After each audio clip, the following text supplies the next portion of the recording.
Первым готовлю маринованный сыр. Ему нужно немного времени, чтобы напитаться ароматами, и как раз времени, пока я буду заниматься остальными закусками, ему хватит. Список ингредиентов сейчас доступен на экране и продублирован в описании. Процесс очень простой и быстрый. Первым делом нарезаю брынзу кусочками. Не режу слишком мелко, чтобы было удобно обращаться и чтобы она не очень крошилась. Сыр можно брать любой, твердый, полутвердый, это может быть фета или шарики из сыра лабне. Специи тоже можно использовать те, которые нравятся. Теперь готовлю маринад. Все удобно делать в одной емкости. Вливаю в банку яблочный уксус, отправляю туда же горчицу, соль и перец. Вливаю масло, добавляю травы и паприку.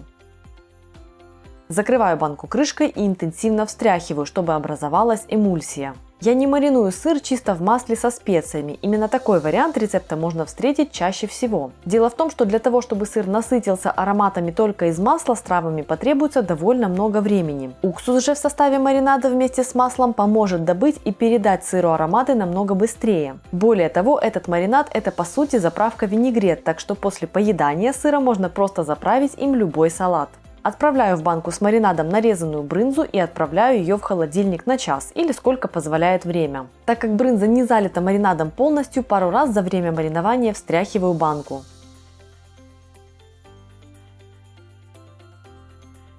Второй рецепт – корзиночки из лаваша со шпинатом. Хрустящие края и нежная начинка – это очень вкусно. Список ингредиентов сейчас доступен на экране и продублирован в описании. Сперва режу сыр небольшими кубиками, чтобы в готовых корзиночках ощущались небольшие сырные очаги. Теперь отправляю в миску для смешивания размороженный шпинат и творог. Перемешиваю. Отправляю в миску сыр, немного соли и перца. Перемешиваю до распределения. Разрезаю лаваш на 12 квадратов. Теперь беру форму для маффинов и укладываю в каждый отсек по кусочку лаваша, формируя корзинку. Распределяю всю начинку. Ее не слишком много, чтобы оставить свободные края, которые станут очень хрустящими, и при этом влаги будет немного, так что нижняя часть лаваша не размокнет. Сверху посыпаю смесь хлопьями чили перца и паприки. Если не любите острое, используйте только паприку. Отправляю корзиночки в духовку, разогретую до 200 градусов на 12-15 минут. Приступаю к рулетикам из солями. С этим рецептом все совсем просто. Список ингредиентов на экране и в описании. Солями лучше выбирать довольно широкого диаметра, чтобы рулетики было удобнее скручивать. Впрочем, вместо солями можно взять любую другую варено-копченую колбасу или ветчину, которая достаточно эластична. Выкладываю на поверхность кусочек колбасы и посередине размазываю ложку сливочного сыра. Приправляю черным перцем для пикантности и сверху укладываю ломтик вяленого помидора. Сворачиваю колбасу в рулетик и фиксирую его пером зеленого лука. Прижимаю зубочисткой. Зеленый лук не только добавит цвета, а и освежит вкус очень насыщенной закуски. Теперь приступаю к фаршированным яйцам. Да, ими никого не удивишь, но я эту закуску обожаю. Можно составлять самые разные вкусовые комбинации, готовится она просто и быстро, и обычно она улетает со стола одной из первых. Список ингредиентов на экране и в описании. Отваренные яйца очищаю от скорлупы и разрезаю надвое. Желтки отправляю в небольшую миску. Мелко режу ветчину, можно взять также колбасу или просто отваренное мясо. Мелко режу маринованный огурчик. Разминаю желтки в миске, отправляю к желткам ветчину, огурец и майонез, перемешиваю. Я использую домашний майонез, ссылку на рецепт оставлю в описании под роликом. Соль не добавляю, так как и ветчина, и огурец, и майонез уже довольно соленые. Получившуюся массу распределяю по яичным половинкам.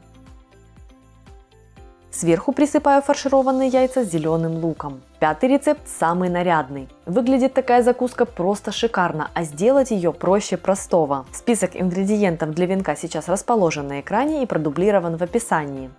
Собираю канапе, нанизывая ингредиенты на короткие шпажки. Я намеренно делаю все канапе разными, так у каждой шпажки будет свой набор вкусов, и есть их будет интереснее, чем когда все одинаковые. Кроме того, и смотреться такой венок будет живописнее. Главные сытные ингредиенты – сыр и колбаса. Сочность и сладость придадут помидоры, а оливки, маслины и маленькие маринованные острые перцы сделают блюдо пикантным. Также я добавляю зелень, она хороша тут и для цвета, и желудку тоже понравится. Если любите базилик, используйте его, он сюда впишется превосходно. Я же отдала предпочтение шпинату, так как он максимально нейтральный по вкусу. Делаю так, чтобы на каждой шпажке был один сытный компонент, сыр или колбаса, или оба, а также зелень. Дальше играю, беру то помидор, то оливку, то маслину, то перчик. Если острое не любите, просто не используйте перец. Теперь я просто выкладываю все шпажки на круглую тарелку в виде венка. Сперва в один слой, а затем добавляю второй, чтобы венок был объемным. Завершаю блюдо, добавив кусочки веточек розмарина по всей плоскости венка. Он сразу заиграл по-праздничному.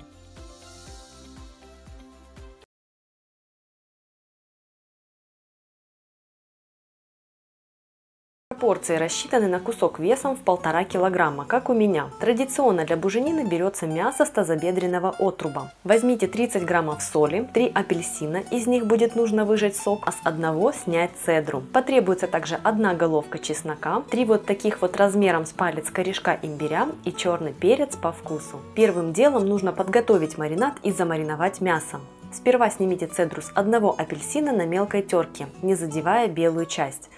Затем разрежьте все 3 апельсина напополам и выжмите из них сок. Выжимайте сок в глубокую миску, отправив туда же соль и снятую цедру. В магазине старайтесь выбирать сочные, тяжелые апельсины. Они не только полны сока, а еще и сок этот очень сладкий. Эта сладость прекрасно сочетается со свининой, и вкус маринада будет сбалансированным. Теперь натрите корешки имбиря. Не нужно морочиться и чистить их, просто хорошенько помойте. На моем сайте есть еще 3 свежих мясных рецепта. Ссылки на них находятся в описании под видео. Сок с цедрой и солью отправляйте на тертый имбирь. Добавьте щедрую порцию свежемолотого черного перца. Теперь пропустите через пресс очищенные зубчики чеснока. Сразу в маринад. Не стоит сильно заботиться о максимально однородном измельчении. Если остаются какие-то кусочки, пускай так и падают. Перемешайте смесь. Посмотрите, какой кашеобразной консистенции она получилась. На дно глубокой формы или лотка отправьте 4-6 столовых ложек маринада вместе с гущей и уложите в форму мяса. Сверху вылейте весь маринад и немного обложите кусок пряной гущей. Затяните форму пленкой или закройте крышкой и отправляйте мариноваться часов на 8. Если есть возможность, раз-другой переверните мясо, чтобы оно напитывалось равномерно.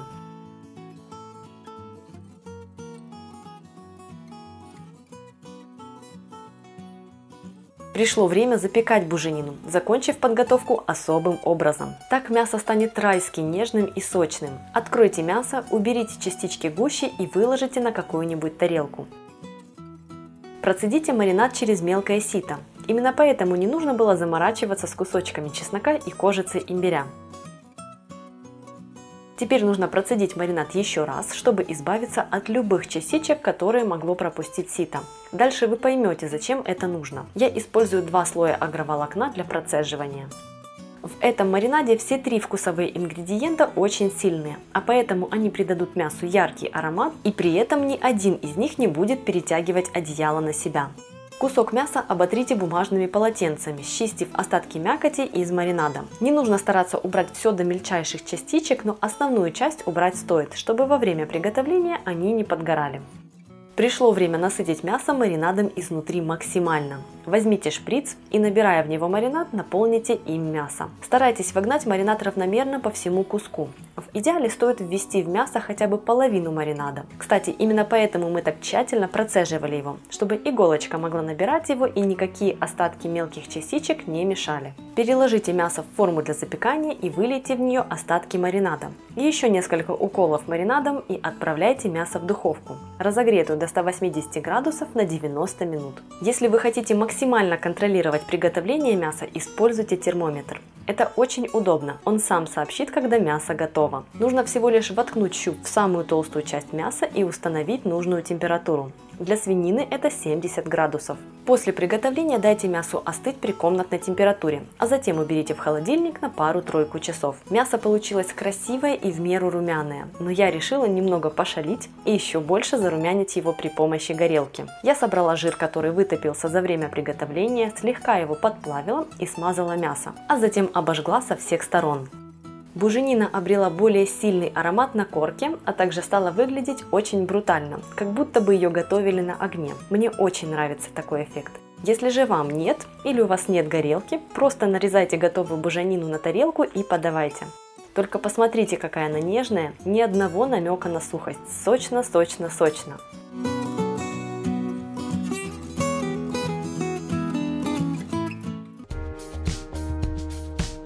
Возьмите 160 граммов муки. У меня цельнозерновая, но можно использовать и белую. 2 чайные ложки разрыхлителя, 1 чайную ложку соли, 1 чайную ложку сахара и 1 чайную ложку паприки. 180 граммов кефира или питьевого йогурта, 1 яйцо, 100 граммов растительного масла. Я взяла 50 на 50 рафинированное и оливковое. Также потребуется 185 граммов сыра в качестве главной добавки.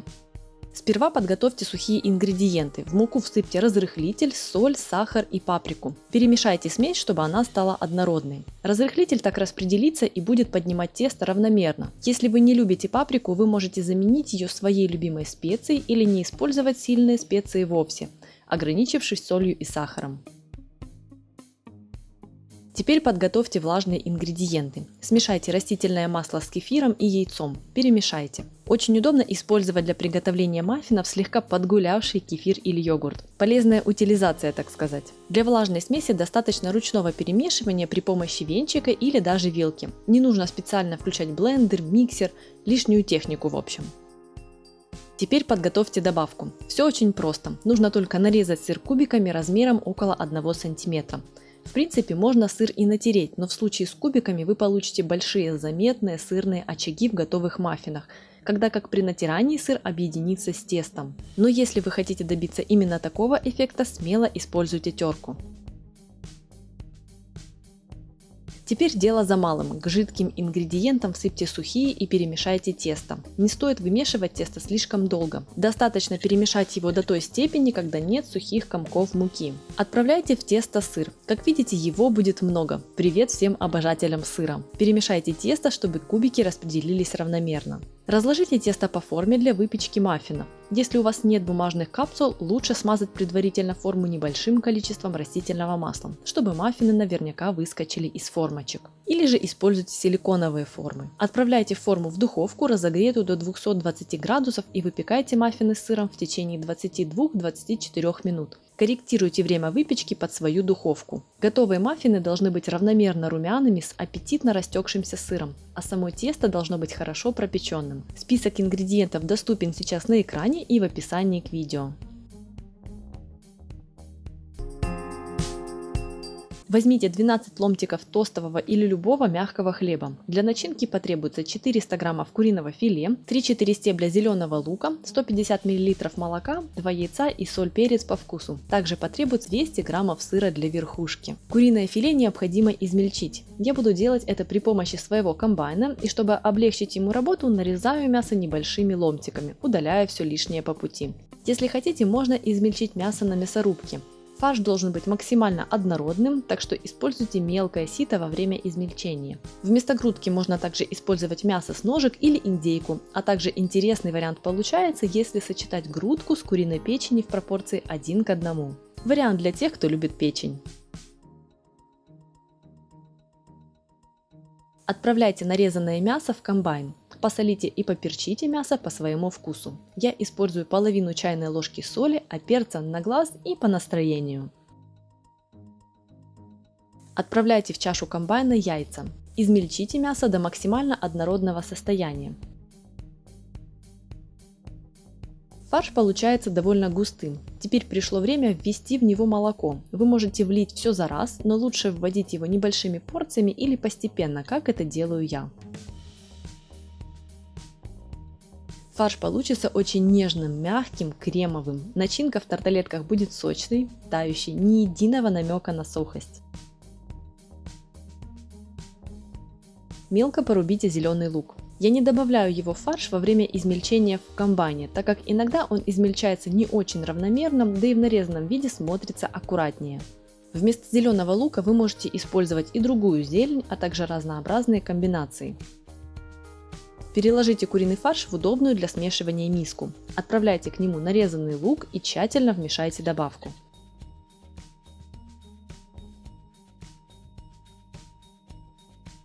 Теперь осталось подготовить основу. Для этого формочкой для печенья вырежьте кружочки из хлеба, избавившись таким образом от плотных корочек. Их не выбрасывайте, высушите, измельчите и используйте как панировочные сухари. Если у вас нет подходящей формочки, просто срежьте корки ножом.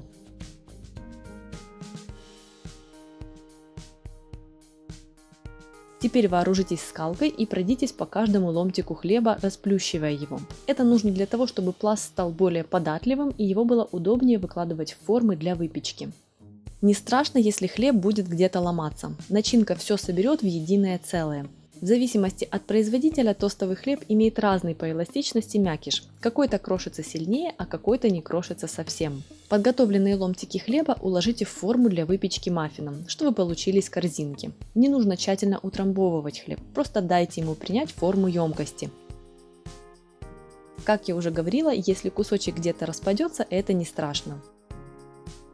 Теперь распределите куриную начинку внутри каждой хлебной корзинки. Я использую для этого кондитерский мешок, мне так удобнее. Сыр нарежьте кусочками толщиной в 1-1,5 мм. На каждую тарталетку пойдет по 2 ломтика сыра, так что вам необходимо получить 24 кусочка. Выложите сыр на тарталетки, я укладываю их крестом. В процессе выпечки сыр будет таять и сползать вниз, обволакивая начинку и спускаясь на саму форму. Выпекайте тарталетки при 200 градусах около 20 минут, пока они не зарумянятся. Тающий сыр, выползающий на форму, получится хрустящим, как чипсы, и это самое вкусное. Но если вы не совсем уверены в покрытии вашей формы, лучше смазать ее небольшим количеством масла перед выпечкой. Первое на очереди – пастрома из курицы. Готовится это блюдо очень просто, ленивым способом. Список ингредиентов к рецепту сейчас доступен на экране, а также продублирован в описании под роликом. Первым делом готовлю рассол. Соль и сахар необходимо растворить в воде. Чтобы не нагревать всю воду для растворения, а затем не ждать, пока она остынет, я растворяю соль и сахар в небольшом количестве горячей воды и доливаю до литра чистой холодной водой. Так рассол готов к применению сразу. Укладываю куриное филе в емкость и заливаю рассолом, чтобы тот покрыл мясо. Убираю мясо в холодильник на ночь.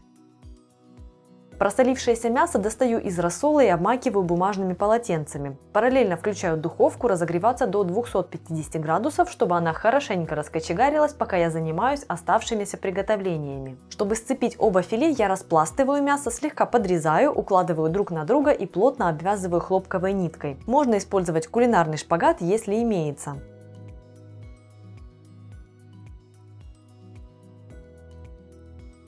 Готовлю обмазку. Смешиваю масло с горчицей, медом, сациви и куркумой. Благодаря куркуме пастрома получится солнечной.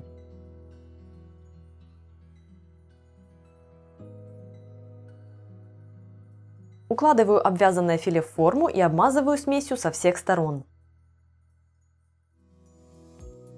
Отправляю в духовку, разогретую до 250 градусов. Засекаю 10 минут. Через 10 минут выключаю духовку и оставляю пастрому в ней до полного остывания духовки, не открывая дверцу. После того, как духовка остынет, отправляю пастрому в холодильник на 4-6 часов. Очень удобно засолить мясо, например, утром, вечером обвязать, обмазать и отправить в духовку, оставив его на ночь медленно остывать, а утром отправить в холодильник. В целом так процесс занимает считанные минуты, а на столе нежное и сочное куриное филе.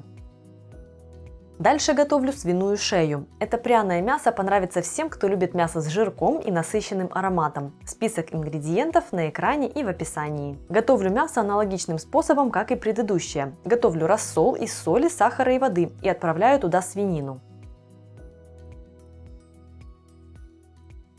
Так как кусок больше по размеру, оставляю его просаливаться на сутки в холодильнике.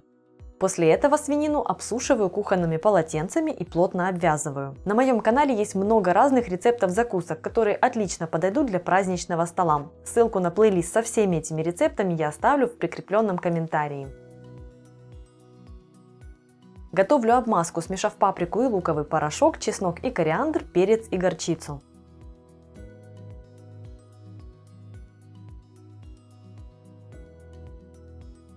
Тщательно обмазываю свинину получившейся смесью со всех сторон и укладываю в форму для запекания. Готовлю свинину при 200 градусах в течение 1,5 часов. Если аккуратно проткнуть мясо, из него должен выступать прозрачный сок. Для контроля устанавливаю термометр в кусок. Мне нужна температура 72 градуса внутри куска. За время отдыха, когда я достану мясо из духовки, его температура дойдет еще до 75-76 градусов. Это температура полной готовности свинины, и для жирного мяса она как раз отлично подходит. Так мясо получится очень нежным, слегка розовым на разрезе и ни одного намека на сухость. Третий рецепт – удивительно нежный рулет с куриной печенью. Печень не переготовлена, она маслянистая по текстуре, и рулет благодаря этому получается тающим. Резать рулет стоит довольно толсто и аккуратно, так как текстура очень нежная. Если хотите получить более плотную текстуру, обратите внимание на сноску в списке ингредиентов, который сейчас находится на экране и продублирован в описании. Куриное мясо и луковицу режу грубо. Измельчаю мясо на мясорубке, установив крупную решетку. Затем устанавливаю мелкую решетку и измельчаю лук.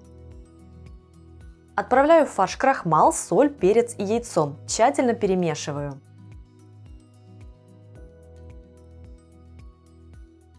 Теперь нарезаю печень довольно крупно и заливаю ее кипятком.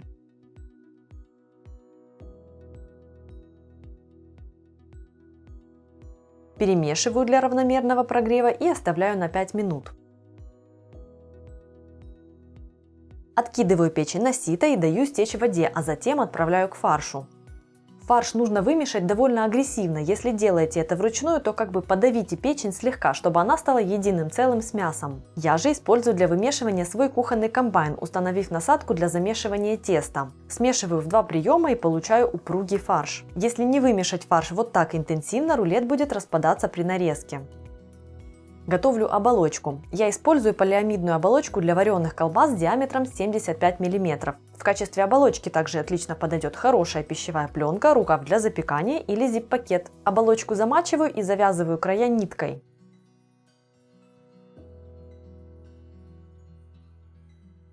Наполняю и утрамбовываю. На формовку, если использовать пищевую пленку или рукав, можно посмотреть в моих роликах с рецептом вареной колбасы и ветчины. Ссылки оставлю. Отправив фарш в оболочку, хорошенько закручиваю край и обвязываю его, чтобы батон получился плотным. Я сделала один батон побольше, другой небольшой коротыш, чтобы его разрезать еще до съемки финальных кадров, оценить и попробовать. Дело в том, что этот рецепт я отрабатывала 4 раза, поэтому переживала больше всего именно за него. Теперь делаю следующее. Кажется, будто заморочливо, но стоит один раз сделать, чтобы понять, что заморочек минимум. Итак, отправляю батоны в большую кастрюлю, наполненную холодной водой. На медленном огне прогреваю воду до 80 градусов. Если нет термометра, то можно следить визуально. Вода при такой температуре уже активно пускает пар и появляются маленькие пузыри на стенках и на дне. Параллельно я включаю духовку на 75 градусов, и когда вода с батонами прогрелась до нужной температуры, переношу кастрюлю в духовку. Лучше уложить на батоны тарелку или крышку, чтобы они находились в толще воды. Держу батоны в духовке в течение 2 часов. Духовка тут нужна для того, чтобы поддерживать температуру воды, а не бегать к плите каждые 15 минут и не догревать ее. Так я отправила все в духовку и занимаюсь 2 часа другими делами, не отвлекаясь. Это очень удобно.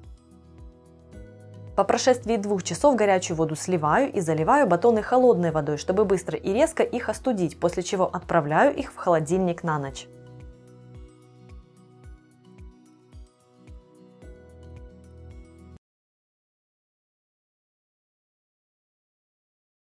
Возьмите 350-400 граммов несладкого печенья, у меня это 24 штуки, 200-250 граммов красной рыбы слабосоленой, 2-3 стебля зеленого лука, 1 упаковку крем-сыра на 180 граммов, 3 столовые ложки жирного йогурта или сметаны, 4 яйца, соль, перец. Для украшения буду использовать лимон и немного зелени. Подготовьте ингредиенты для начинки несладкого торта. Нарубите стебли зеленого лука. Мне нравится сочетание слабосоленой рыбы с зеленым луком, но если вам больше по душе комбинация с укропом, используйте его. Нарежьте слабосоленую рыбу. Нарежьте ее ломтиками около 5 мм толщиной, срезая с кожи, если она есть. Я использую красную рыбу, голец, и засолила я его сама.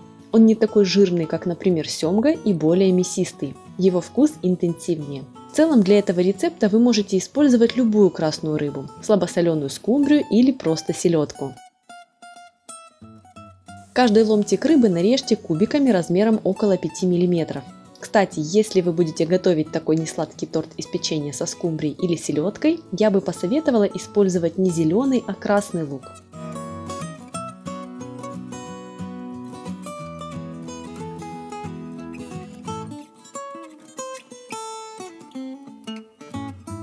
Яйца отварите вкрутую и остудите в холодной воде. Это можно сделать и заранее, если так вам будет удобнее. Вареные яйца очистите от скорлупы.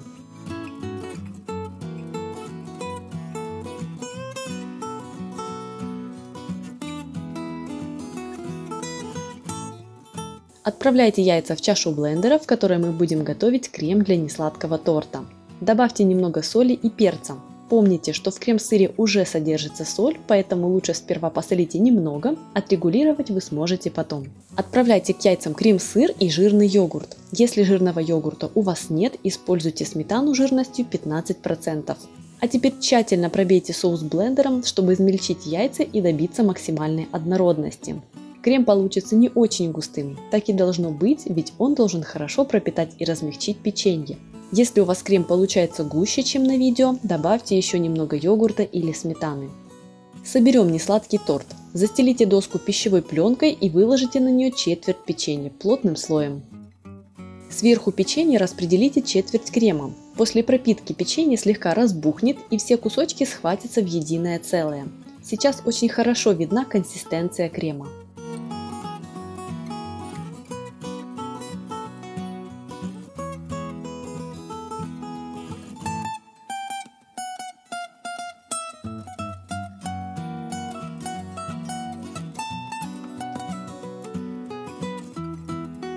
Поверх крема распределите треть нарезанной рыбы и посыпьте третью зеленого лука.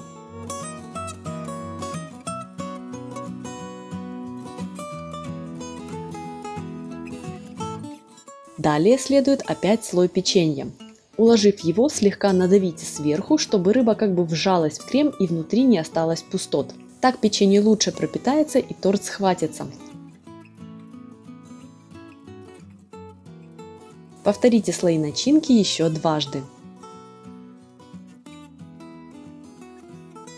После того, как вы уложите сверху последний слой печенья, это будет четвертый слой, у вас останется еще четверть крема. Ее переложите в баночку и уберите в холодильник. Сверху торт этим кремом смазывать не нужно. Деликатно придавите собранный торт и заверните его в пищевую пленку, чтобы он пропитался максимально равномерно.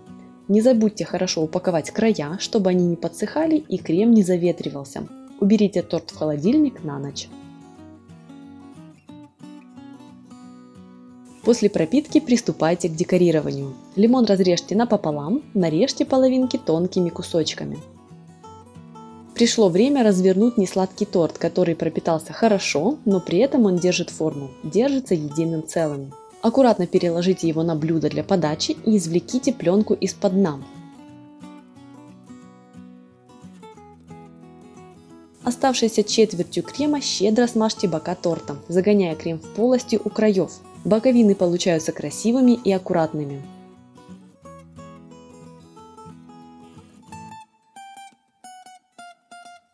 Завершите декорирование, отделав бока ломтиками лимона. Можно оставить торт так, а можно добавить немного зелени. Она придаст свежести. Посмотрите, какой красавчик получился. На праздничном столе будет смотреться супер.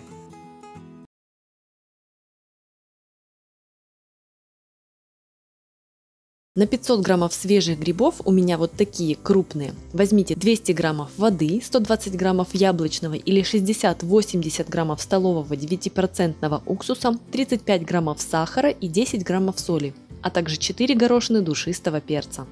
Так как я люблю использовать крупные грибы, перед приготовлением я их очищаю. Счищаю остатки торфа, снимаю верхнюю кожицу со шляпок. Так готовые шампиньоны будут более нежными по текстуре. Если вы используете меленькие грибы, просто хорошенько помойте их. Лесные грибы очистите подходящим для конкретного вида способом.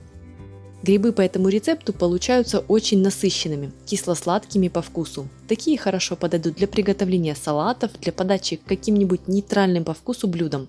а также как закуска к сильным напиткам. Если вам захочется более легкого по вкусу маринада, откорректируйте его под себя.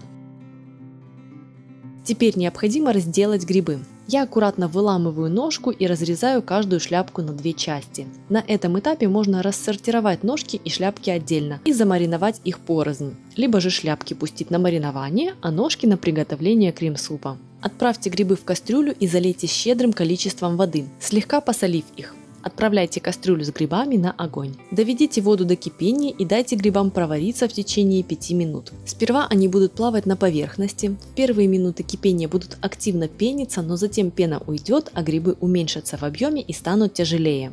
Подготовьте маринад. В кастрюльку всыпьте сахар, соль, добавьте душистый перец. Влейте воду и уксус и отправляйте маринад на огонь. Иногда мне хочется более соленого варианта, и я уменьшаю количество сахара и уксуса в рецепте, чтобы выдвинуть на первый план соленый вкус. Доведите маринад до кипения, перемешивая его, чтобы сахар и соль растворились. Дайте покипеть минуту и снимите с огня. Подготовьте банку, в которой будут мариноваться грибы. Переложите подваренные грибы в банку шумовкой, давая стечь лишней воде. Если вам удобно, откиньте их на сито и затем переложите в банку. Залейте грибы горячим маринадом и закройте крышку. Оставьте их при комнатной температуре до остывания, после чего они готовы. Для заготовки впрок используйте стерильные банки и укутайте их в одеяло для более медленного остывания.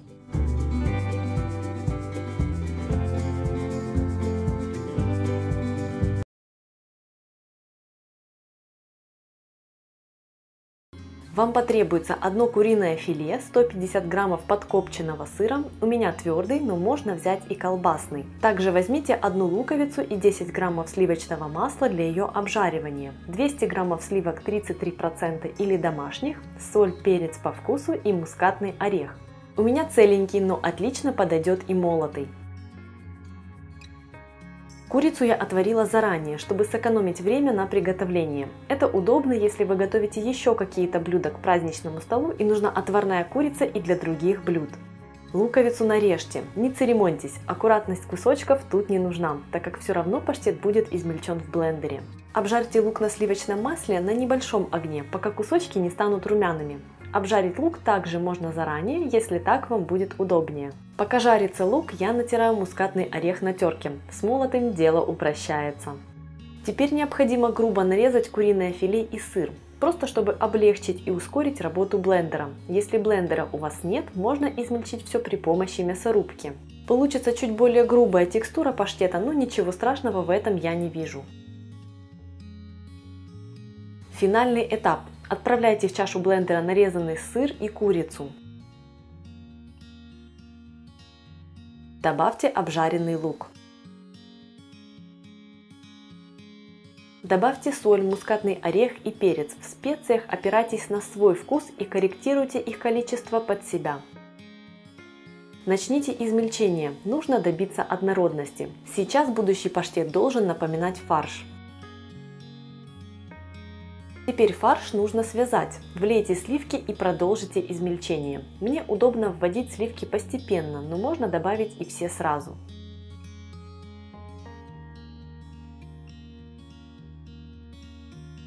Когда вы увидите, что текстура паштета стала приятной, кремообразной, он готов. Посмотрите, какой нежный паштет получился.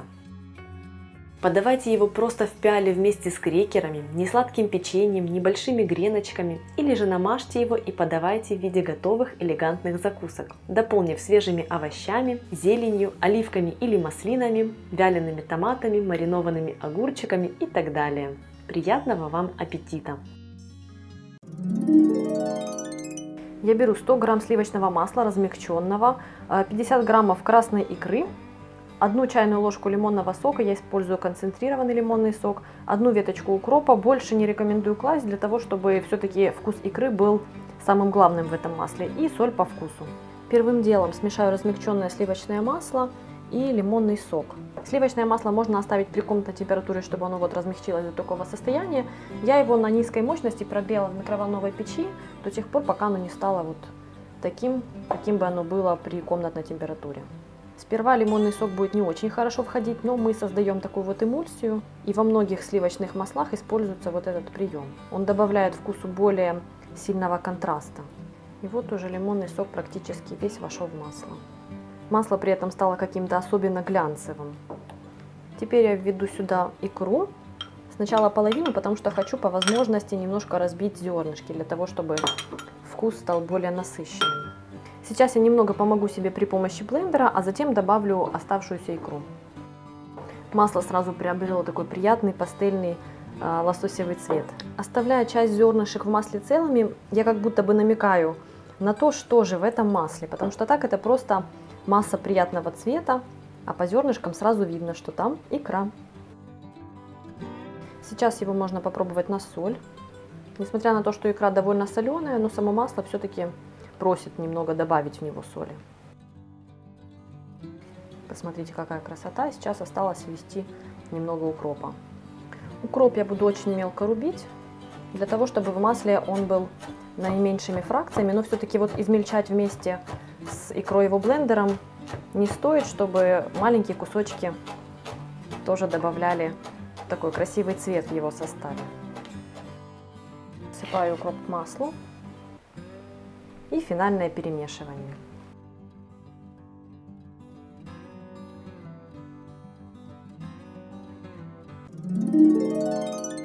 Мне понадобится 100 граммов размягченного сливочного масла комнатной температуры, либо аккуратно размягченного в микроволновой печи, 1 столовая ложка лимонного сока, 8-10 половинок вяленых помидоров, у меня, как видите, сушеные, я их предварительно залью кипятком, для того, чтобы они немного размягчились. Вяленые никак обрабатывать дополнительно не нужно.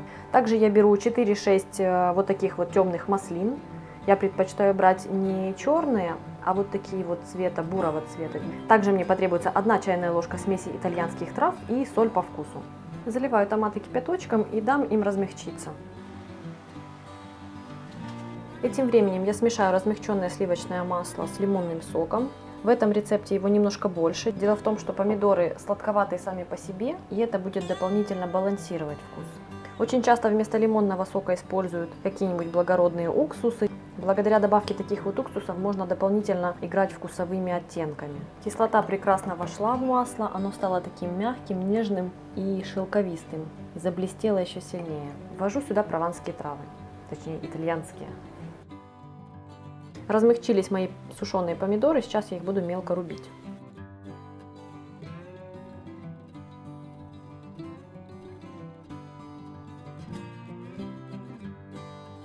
Такое вот томатное месиво у меня получилось. И порублю также маслины. Они у меня с косточками, я их сейчас аккуратно достану. Маслины и помидоры я не рублю прям до состояния практически пюре. Я хочу, чтобы небольшие кусочки в масле все-таки вот попадались и ощущались. Теперь я беру масло, которое мы ранее смешивали с лимонным соком, и отправляю сюда помидоры и маслины. Вмешаю в масло овощи, после чего попробую на соль, если нужно, присолю дополнительно.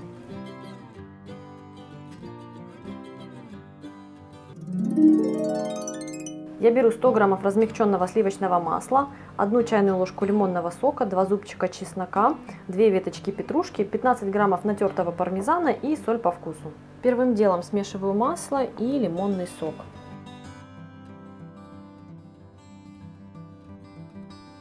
Как только масло вобрало в себя лимонный сок, я отправляю в него пармезан. Теперь я мелко порублю веточки петрушки. Чем мельче будет нарублена петрушка, тем больше эфирных масел мы высвободим, и поэтому масло будет более ароматным.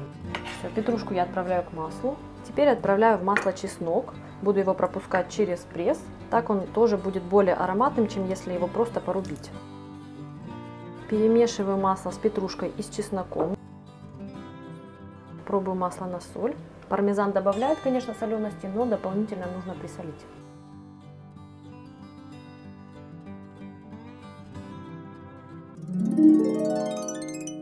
Я беру 100 граммов размягченного сливочного масла, 1 столовую ложку лимонного сока, 2 полосочки бекона или подкопченной грудинки, которые я поджарю, 1 столовую ложку паприки, у меня домашняя, я снимала видео о том, как я ее делаю, и соль по вкусу.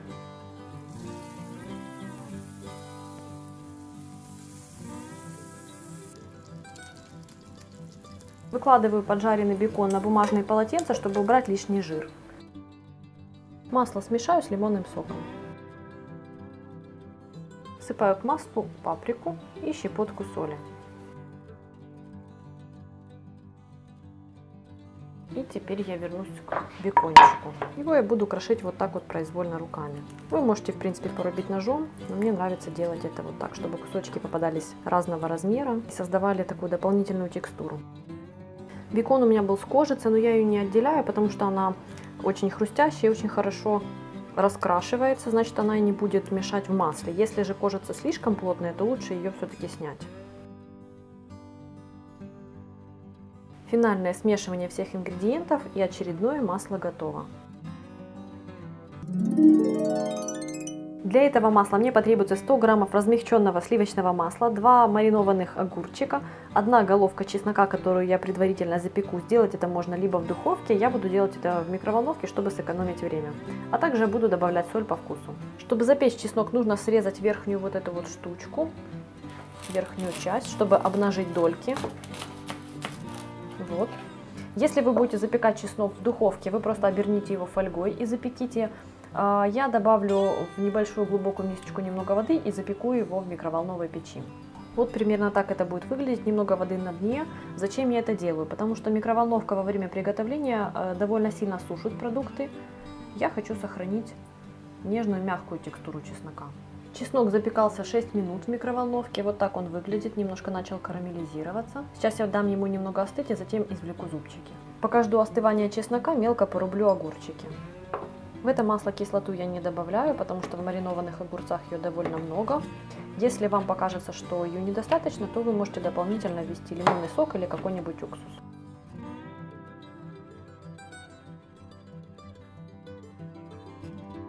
Отправляю масло в большую по размеру мисочку для того, чтобы мне было удобно смешивать. И сейчас я отправлю к нему чеснок. Я не измельчаю до абсолютной гладкости, пускай небольшие кусочки чеснока все-таки попадаются. И теперь я отправляю в масло нарезанные огурцы. Теперь нужно попробовать масло на соль и отрегулировать, если это необходимо.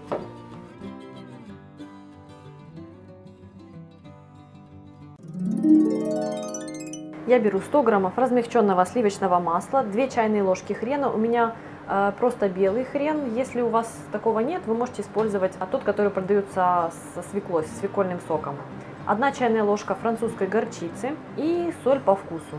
Пожалуй, это самое быстрое в приготовлении масла, потому что необходимо просто все смешать. Кислоту я в этом рецепте не ввожу, потому что и в горчице, и в хрене, как правило, в готовых маринованных соусах они есть. Если же вам хочется ввести дополнительно, то никто не возбраняет вам это сделать. Смесь стала однородной, сейчас я попробую ее на соль. Пара щепоток будет в самый раз. Перемешиваю, и масло готово.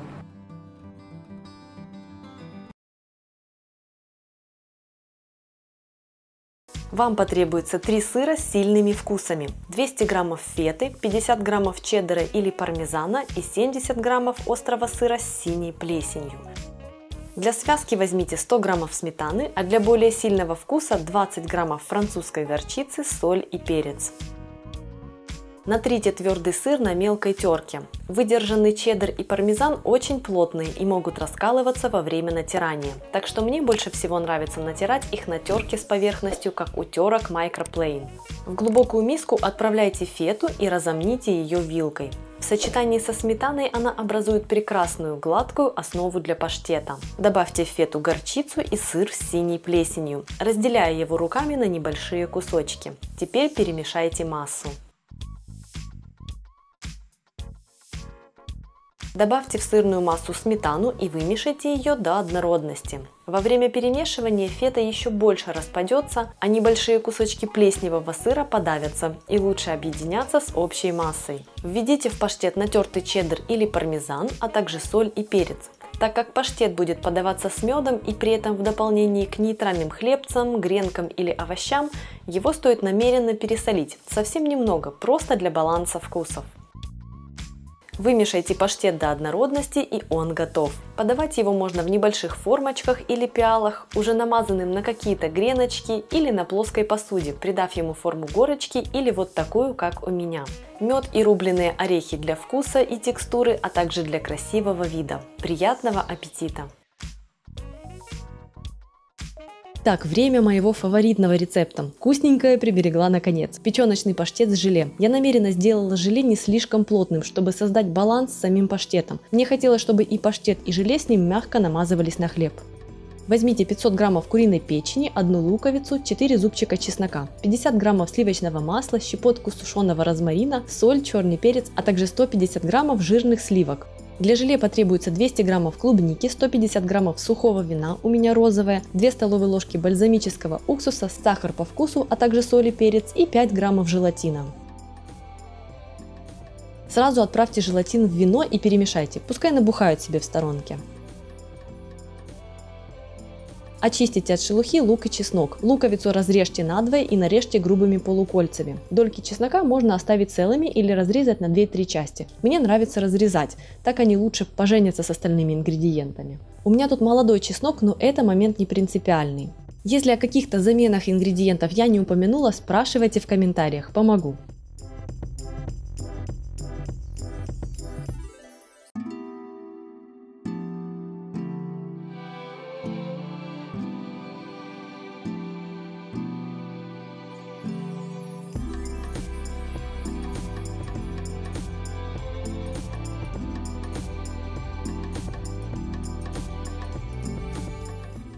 У печени удалите грубые пленки и разрежьте на 2-3 части.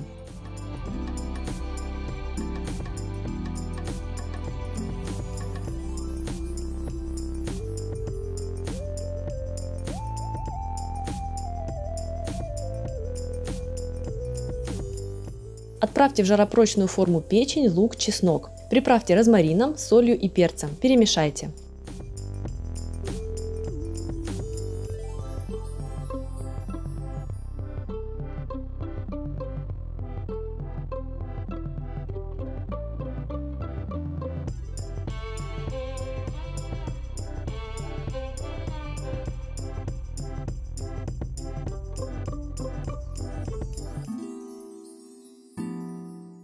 Разложите по поверхности ингредиентов кубики сливочного масла. Запекайте печень с овощами при температуре 250 градусов в течение 25 минут. За время запекания пару раз перемешайте это ароматное великолепие. Этим временем можно подготовить смесь для желе. Очистите клубнику и пюрируйте ее блендером.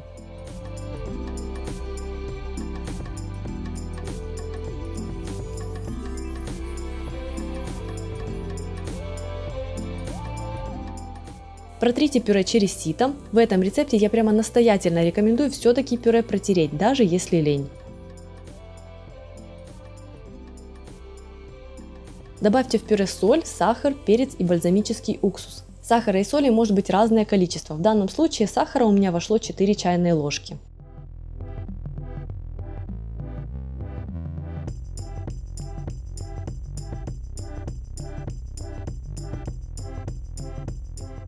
Распустите вино с набухшим желатином. Я делаю это в микроволновке. У меня на это ушла 1 минута.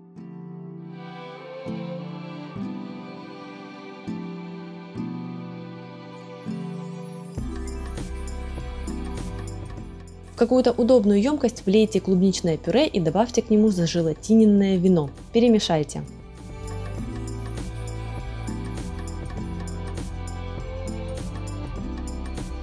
Я специально перелила смесь в стакан, чтобы показать вам ее цвет. Так, готова печень с овощами. Посмотрите, какие румяные края.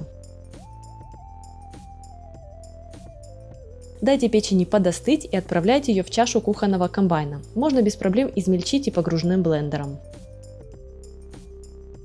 Измельчите массу, влейте жирные сливки и хорошенько все тщательно смешайте. Масса должна получиться нежной и кремовой. Я не измельчала массу до идеальной гладкости и гомогенности. Это хорошо видно на видео. Вы можете поступить так же, как я, или же измельчить до максимальной однородности. Распределите печеночный паштет по небольшим емкостям, в которых можно будет его подавать. Подойдут кокотницы, баночки. Постучите ими о стол, чтобы выровнять поверхность. Отправьте паштет в морозилку на 15 минут. За это время он не остынет полностью, но поверхность успеет окрепнуть. Это нам и нужно, чтобы заливать паштет клубничным желе. Если начать заливать сразу, желе и паштет начнут смешиваться, а это совсем не то, что нужно. Отправляйте паштет в холодильник на 3-4 часа до полного охлаждения и застывания желе. Готовьте, получайте удовольствие от своей еды. Спасибо, что посмотрели мое видео. Ставьте лайк, подписывайтесь, нажимайте на колокольчик. Меня зовут Галина Артеменко, и это канал «Жизнь вкусная». Он идеален для праздничного стола на Новый год, но украсить его можно как угодно. Для коржей возьмите 330 граммов муки, 175 граммов ледяного сливочного масла, 75-100 граммов ледяной воды, у меня стакан стоял в морозилке, 2 желтка, 1 столовую ложку лимонного сока или разведенной лимонной кислоты и щепотку соли. Для начинки потребуется 700 граммов молока, 2 яйца и 50 граммов муки, соль, перец, 100 граммов твердого сыра с сильным вкусом, у меня чеддер, а также 3 банки сардин и пучок зеленого лука. Начинаем с приготовления теста и коржей. Для этого в чашу блендера отправляйте всю муку и добавьте щепотку соли. Отправляйте в чашу кубики ледяного сливочного масла и смешайте все до состояния масляной крошки. Температура очень важна в приготовлении такого теста, так оно будет максимально слоистым и нежным. Добавьте в крошку кислоту и 2 желтка. Быстро смешайте до распределения, а затем влейте ледяную воду. Как только тесто начнет собираться в комки, как на видео, воды достаточно. Слишком много вливать не нужно. Кажется, что нужно влить еще немного, но посмотрите на его текстуру. Оно уже собирается и лепится. Это значит, что консистенция как раз идеальна. Быстрыми движениями и не слишком усердствуя, подформуйте тесто в невысокий пласт и заверните его в пищевую пленку.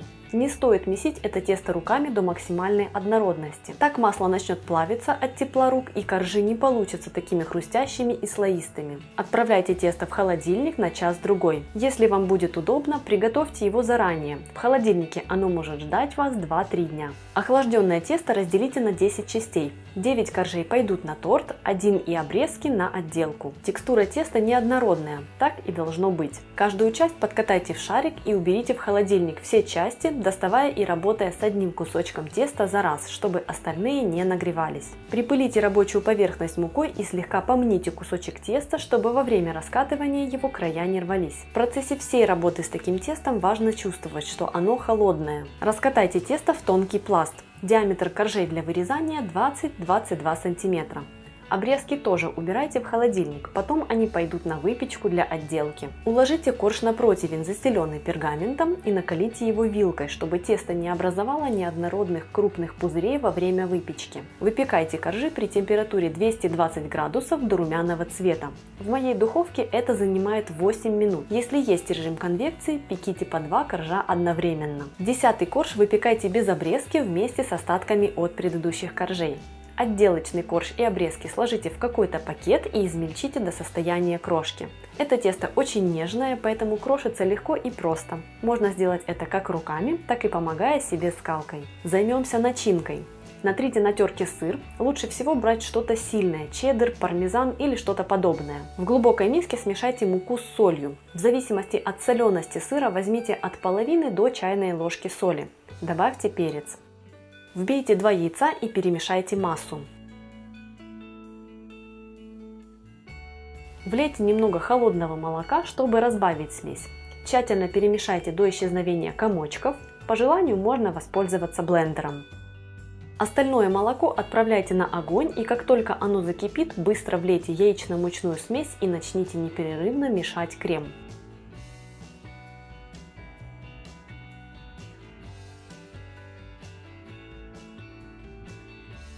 Когда крем станет гладким, блестящим и густым, снимите его с огня. Отправляйте в горячий крем сыр и перемешайте, чтобы сыр разошелся.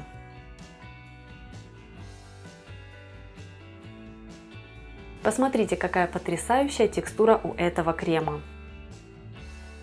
Чтобы быстро остудить крем, перелейте его в какое-то плоское блюдо или другую имеющуюся у вас посуду. Накройте крем пищевой пленкой в контакт, то есть так, чтобы пленка касалась крема.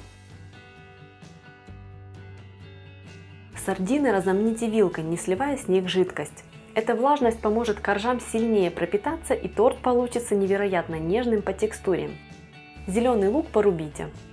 Если не хотите использовать сардины, можно взять тунец. Сборка. Смажьте корж парой столовых ложек крема, распределив его равномерным слоем. На сырный крем выложите мятую рыбную консерву, присыпьте рыбу сверху зеленым луком. Постарайтесь рассчитать количество крема, консервы и лука на каждый слой так, чтобы оно было примерно одинаковым. Повторите слои, пока не израсходуете все коржи. Стоит оставить немного крема для финальной отделки, поэтому если вам будет удобно, вы можете заранее отложить 3-4 столовые ложки.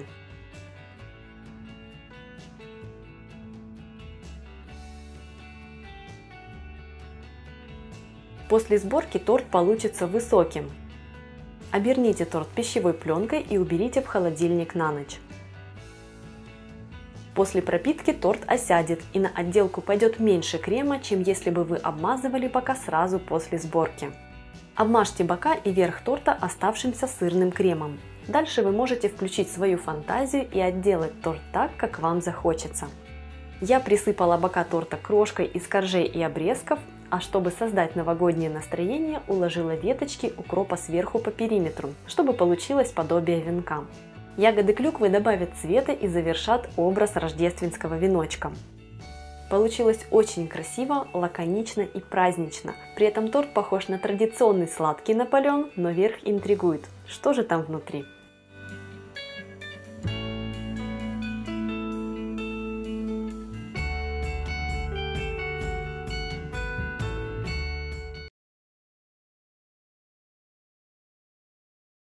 Список ингредиентов сейчас доступен на экране, а также продублирован в описании. Сорт помидоров не так важен, как их спелость и ароматность. Чем вкуснее сами томаты, тем вкуснее будет заготовка. Помидоры вымойте и сделайте на каждом крестообразный надрез.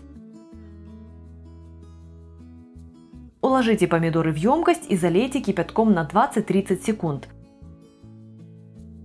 Достаньте помидоры из воды и снимите кожицу. Делается это очень легко. Напомню, что на моем канале есть отличный рецепт густого натурального кетчупа без крахмала. Максимальная концентрация вкусов. Ссылку на рецепт оставлю под видео.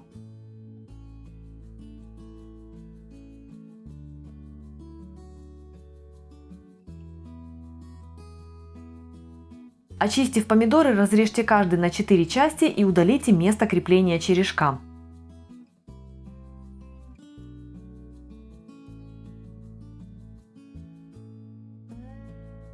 Теперь нужно избавиться от лишней влаги, нам нужна мякоть. К тому же, удалив влагу, мы сделаем процесс приготовления более быстрым. Я удаляю жидкость и семена при помощи чайной ложки. Если хотите, эту жидкость можно сохранить и как-нибудь использовать, добавить в заправку для борща или как-нибудь еще. Теперь зубчики чеснока раздавите, чтобы они активнее выпускали свой аромат. Сам чеснок после приготовления тоже получается очень вкусным. Отправляйте помидоры в емкость, в которой будете их запекать. Желательно подобрать емкость такого размера, чтобы томаты лежали в один слой, пускай плотно, но чтобы не горой. Если готовите сразу много, отправляйте на противни. Посолите кусочки, поперчите, добавьте орегано, а также сахар и лавровый лист. Сахар усилит природную сладость помидоров, вытянет ее, и вкус получится невероятно ярким. Количество специй по вашему вкусу, но помните, что в процессе приготовления помидоры уменьшатся в объеме, поэтому не стоит добавлять слишком много соли. Отправляйте к помидорам раздавленный чеснок. Щедро полейте помидоры маслом. Деликатно перемешайте помидоры, чтобы распределить специи, чеснок и масло. Я делаю это руками, так наиболее удобно. Готовить помидоры можно двумя способами. Разогреть духовку до максимума, поставить томаты, выключить духовку и приоткрыть дверцу, оставив до полного остывания. Либо разогреть духовку до 100-120 градусов и томить в течение 3-4 часов. Если помидоров очень много, может потребоваться больше времени. Я готовила вторым способом, так как делала это днем. Чтобы сохранить такие помидоры на зиму, лучше всего использовать заморозку. В печеном виде они занимают меньше места, чем свежая нарезка или пюре. Впрочем, можно также закатать их в банки, но в этом случае нужно будет такую заготовку простерилизовать. Список ингредиентов сейчас доступен на экране и традиционно продублирован под видео. Я беру поровну мясо с бедрышек и куриное филе. Можно использовать то соотношение мяса, которое нравится. Я буду использовать комбинацию обычной соли и нитритной. Вторая придает ветчинный вкус и помогает предотвратить рост плохих бактерий. Для яркого аромата беру зерна горчицы, сушеный чеснок и хлопья паприки. Можно использовать паприку в порошке. Важно, чтобы мясо было хорошо холодным. После покупки в магазине я просто отправила его в морозилку минут на 40. Оно не замерзло полностью, но начало слегка подмерзать у краев. Мясо крупно нарезаю для того, чтобы измельчить на мясорубке. Сперва пропускаю все мясо через крупную решетку, чтобы в колбасе присутствовали небольшие кусочки и текстура была более интересной. После первого измельчения делю фарш напополам и пропускаю половину через стандартную среднюю решетку. Фарш в процессе измельчения нагревается, но так как мясо я немного подержала в морозилке, пока дополнительно охлаждать его не нужно. Отправляю в фарш все специи. Вливаю холодное молоко. Теперь фарш необходимо хорошенько вымешать в течение 5-7 минут. Я надела перчатки, чтобы было удобнее, да и то, что фарш очень холодный, в перчатках ощущается не так сильно. В предыдущих роликах я замешивала фарш в процессоре с насадкой для замеса теста. Если у вас есть такая техника, можно использовать ее. Сперва фарш будет казаться довольно жидким, но в процессе вымешивания он станет упругим. Замешиваю его словно тесто. И вот такая текстура получается. В процессе вымешивания лучше следить за температурой фарша, но я и руками чувствовала, что он холодный. Измеряю температуру для наглядности. Она должна быть не выше 13 градусов.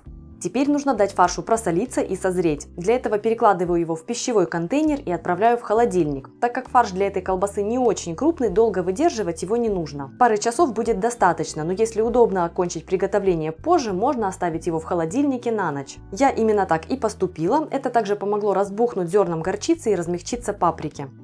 В этом ролике использую фиброзную оболочку диаметром 45 мм. Можно использовать просто рукав для запекания, как я делала в ролике с рецептом ветчины. Свою оболочку я замочила перед использованием в воде комнатной температуры на 20 минут. Надеваю оболочку на насадку для колбас к мясорубке, один край завязала хлопковой нитью. Набиваю оболочку довольно плотно, но при этом не слишком, так как после набивки я разделяю длинные батоны на палочки поменьше, чтобы они поместились в мою духовку. Итак, завязываю концы, затем перекручиваю палки посередине и обвязываю перегиб ниткой.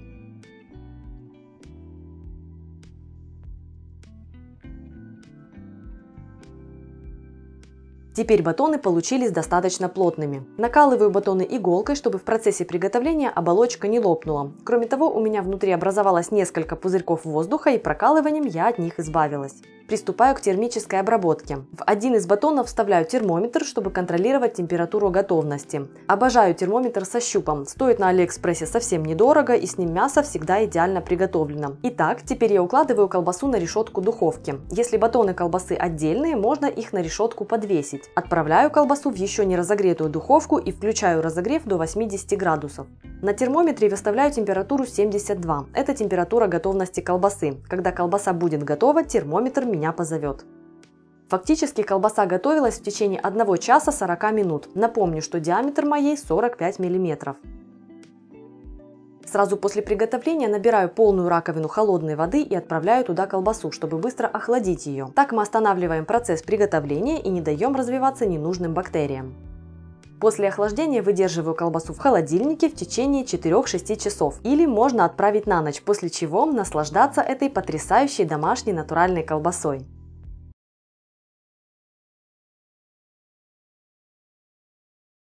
Список ингредиентов сейчас доступен на экране, а также продублирован в описании под роликом. Вы можете использовать как свежие, так и соленые огурцы. Горошек можно взять консервированный или замороженный. Его нужно будет проварить в течение минуты. Кроме того, вы можете добавить зелень, если хотите. Первым делом нужно отварить картофель и яйца. Дальше дело считанных минут. Желатин залейте холодной водой, чтобы он набух, пока вы будете заниматься остальными ингредиентами. Ветчину нарежьте небольшими кубиками. Для этой закуски все внутренние ингредиенты я нарезаю мельче, чем если бы готовила просто оливье. Вместо ветчины можно использовать отварное мясо, язык, либо вареную колбасу. Рецепт вареной колбасы и ветчины есть на моем канале. Ссылки на рецепты я оставлю. Очистите и нарежьте картофель.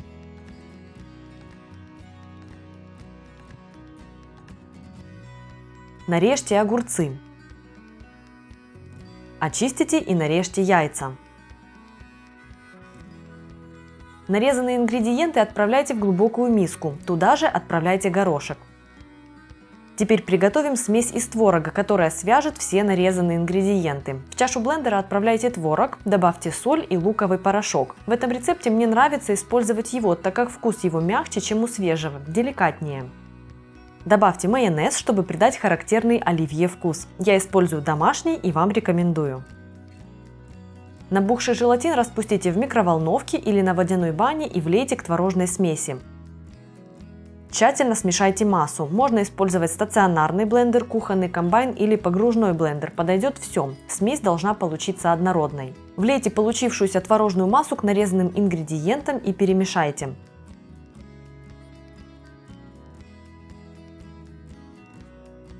В качестве формы буду использовать бутылку и пакет от сока. Тут выбирайте ту форму, которая вам больше нравится. Прямую бутылку я нашла только на 1 литр, так что буду использовать и бутылку, и пакет. Если у вас бутылка на 1,5 литра, ее будет достаточно. Срежьте горлышко, а у пакета от сока верхнюю часть.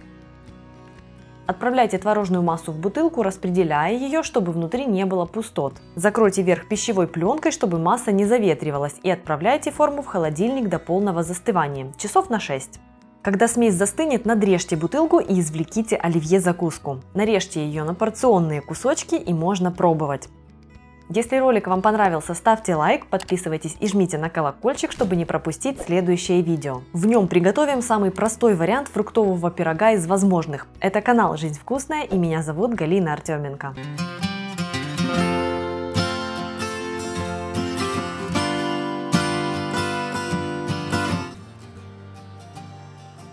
Отправляю творог в миску, к нему всыпаю соль, соду, добавляю в смесь яйцо, растапливаю сливочное масло в микроволновке и также вливаю его в основную массу. Теперь я все быстро перемешиваю до однородности.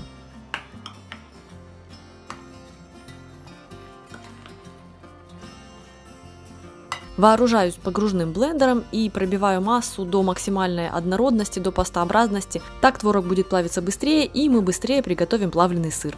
Я использую ручной режим в мультиварке и выставляю температуру не выше 90 градусов. В стандартных мультиварках можно использовать какой-то режим наподобие молочной каши. Отправляю в чашу мультиварки творожную массу и жду, пока она будет плавиться. Время от времени я ее помешиваю, чтобы этот процесс шел равномерно и для того, чтобы масса не приставала к стенкам и к дну чаши. Процесс идет довольно быстро, уже через какое-то время видно, как масса разжижилась. Не стоит ориентироваться на какую-то длительность в минутах, стоит ориентироваться на то, как выглядит плавленый сыр. Когда уже вы увидите, что масса однородная, что в ней нет больше творожных комочков, плавленый сыр готов. Делю получившийся плавленый сыр на 3 части и в каждую буду добавлять отдельно свои добавки. В одну я вот так вот крошу руками плесневый сыр. Под действием остаточной температуры плавленного сыра он еще немножечко поддастся, и массы лучше соединятся между собой. Во вторую миску с сыром я просто добавляю смесь перцев. Грибы измельчаю в измельчителе до состояния пудры. Можно это сделать при помощи кофемолки. Важно получить однородную порошкообразную массу. На измельчитель от моего комбайна у меня есть обзор, ссылку на него я оставлю в описании. Ароматную грибную пудру я всыпаю в 3-ю миску с плавленным сыром. Теперь все 3 вида сыра я перемешиваю для того, чтобы добавки хорошенько распределились по нему.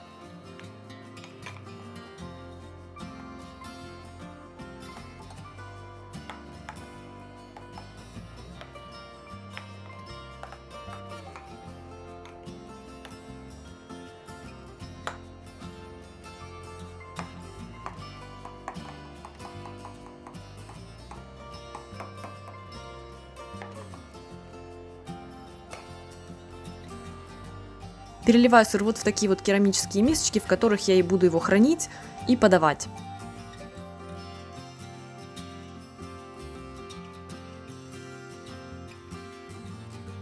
Для того, чтобы на поверхности сыра во время остывания не образовывалась корочка, накройте каждую мисочку сыра при помощи пищевой пленки в контакт, то есть таким образом, чтобы пленка касалась верхушки сыра. После того, как сыр остынет и вы эту пленку снимете, сыр будет максимально гладким, без каких-либо заветренных корочек.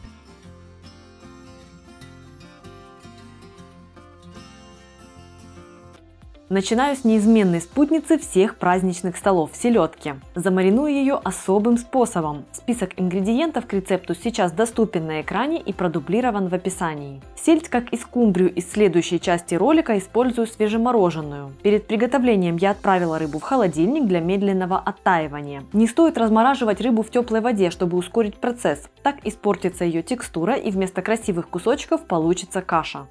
Итак, размороженную сельдь потрошу и чищу. Сперва делаю надрез вдоль хребта и вырезаю плавник. Провожу пальцами вдоль хребта, отделяя его от филе.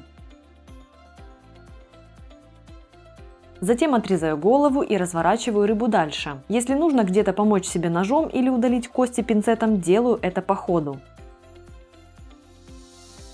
Удаляю хребет вместе с хвостом. Удаляю внутренности. Вырезаю грубую полосу на брюшке с плавниками и удаляю оставшиеся кости. Переворачиваю филе и бережно снимаю кожицу. Режу филе полосками толщиной в 1,5–2 см. Готовлю пикантный горчичный маринад. Снимаю цедру с лимона на мелкой терке. Отправляю цедру в пиалу и выжимаю туда сок лимона. Если лимон не очень сочный, можно долить недостающее количество винным или яблочным уксусом. К соку отправляю мед и перемешиваю, чтобы мед начал расходиться. Добавляю в маринад горчицу, всыпаю соль и вливаю масло. Тщательно перемешиваю до образования эмульсии.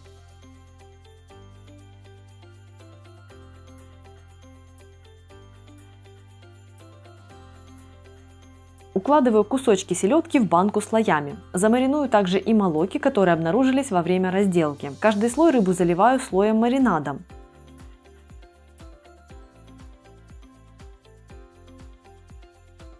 Когда вся рыба будет с маринадом в банке, закрываю крышку и аккуратно встряхиваю банку, чтобы маринад хорошо распространился и распределился среди кусочков. Выдерживаю рыбу в холодильнике в течение ночи. Подать такие кусочки можно просто выложив на тарелку, а можно сервировать их на свой вкус. Я решила сделать небольшие подложки для сельди из кусочков черного хлеба. Добавила немного маринада для сочности и сверху уложила немного красного лука для пикантности. Красиво глазу и очень вкусно. Вкус насыщенный, сбалансированный. Теперь займусь скумбрией. Очень вкусная сама по себе рыба, а я предлагаю приготовить ее на манер севиче. Получится очень круто. Список ингредиентов сейчас расположен на экране и продублирован в описании. Разделываю скумбрию точно так же, как и селедку. Даю оттаять в холодильнике, разделку начинаю со стороны хребта, вырезая плавники. Отделяю голову, хребет с хвостом, удаляю внутренности. Удаляю оставшиеся кости при помощи пинцета и снимаю кожицу.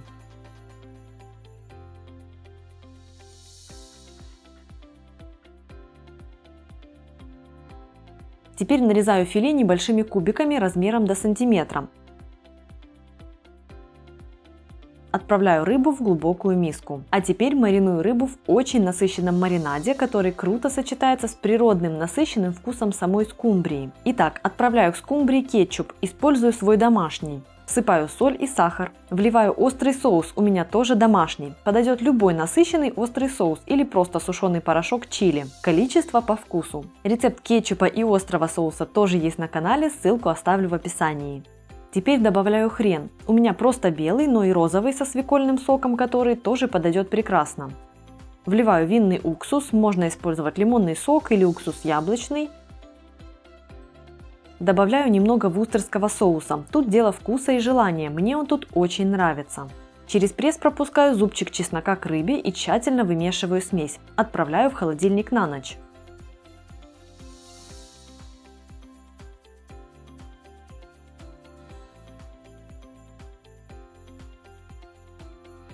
Так как такое севиче просто так подавать будет неудобно, тут тоже можно использовать хлебцы, кусочки подсушенного лаваша, а я решила использовать в качестве подложки картофель. Отварила его в мундире, очистила и разрезала напополам. Срезаю немного у дна, чтобы половинки устойчиво стояли на тарелке. На каждую половинку картофеля я выкладываю кубики скумбрии. Маринад с рыбы будет пропитывать и сам картофель. Очень круто! Для красоты дополняю картину рубленым зеленым луком.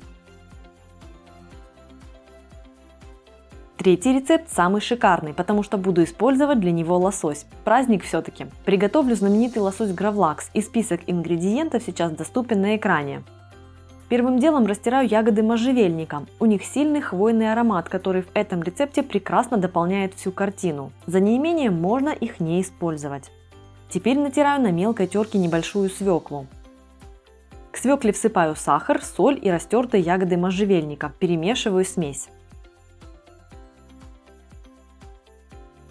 Филе лосося выкладываю на пищевую пленку. Будет много сока, поэтому ее должно быть с запасом. Поверх рыбы распределяю равномерным слоем всю свекольную массу. Выложив свеклу, очень плотно оборачиваю филе в пленку в несколько слоев. Если у вас есть вакууматор, воспользуйтесь им. Сладковатый землистый вкус свеклы, хвойный аромат можжевельника, баланс солености в этой жирной рыбе. Блюдо будет потрясающе красивым и вкусным. Завернутую рыбу укладываю в форму для запекания. Можно взять какой-то лоток. Укладываю рыбу кожей вниз, сверху кладу досточку и на нее небольшой груз. У меня это 2 маленькие гантели. Подойдет также банка с водой или что-то еще, что будет выполнять нужную функцию. Отправляю рыбу в холодильник на ночь.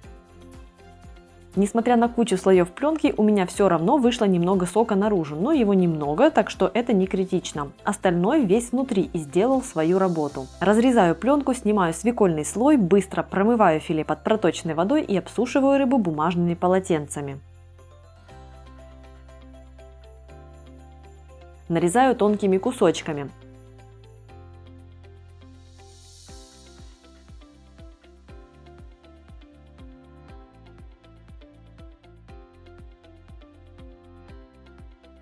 Как по мне, такой лосось не нужно ничем дополнять, так как он красив и так, плюс удобен в поедании прямо кусочками. Просто сворачиваю его в виде розочек и выкладываю на сервировочную тарелку.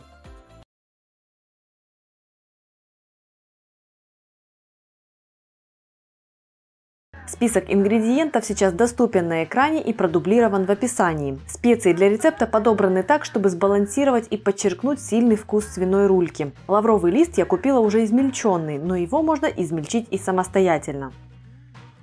Первым делом нужно избавиться от кости, аккуратно вырезав ее таким образом, чтобы получился более-менее однородный пласт. Одну рульку я уже подготовила и приступаю ко второй.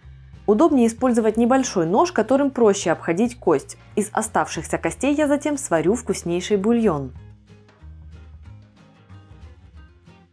Чтобы пласт из рульки был более удобным и равномерным, немного надрезаю мясо в тех частях, где его много. Готовлю ароматную смесь. Чеснок пропускаю через пресс. К чесноку всыпаю черный перец и соль. Добавляю зерна горчицы и молотый лавровый лист, перемешиваю смесь. Распределяю смесь специй по пластам мяса и втираю их, без фанатизма, просто до равномерного распределения. Прохожу по местам, где я надрезала мясо, чтобы специи попали и туда, и все мясо было хорошо приправленным.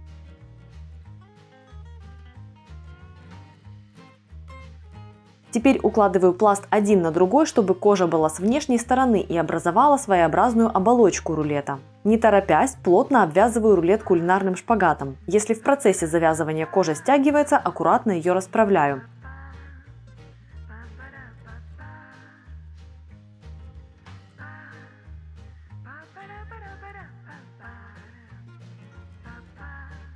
Рулет получился плотным и аккуратным.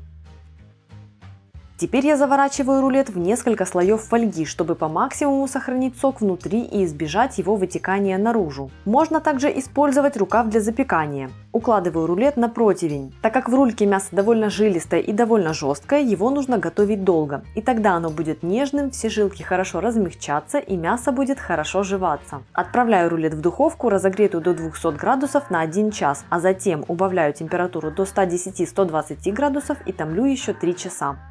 Достаю готовый рулет из фольги. Посмотрите, какой он нежный и весь аж колышется. Все отлично проготовилось и стало нежным. И в процессе остывания коллагеновые части, выделившие желатин, сцепят рулет. Чтобы придать рулету аккуратную однородную форму, остужаю его в форме для кексов с применением груза. Рулет выкладываю на пищевую пленку в несколько слоев и отправляю его в форму. Хорошо прикрываю верх краями пленки. Видно, что он слегка возвышается над краями формы. Укладываю сверху деревянную доску и располагаю груз. Это может быть все, что угодно. Банка, наполненная водой, а у меня 2 гантели по 2 килограмма. Отправляю рулет в холодильник на ночь. Извлекаю рулет из формы, снимаю пленку и избавляю его от шпагата.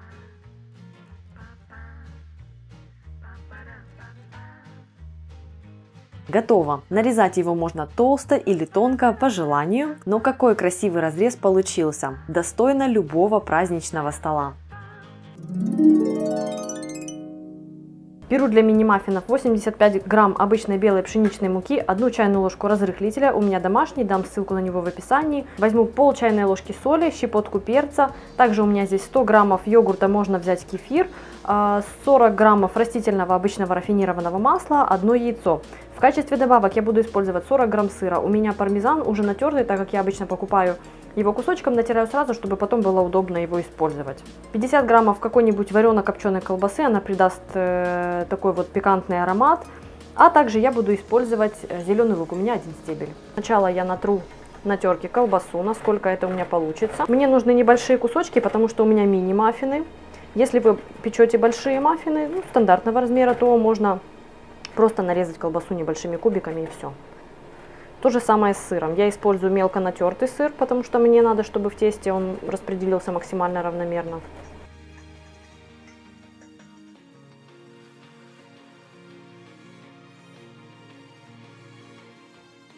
Итак, тут у меня уже все в кучке. Сначала я смешиваю все сухие ингредиенты. Муку с разрыхлителем добавлю 2 таких щедрых щепотки соли и щепотку черного перца. Просто все вот так вот быстренько смешиваю. И теперь вливаю все жидкие ингредиенты. Кефир или йогурт, растительное масло, яйцо. И сразу же отправляю сюда сыр. Добавок получается довольно много, поэтому маффины насыщенные по вкусу. То есть здесь не будет куча-куча теста и чуть-чуточка добавок. Здесь будут активно чувствоваться те добавки, которые вы положили в тесто. Смешиваю все.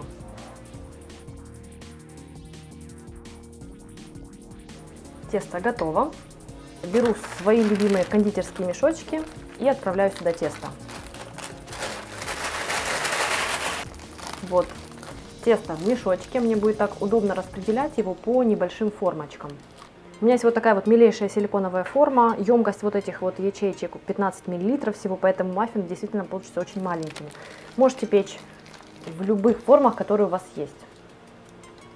Заполняю их полностью. Хочу, чтобы они еще выросли, вспухли. У меня должно получиться 18 маффинов, на планшете вот 15, и остальное я потом допеку. Отправляю маффины в духовку выпекаться при температуре 200 градусов в течение примерно 12-15 минут. Готовы мои мини-маффины. Посмотрите, какие они румяные и кругленькие.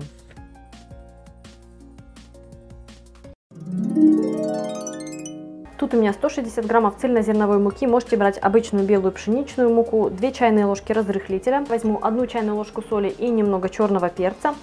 Из жидких ингредиентов буду использовать 200 граммов нежирного кефира, 75 граммов майонеза, у меня домашний, ссылку на него я оставлю в описании, а также 1 яйцо. В качестве добавок я буду использовать 100 граммов оливок без косточек, 2 луковицы, которые я поджарю на небольшом количестве растительного масла, и 75 граммов грецких орехов. Первым делом займусь нарезкой и обжаркой лука.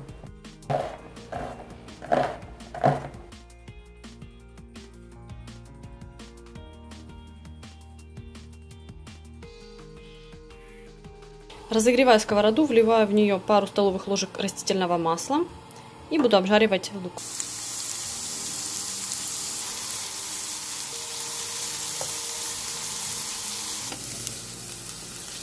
Лук поджарен и остужен. Смешиваю сухие ингредиенты, то есть муку с разрыхлителем. Сюда же отправляю чайную ложку соли и щедрую щепотку перца. Ввожу влажные ингредиенты. У меня здесь нежирный кефир, майонез, а также 1 яйцо.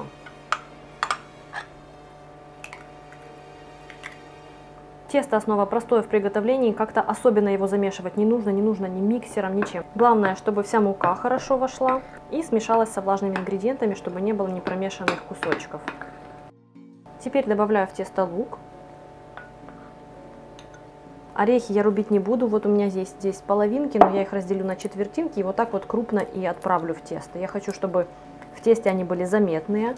Оливки я тоже не буду разрезать. Хочу, чтобы все добавки хорошо читались. Тесто готово, отправляю его в форму. У меня здесь стандартная китайская форма для кексов, ее размер 12 на 22 или на 24, поэтому если у вас есть вот такого плана форма, даже если будет небольшое расхождение в сантиметрах, она прекрасно подойдет. Я ее дополнительно выстилаю пергаментом. Отправляю тесто в форму и буду выпекать при 175 градусах около 1 часа. Закусочный кекс готов. Посмотрите, какой он румяный. Дам ему остыть. Тут у меня 250 граммов куриной печени, 2 яйца, 2 луковицы. Одна луковица пойдет в само тесто, вторую луковицу я поджарю на небольшом количестве растительного масла и буду перемазывать вместе вот с домашним майонезом. Если вы жареный лук не любите, то просто его уберите. Также в тесто я добавляю 100 граммов тыквы. Если вы не любите тыкву, можете добавить морковь. У меня уже натертая сырая тыква. Также в тесто пойдет 1 стакан молока и 5 столовых ложек овсяных хлопьев. Приправлю я все, конечно же, солью и перцем. И затем я планирую подать печеночный торт на зубочистках в виде канапе. Это я вам буду показывать дальше в видео, поэтому не переключайтесь. Сейчас я мелко нарежу луковицу и буду ее обжаривать на масле.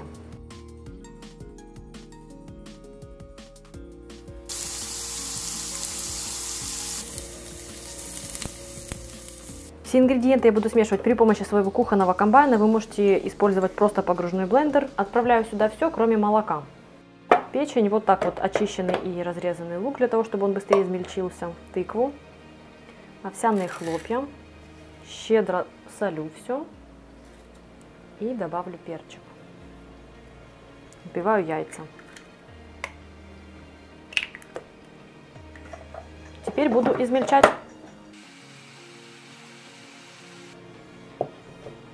Ну и теперь я вливаю все молоко. Смешаю еще раз.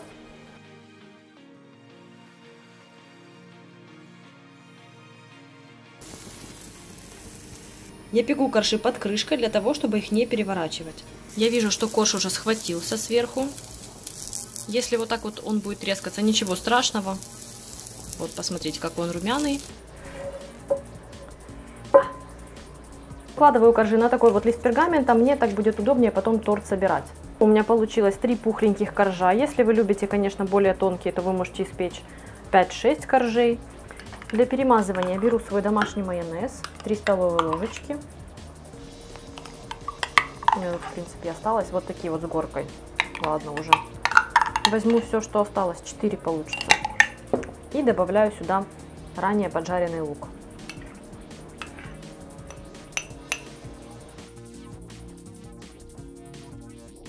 Приступаю к перемазыванию моего печеночного тортика. Я распределила весь майонез. Верхний слой я не буду смазывать майонезом, потому что сверху у меня будет яблочко. Собранный торт я отправляю для пропитки в прохладное место, то есть в холодильник на ночь. Для подачи я подготавливаю 2 яблока, их я очищаю от кожуры и удаляю из них сердцевинку. Нарезаю небольшими ломтиками.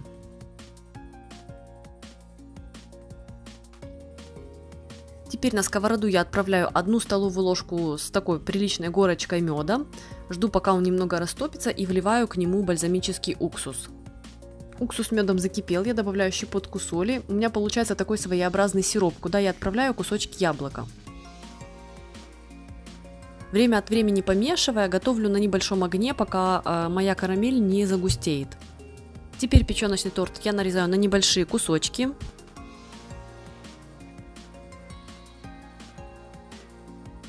И на каждый кусочек я выкладываю по ломтику яблока. 2 яблок мне как раз хватает для того, чтобы хватило на все кусочки. Небольшие части у краев останутся для дегустации. Пришпиливаю каждый ломтик яблока к печеночному торту при помощи зубочистки. Так я и буду все подавать.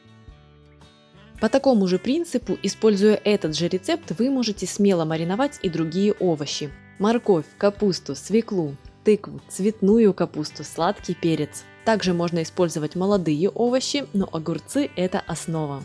Список ингредиентов к рецепту в конце видео и в описании. На одну пол-литровую банку идет 2-3 огурца и 1 луковица. Сам маринад состоит из 150 мл натурального уксуса, он мягче по кислотности, я использую домашний. Также потребуется 100 граммов сахара и 30 граммов соли. В качестве вкусовой добавки возьмите 6 горошин душистого перца и 2 чайные ложки цельнозерновой горчицы или просто зерен. Еще половину порции ингредиентов я подготовила, чтобы показать вам ускоренный способ. Кроме того, вместо цельнозерновой горчицы тут я буду использовать обычную напополам с хреном. Начнем с приготовления обычных пикули. Нарежьте кружочками лук и огурцы.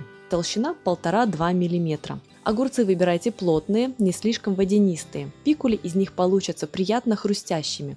Слишком водянистые огурцы могут получиться клеклыми. Огурцы пикули будут готовы сразу после того, как остынут, но их можно заготовить впрок. Для этого банки и крышки должны быть стерильными, а после заливания маринадом укутайте банки, как в случае с обычной консервацией. Для быстрого употребления укутывать ничего не нужно. Овощи просто выложите в банку. Я делаю это в 3-4 слоя, но огромного значения это не имеет. Просто так удобнее доставать и лук, и огурцы. Слегка утрамбовываю овощи, но слишком приминать не нужно.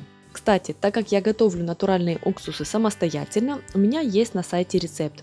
Ссылку на него я оставлю в описании. Приготовьте маринад. В небольшую емкость всыпьте сахар, соль, горошину душистого перца и добавьте горчицу. Как я уже говорила, можно использовать как готовую цельнозерновую горчицу, так и сухие зерна.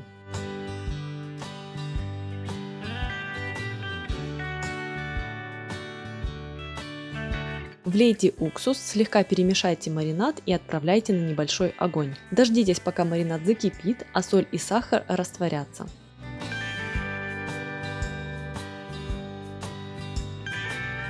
Кипящим маринадом залейте овощи в банке. Огурчики пока еще яркие, изумрудные, но через время они пропарятся и цвет станет более желтым. Закройте банку крышкой и оставьте до остывания. Как я уже говорила, когда маринад остынет, пикули готовы.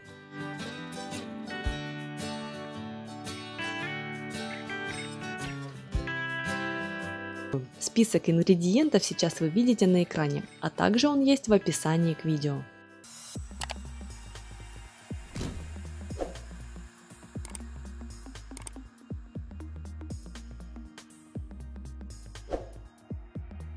Список ингредиентов сейчас доступен на экране, а также он продублирован в описании под видео. Сперва необходимо измельчить мясо. Во вступлении я говорила, что вы можете делать чисто рубленую ветчину или использовать фарш, пропущенный через крупную решетку. Я буду делать комбинированный вариант. Разрезаю ошеек напополам и одну часть режу крупными кусками. Их я измельчу в фарш. Вторую половину ошейка я нарезаю кубиками размером 1,5-2 см.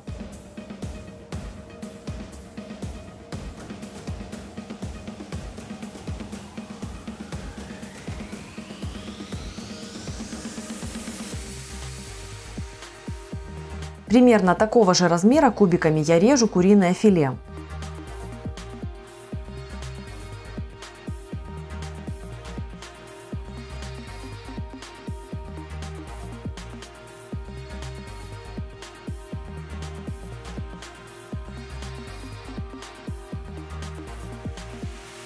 Нарезанные кубики мяса отправляю в глубокую миску. Добавляю в мясо соль, обычную и нитритную, а также свежемолотый черный перец. Из приправ использую только его. Вливаю к мясу ледяную воду и перемешиваю смесь. Мясо нужно хорошенько промассажировать. Если вы будете смешивать фарш для ветчины полностью вручную, то массажируйте, пока мясо не станет слегка вязким, а вода не разойдется, войдет в фарш. Я же для смешивания буду использовать свой комбайн с пластиковой насадкой для замеса теста. Смешивать буду в 2 приема, так как объем комбайна не позволит сделать это за раз. Отправляю в комбайн смесь и обрабатываю фарш. Мягкое куриное филе при этом еще слегка измельчится, а сам фарш становится как бы единым целым.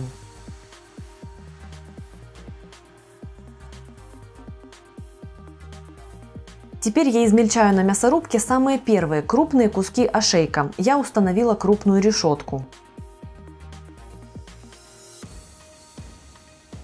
Добавляю фарш к смеси нарезанного мяса и смешиваю все в комбайне до равномерного распределения. Важно, чтобы фарш и мясо во время обработки оставались холодными. Когда ветчинный фарш станет полностью однородным, то есть все кусочки равномерно смешаются, нужно отправить смесь на созревание на 24-48 часов. Отправляю мясо в контейнер, стараясь его утрамбовать. Насколько у меня получается. Закрываю крышкой и отправляю в холодильник. После созревания можно приступать к дальнейшему приготовлению. Есть специальные оболочки для ветчины и колбас, но я буду использовать обычный пакет для запекания. Можно также использовать пищевую пленку. Итак, у меня тут 2 куска пленки, у меня будет 2 батона ветчины и натуральная нить для завязывания концов. Делю созревший фарш на 2 части и заворачиваю каждую часть в пленку. При этом мясо нужно постараться хорошенько утрамбовать, чтобы внутри не было пустот, в идеале. Заверните мясо в пленку плотно, придав ему аккуратную форму продолговатого батона. Концы пленки хорошенько закрутите и завяжите нитью. Закручивайте концы так, чтобы батоны ветчины получились плотными, тугими.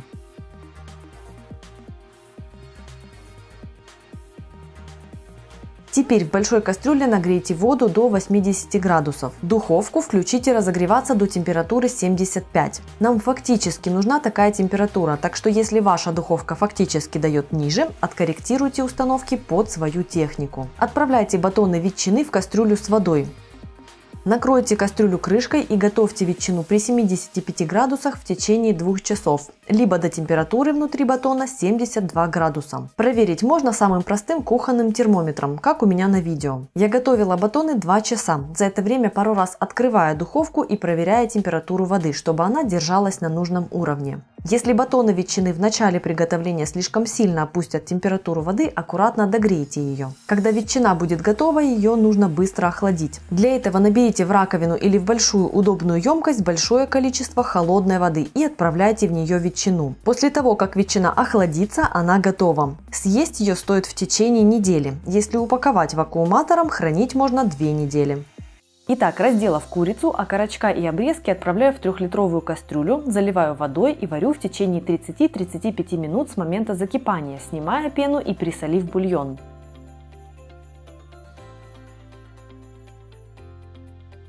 Когда мясо будет готово, извлекаю окорочка, обрезки и даю им остыть, а бульон остужаю отдельно. Если нужно сделать это быстро, просто поставьте кастрюлю с бульоном в миску, наполненную холодной водой. Готовлю заливное. Желатин заливаю охлажденным бульоном 200 мл, даю набухнуть. Горошек отправляю в кипящую подсоленную воду и провариваю в течение минуты с момента закипания, после чего откидываю его на сито и обдаю холодной водой, чтобы резко остудить его и сохранить яркий цвет. Даю горошку стечь. Отвариваю сразу весь горошек и для заливного, и для салата, чтобы сэкономить время. Нарезаю сладкий перец небольшими кубиками.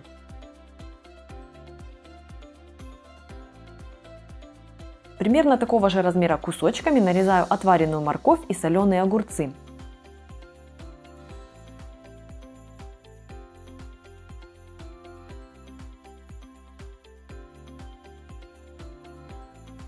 Отправляю перец, морковь, огурцы и горошек в миску. С куриных обрезков снимаю оставшееся мясо и смешиваю его с овощами, приправляю солью и перцем.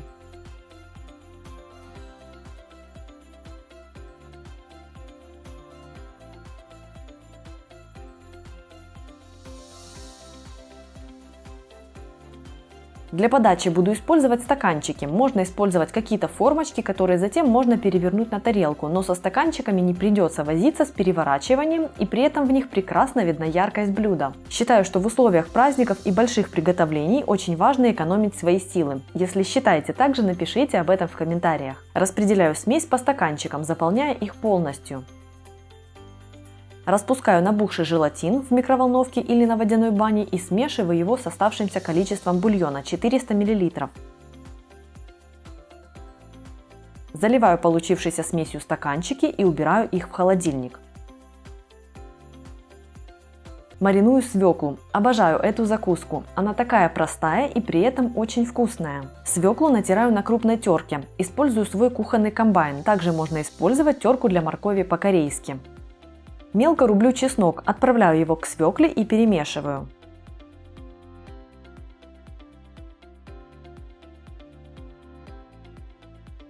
Готовлю заправку. Смешиваю мед, соль, молотый кориандр с уксусом, у меня яблочный, и растительным маслом. Прогреваю смесь практически до кипения. Я делаю это в микроволновке. Если нагревать на плите, важно не перегреть ее. Как только уксус начинает закипать, готово. Перемешиваю заправку, чтобы мед полностью разошелся, и выливаю ее в свеклу. Перемешиваю до равномерного распределения, накрываю пленкой и убираю в холод на ночь. Приступаю к закуске из лаваша. Морковь натираю на мелкой терке и натираю также адыгейский сыр. Так как он довольно мягкий, его можно и просто вилкой размять. Пропускаю через пресс чеснок, добавляю сметану и приправляю солью, перцем. Перемешиваю массу.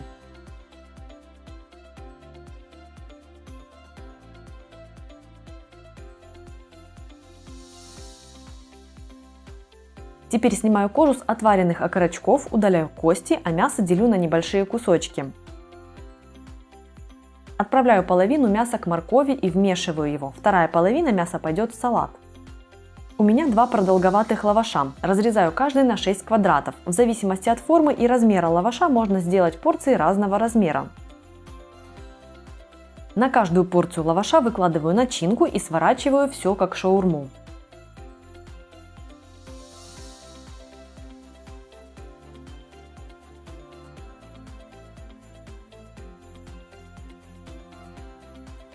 Выкладываю порции на противень, застеленный пергаментом, и смазываю верх растительным маслом, чтобы получить хрустящую поверхность. Отправляю в духовку, разогретую до 220 градусов, на 15 минут. Перехожу к паштету из селедки. Я взяла уже разделанное филе весом 200 граммов. Если сельдь крупная, будет достаточно одной тушки. Грубо нарезаю филе сельди, сваренные вкрутую яйца и лук.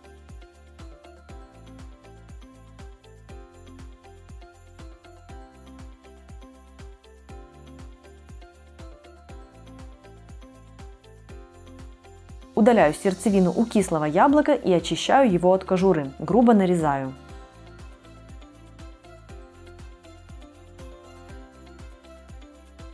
Отправляю в комбайн все нарезанные ингредиенты и сливочное масло комнатной температуры. Приправляю все перцем. Измельчаю массу до однородности. Если необходимо, готовый паштет можно приправить солью. Перед подачей выкладываю паштет на крекеры. Порция получается на один укус, что очень удобно. Выкладывать можно при помощи чайных ложек, а я использую небольшую ложку для мороженого, которая идеально подошла под размер крекеров. Дополняю закуску нарезанным зеленым луком.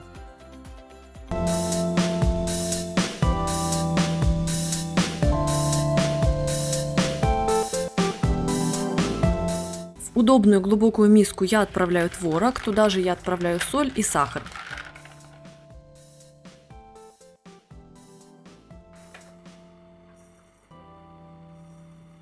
Добавляю яйца и перемешиваю. Я это делаю при помощи картофеля мялки. Если вам удобнее делать это при помощи вилки, ложки, блендера, делайте так, как вам сподручнее.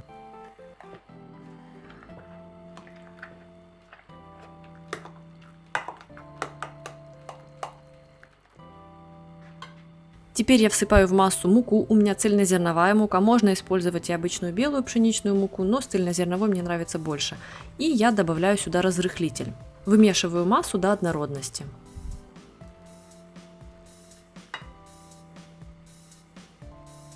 Теперь введу в творожную основу добавки. Мелко нарежу сладкий перец, мелко нарежу заранее отваренное куриное филе и порублю петрушку. Все это отправляю в творожную основу.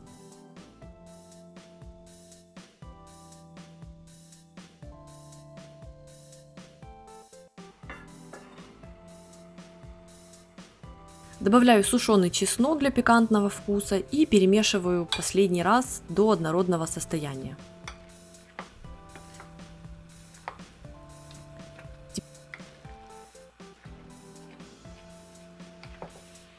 Хорошенько разогреваю антипригарную сковороду, добавляю туда немного растительного масла и отправляю на нее сырники. Слегка их расплющиваю для удобства и жду, пока они станут румяными. Переворачиваю на другую сторону и завершаю приготовление. Для приготовления вафель я разогреваю вафельницу, ничем не смазываю поверхности и отправляю туда при помощи моей ложки для мороженого немного творожной массы. В моей вафельнице вафли будут выпекаться в течение 6-7 минут. Ну и настал черед приготовить самое не ППшное блюдо из моего сегодняшнего списка. Жду, пока масло нагреется. Определить, когда оно нагрелось, можно, опустив в него какую-то деревянную ложку. Если вокруг нее пошли уже мелкие пузырики, то значит масло достаточно горячее. Не стоит отправлять тесто в недостаточно разогретое масло, иначе изделия напитают его слишком много, и они получатся слишком жирными.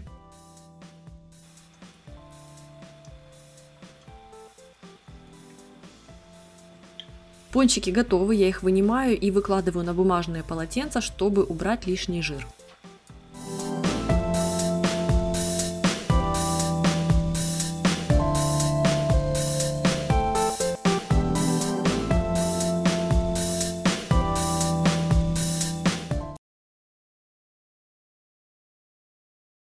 Возьмите 500 граммов куриной печени, 100 граммов молока, 2 яйца, 150 граммов сливочного масла, 75 граммов сам паштет и 75 граммов для верхней защиты, специи, соль, перец и 1 чайная ложка лукового порошка. Последний опционально, но рекомендую настоятельно. Печень промойте и отправьте в какую-то удобную глубокую миску. Щедро посолите, добавьте луковый порошок и перец. Луковый порошок деликатно дополнит вкус печени и не перетянет внимание на себя. Вбейте в миску яйца.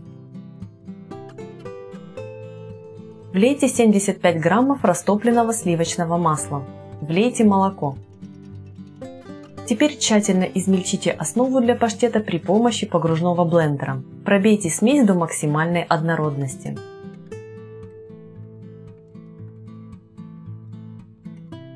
В глубокую форму для выпечки или глубокий противень уложите бумажное полотенце и расставьте формочки или стеклянные баночки. Разлейте через сито по емкостям основу для печеночного паштета. Благодаря ситу мы избавимся от остатков пленочек, и готовый паштет будет максимально однородным и нежным.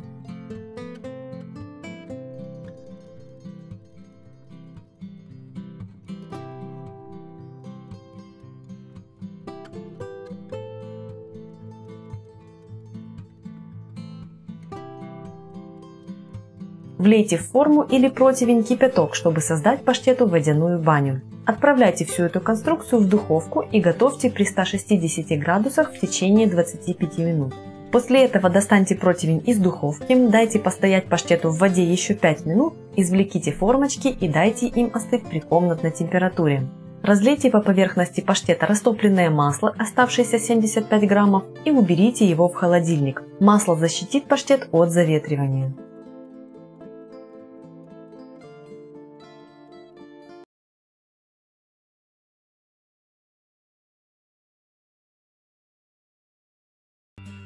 Вам потребуется 7 вафельных коржей, у меня это 70 граммов, 1 куриное филе, 1 луковица и 2 моркови, 500 граммов шампиньонов, 100 граммов замороженного горошка, 150 граммов натурального йогурта, 150 граммов сметаны, соль и перец по вкусу, а также 2-3 столовые ложки растительного масла. Первым делом займитесь нарезкой, так вы сможете затем готовить все части начинки одновременно, а это ускорит процесс. Шампиньоны обчистите от загрязнений и торфа и нарежьте мелкими кубиками. Подойдут как белые шампиньоны, так и королевские. Теперь нарежьте луковицу небольшими кусочками около 5-6 мм. Размер должен быть примерно таким, как кусочки грибов, чтобы эта часть начинки была гармоничной.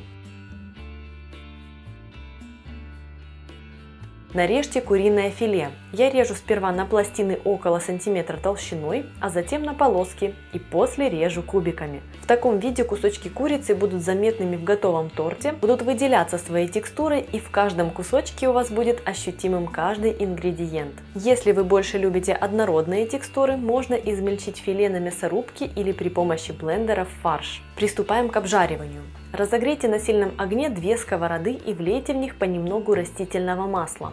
Отправляйте обжариваться в одну сковороду нарезанные грибы, а в другую кусочки курицы. Готовьте, помешивая. Приправьте во время приготовления грибы и курицу солью и перцем.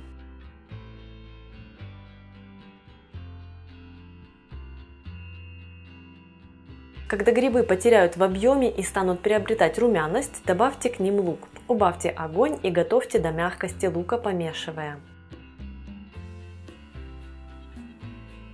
Курицу просто обжарьте до румяности. Зеленый горошек отправляйте в кипящую слегка подсоленную воду и готовьте в течение минуты, после чего обдайте холодной водой, чтобы резко охладить его и сохранить яркий цвет. Откиньте на сито. Морковь натрите на мелкой терке. Она придаст свежесть, сочность и привнесет приятную сладость во вкус закусочного торта. Отправляйте морковь в глубокую миску, добавьте немного соли и половину йогурта. Перемешайте. Йогурт сделает начинку более сочной и свяжет ее. А еще такая вот морковная прослойка сделает торт визуально более привлекательным. Обжаренные кусочки курицы тоже отправляйте в глубокую миску. К курице добавьте зеленый горошек и вторую половину йогурта. Перемешайте. Третья часть начинки из грибов. К обжаренным с луком шампиньонам отправляйте половину сметаны. Перемешайте до однородности. Собираем торт. Уложите на удобную поверхность первый вафельный корж и распределите по нему половину смеси из курицы с горошком. Накройте вафельным коржом. Выложите на него половину моркови и распределите ее равномерным слоем. Мне удобно делать это при помощи вилки. Накройте еще одним коржом и слегка придавите руками. Выложите половину грибной начинки и разровняйте ее. Накройте вафельным коржом и повторите каждый слой еще по разу. Так торт получится ярким по цвету и очень насыщенным. Накройте торт последним коржом. Для того, чтобы сделать его мягким и его удобно было есть вилкой, нужно дать торту минут 30 на пропитку. Дополнительно я накрываю его пищевой пленкой, а также укладываю небольшую досточку, чтобы верхушка торта после пропитки была ровной. Теперь смажьте верхнюю часть оставшейся половиной сметаны и нарежьте торт на порции. Украсить кусочки можно по-разному. Я просто уложила на каждый по листочку петрушки. Это выглядит свежо, контрастно и ярко и отлично подчеркивает яркий цвет начинки. Нарезать торт можно как квадратиками, так и треугольничками, традиционными для нарезки тортов. Еще два рецепта закусочных тортов к праздничному столу вы найдете, если заглянете в описании под этим видео. Начнем с легкой хрустящей закуски – чипсов из баклажанов. Возьмите один крепкий баклажан, вымойте его и нарежьте кружочками толщиной в 1–1,5 мм. Теперь нужно присолить кружочки баклажанов и оставить их минут на 10-15, чтобы соль вытянула горечь. Я выкладываю кружочки на бумажное полотенце и укладываю их в несколько слоев, присаливая каждый слой. Через 10-15 минут соль вытянет наружу влагу, которую нужно хорошенько промокнуть. Уделите внимание каждому кружочку. Теперь выложите кружочки баклажана на противень, застеленный пергаментом. Один баклажан у меня занял 2 противня, и готовить чипсы я буду одновременно в режиме конвекции.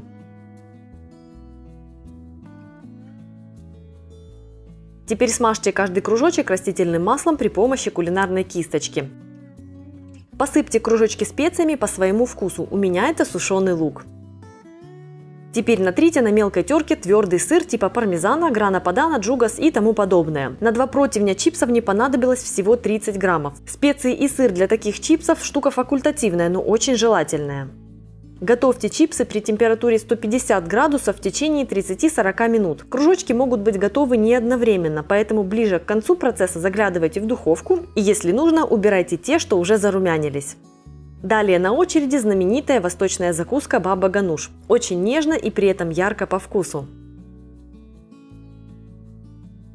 Подготовьте баклажаны, вымойте их, часто накалите ножом и запеките в духовке до мягкости. Я пекла при 175 градусах около 40 минут. Если есть возможность, запеките баклажаны на углях, так будет ароматнее. Готовые баклажаны уберите в пакет или накройте пленкой, пускай упреют, так кожицу будет легче снять. Снимите с баклажанов кожицу и выскоблите мякоть. Отправляйте баклажановую мякоть в чашу блендера или кухонного комбайна. Добавьте чеснок и тахину. Ее, кстати, можно запросто сделать самостоятельно, если нет возможности купить. Влейте растительное масло и выжмите лимонный сок. Добавьте специи по своему вкусу. Я выбрала копченую паприку для легкого аромата дымка, а также добавила свой острый соус, рецепт которого был в прошлом видео. Приправьте солью и по желанию перцем. Тщательно измельчите массу до максимально однородного состояния. Попробуйте готовую пасту на соль и кислоту и, если необходимо, отрегулируйте. Следующими приготовим баклажановые мини-пиццы. Сперва я приготовлю для них томатный соус. На видео я готовлю двойную порцию, так как этот же соус буду использовать еще и с фрикадельками. Очень удобно. Мелко порубите лук. Истолките в ступке чеснок или пропустите его через пресс. Добавьте анчоусы и разотрите. Анчоусы усилят вкус соуса, сделают его насыщенным, но вы можете их не добавлять, если не любите. Помидоры вымойте и разрежьте надвое поперек. Натрите их на мелкой терке так, чтобы кожица осталась у вас в руке. Напоминаю, что готовлю двойную порцию соуса. Этот соус отлично подойдет для пасты или пиццы, или же вы просто можете взять любимый кетчуп, измельчить печеные томаты в пюре. И кетчуп, и печеные томаты есть на моем канале, ссылки я оставлю в описании. В сковороду влейте растительное масло и отправляйте туда лук. Готовьте на небольшом огне до мягкости, после чего добавьте растертый с анчоусами чеснок и перемешайте. Когда смесь распределится и чеснок начнет активно источать ароматы, добавьте в сковороду томатную пасту и влейте натертые помидоры. Добавьте орегано, перец, а вот солью лучше приправить соус в конце, когда он уже уварится. Тушите соус на медленном огне минут 20, пока он не загустеет. Удобно делать это в широкой сковороде. Соус можно использовать уже в таком вот виде, но я предпочитаю дополнительно измельчить его в блендере. Соус готов, теперь займемся остальными ингредиентами. Баклажан вымойте и нарежьте кружочками толщиной в 1–1,5 см. Щедро посолите кружочки и оставьте минут на 15, чтобы соль вытянула горечь. Этим временем нарежьте колбаски, натрите сыр. Теперь промокните каждый кружочек баклажана, уложите их на противень, застеленный пергаментом. Смажьте кружочки маслом и запекайте при температуре 250 градусов в течение 15 минут. Распределите по каждому кружочку немного томатного соуса, затем посыпьте их сыром и выложите по несколько кусочков кабаноси, сколько получится.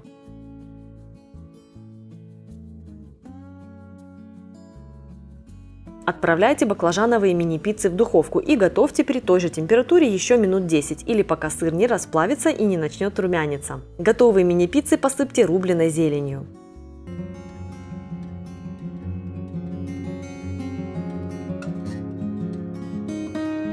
Список ингредиентов сейчас доступен на экране, останавливайте видео для удобства.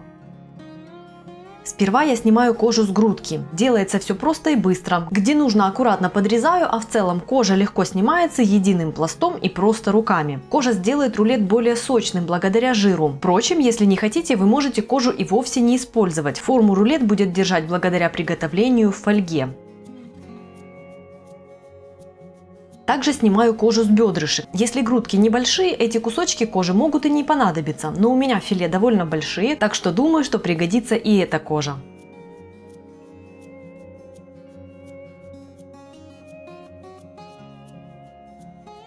Срежьте мясо с бедрышек и нарежьте довольно крупно. Размер кусочков 2–3 см. Кстати, соотношение мяса, филе и бедрышек вы можете смело менять.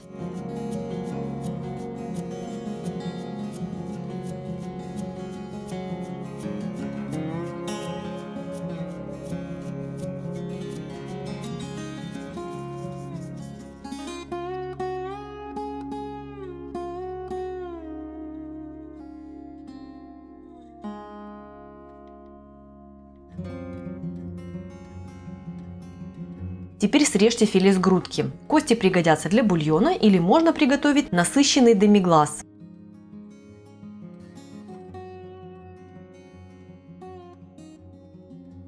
Филе нарежьте чуть более крупными кусочками, чем мясо с бедрышек. Это мясо готовится быстрее, и таким образом мы сбалансируем всю массу.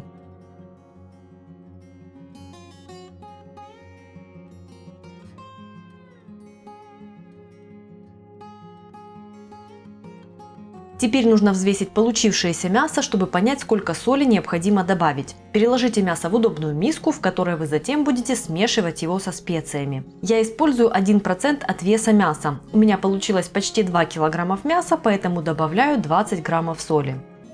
Добавьте специи. В данном случае у меня смесь итальянских трав и крупная паприка. Кстати, домашняя, ее заготовку я показывала в видео на канале. Добавьте пропущенный через пресс чеснок. Как я уже говорила, комбинации специй могут быть абсолютно разными. Все зависит от ваших предпочтений. Добавив специи, тщательно перемешайте мясо для равномерного распределения.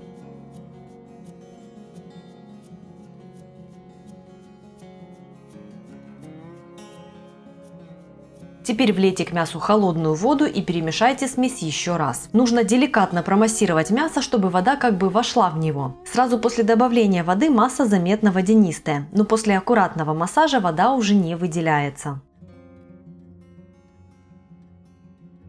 Теперь сформуем рулет. Я сделаю 2 штуки по килограмму. На рабочую поверхность укладываю один большой кусок фольги вдоль, а затем перпендикулярно ему еще 2. Эти 2 куска будут как бы основными, а первый удерживающим. Вы также можете использовать рукав для запекания, чтобы придать форму рулету. Расстелите по фольге кожу, которая будет играть роль оболочки. У меня тут 2 куска с грудок, а для второго рулета я использовала кожу с бедрышек. Выложите на кожу половину мяса и придайте массе форму батона однородной толщины, завернув ее в фольгу. Концы закрутите, чтобы зафиксировать края рулета. Постарайтесь сделать это так, чтобы рулет получился плотным.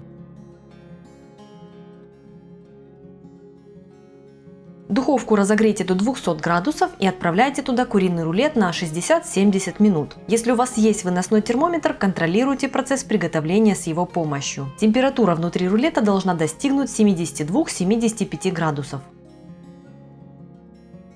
После приготовления куриный рулет можно подавать сразу же как основное блюдо. Или же дайте рулету остыть и стабилизироваться, если рассматриваете его как закуску, как замену колбасе или буженине. В этом случае в идеале разрезать его после выдержки в холодильнике в течение нескольких часов, но я не удержалась и разрезала его раньше. Посмотрите, какой аппетитный рулет получился. Надеюсь, вам тоже будет очень вкусно.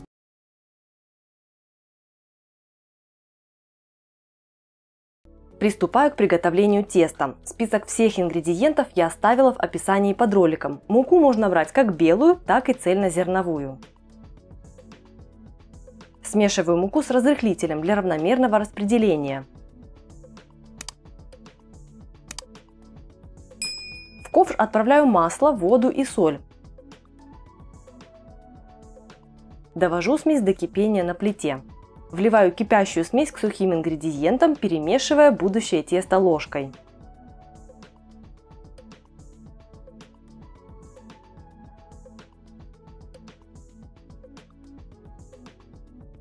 Когда вся жидкость будет влита, замешиваю тесто рукой, чтобы вся мука увлажнилась. Тесто приятно теплое.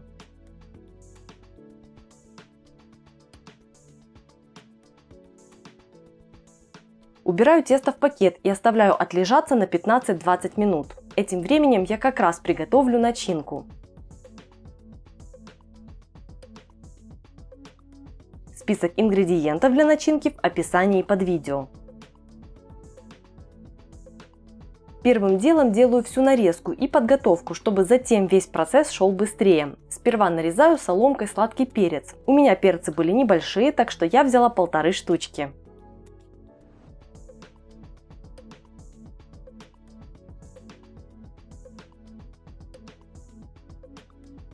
Нарезаю полосками куриное филе, толщина около сантиметра.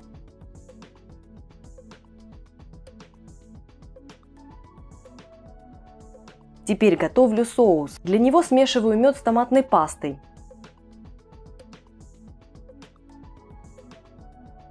Вливаю соевый соус и лимонный сок. Перемешиваю.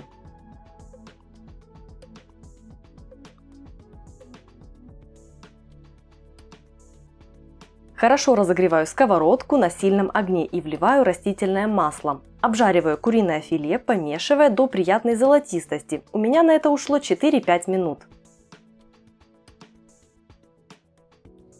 Снимаю сковороду с огня, добавляю соль и перец. По желанию можно добавить еще какие-то специи.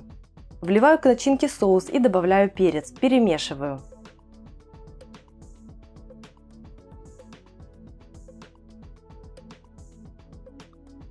Теперь я присыпаю рабочий стол мукой и раскатываю тесто в пласт толщиной 1,5-2 мм. Тесто приятное, пластичное и упругое.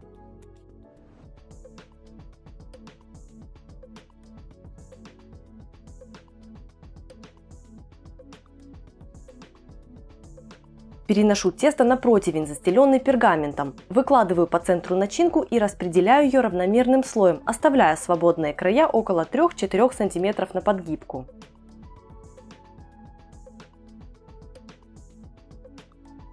Подворачиваю края теста, формуя красивые складочки. Характерная форма для галеты. Кстати, если вдруг вы пропустили, недавно на моем канале вышел рецепт галеты со сливами на нежнейшем творожном тесте. Ссылку на рецепт оставлю в описании.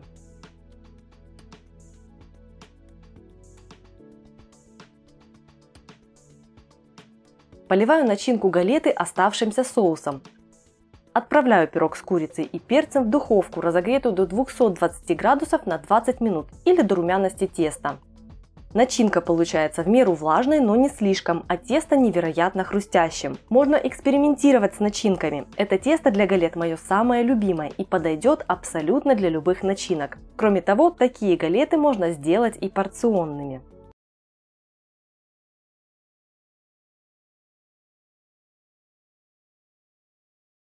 Список ингредиентов для основного рецепта с добавками сейчас доступен на экране, а также я продублирую его в описании. Очень важно использовать натуральный творог, в идеале домашний или фермерский. Именно с таким сыр получится наверняка. В процессе подготовки видео я готовила этот сыр 5 раз, и парой неудачных вариантов я поделюсь дальше в видео.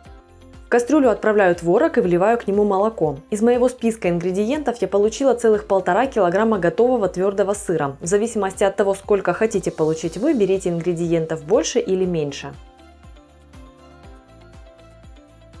Отправляю кастрюлю с творогом и молоком на плиту и на минимальном огне, помешивая, буду варить творог в молоке. Нужно дождаться, пока молоко створожится и отделится сыворотка. Зачем этот этап? Кислота из творога створаживает молоко, а из самого творога уходит влага. Таким образом я делаю его плотнее и суше, и в итоге сыр получится твердым. Именно поэтому в бонусном рецепте полуплавленного сыра в конце этого видео этапа варки творога в молоке нет.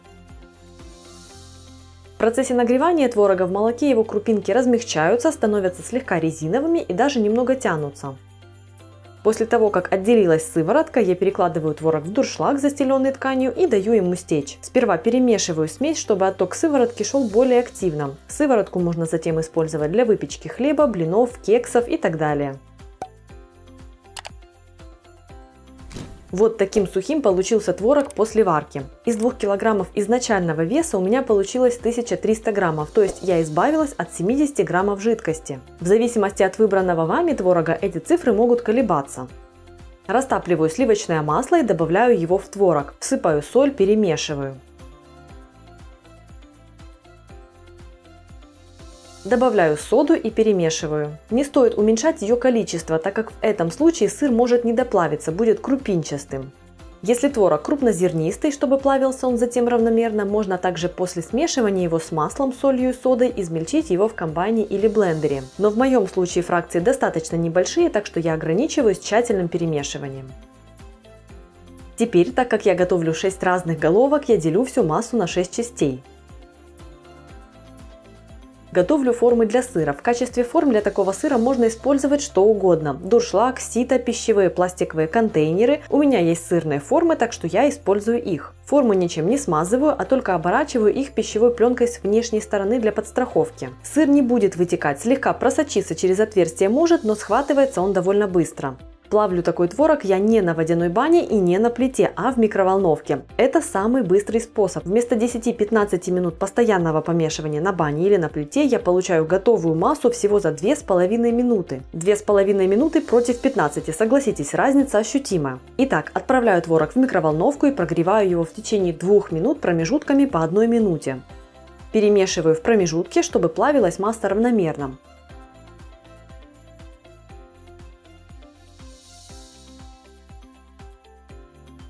Последние 30 секунд и масса для сыра готова. Мощность моей микроволновки, кстати, 900 Вт. В массе могут быть еще какие-то крупинки, но в процессе перемешивания и под действием температуры они разойдутся. Разрез сыра в итоге получается однородным. Отправляю горячую сырную массу в форму, разравниваю вверх. Сейчас видно, что схватывается сыр довольно быстро, но не плывет через отверстие формы. Теперь делаю головки с добавками. Мелко рублю петрушку и отправляю ее в уже расплавленную порцию сырной массы. Перемешиваю и отправляю в форму. В комментариях поделитесь, какие добавки вы бы выбрали для своего сыра. Что-то из моего списка или добавили бы что-то на свой вкус.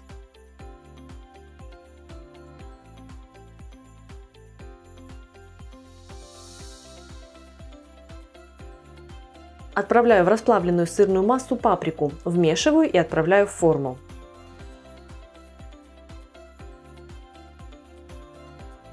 Удаляю косточки из оливок и рублю их не слишком мелко. Отправляю оливки вместе с прованскими травами в сырную массу. Перемешиваю и отправляю в форму для сыра.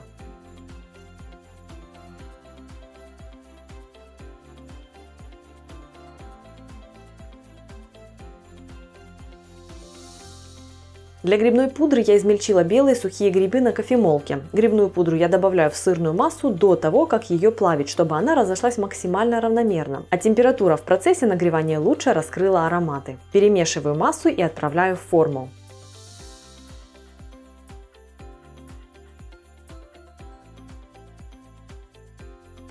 А это мой любимый вкусовой вариант. Семена пажитника, он же фенугрек шамбала, продается в супермаркетах, заливаю холодной водой и оставляю на пару-тройку часов. Также можно сделать это на ночь, если удобно. Откидываю семена на сито и удаляю лишнюю воду при помощи бумажного полотенца. В сырную массу до плавки добавляю куркуму, чтобы она равномернее разошлась. Расплавляю массу в микроволновке, а затем добавляю в нее пажитник, перемешиваю и отправляю в форму для сыра. Заполненные формы отправляю в холодильник на 2-3 часа, после чего извлекаю головки сыра из форм. Посмотрите, какими красивыми они получаются. Цена домашнего натурального твердого сыра на выходе всего 140 гривен за килограмм. Это 380 рублей или чуть меньше $5 по текущему курсу.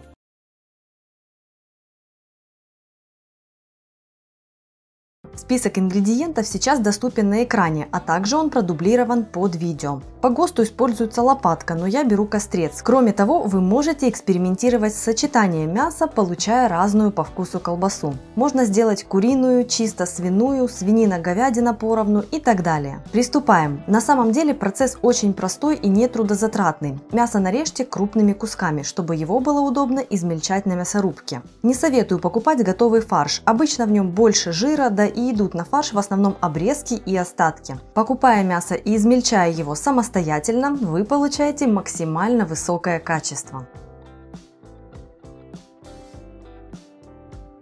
Пропустите мясо через мясорубку. Важно, чтобы мясо было холодным. Сперва установите крупную или среднюю решетку, чтобы грубо измельчить мясо. Затем установите мелкую решетку и пропустите мясо еще дважды. Так как моя мясорубка очень-очень старенькая, я пропускаю мясо через мелкую решетку только один раз. Если же у вас современная мясорубка, она все сделает быстро и качественно. Впрочем, для разнообразия можно использовать и фарш, пропущенный через мясорубку всего раз. Так текстура готового изделия будет похожей на ветчину. На фото слева как раз такой случай. Уже в процессе второго перемалывания видно, как в мясе проявляются белковые нити. Для колбас это важно. Добавьте в фарш обычную соль и нитритную, а также мускатный орех. Вбейте в фарш яйцо и влейте ледяное молоко. Вымешайте до однородности. Если используете только обычную соль, возьмите 23 грамма. По ГОСТу используется больше соли, но на мой вкус этого оказалось слишком много, и я уменьшила ее количество. Фарш нужно хорошенько вымешать. Можно делать это вручную, но это долго и смесь начнет нагреваться. Можно делать это при помощи миксера, а я буду использовать кухонный комбайн, установив пластиковую насадку для смешивания. Можно использовать комбайн с ножами, стандартными из комплекта. Фарша достаточно много, поэтому я смешиваю в 2 этапа. Он становится еще более гладким, гомогенным, упругим и блестящим. Теперь разделите фарш на 2 части и плотно заверните каждую часть в пищевую пленку, придав им форму батона. По возможности выгоните все пузыри воздуха. На производстве техника помогает получить максимально однородный фарш, но меня устраивает и такой на все 100%. Из этого фарша вы также можете готовить колбаски разного размера, сардельки, сосиски. Обернув фарш в пищевую пленку, плотно обвяжите концы какой-то хлопковой ниткой. Батоны не должны получиться вяленькими, они должны быть плотными. Если запас пленки у краев достаточный, можно завязать ее узелком. Ориентируйтесь по ситуации. На сосисках, например, это очень удобно. Батоны готовы, пора варить. Чтобы максимально приблизиться к производственной технологии, включите духовку на 75 градусов. В большую кастрюлю наберите воду и доведите ее до температуры 80 градусов. Погрузите батоны в кастрюлю и чем-то их придавите, чтобы они полностью находились в толще воды. У меня это просто крышка. Отправляйте кастрюлю с батонами в духовку на 2 часа. Если у вас есть домашний сous-вид, для вас задача упрощается.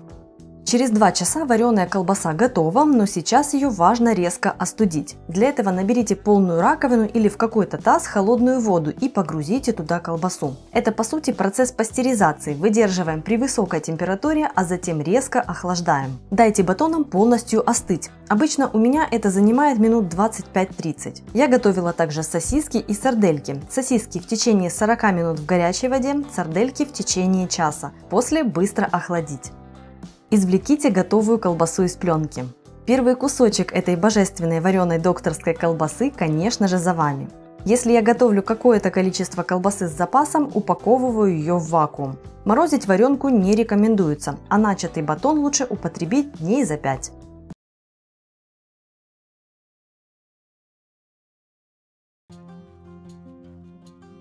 Размораживаю шпинат. Делаю это ленивым способом в микроволновке на низкой мощности. Разминаю кусочки размороженного шпината и добавляю к ним творог. Творог беру домашний. Если вы хотите получить однородную пастообразную текстуру начинки, то измельчите шпинат вместе с творогом при помощи блендера.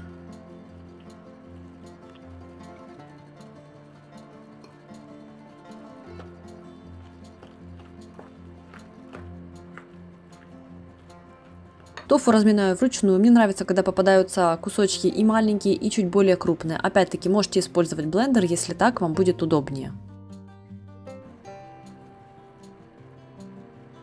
Теперь пришла очередь придать начинке вкус. В оба варианта я добавляю одинаковый набор специй. У меня это смесь перцев, также сушеное орегано и сушеный гранулированный чеснок. У такого чеснока более деликатный вкус, чем у свежего, и поэтому пикантность не будет кричащей. Также обязательно приправляю начинку солью и в конце вливаю лимонный сок. У меня обычный готовый лимонный сок из магазина, вы можете использовать свежий, либо какой-нибудь натуральный уксус.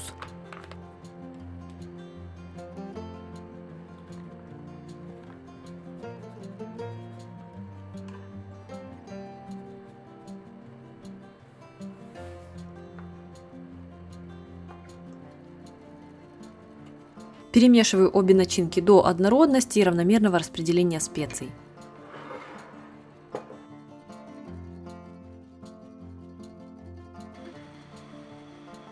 Беру 6 листов теста фила. Из общего количества ингредиентов у меня получилось 16 пирожков, 16 треугольничков.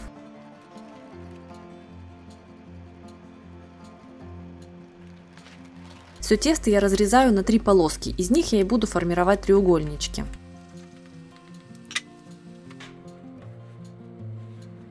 Приступаю к формованию пирожков. Беру одну полоску теста фила и смазываю ее растительным маслом.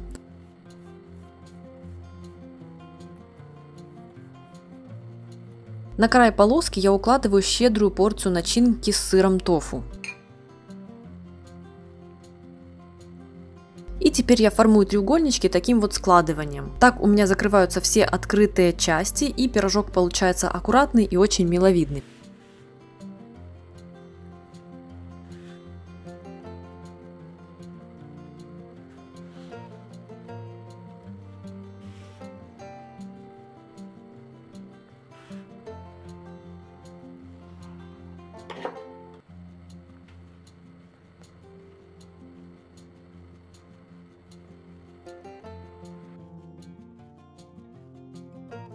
Треугольнички укладываю на противень, застеленный пергаментной бумагой, и смазываю сверху тесто при помощи небольшого количества растительного масла. Для лакто-варианта я решила использовать растопленное сливочное масло. Им, так же как и растительным, я смазываю полоски теста фила, укладываю небольшое количество начинки на край и сворачиваю в треугольнички. Так же как и предыдущий вариант, я тоже смазываю треугольнички маслом сверху перед отправкой в духовку.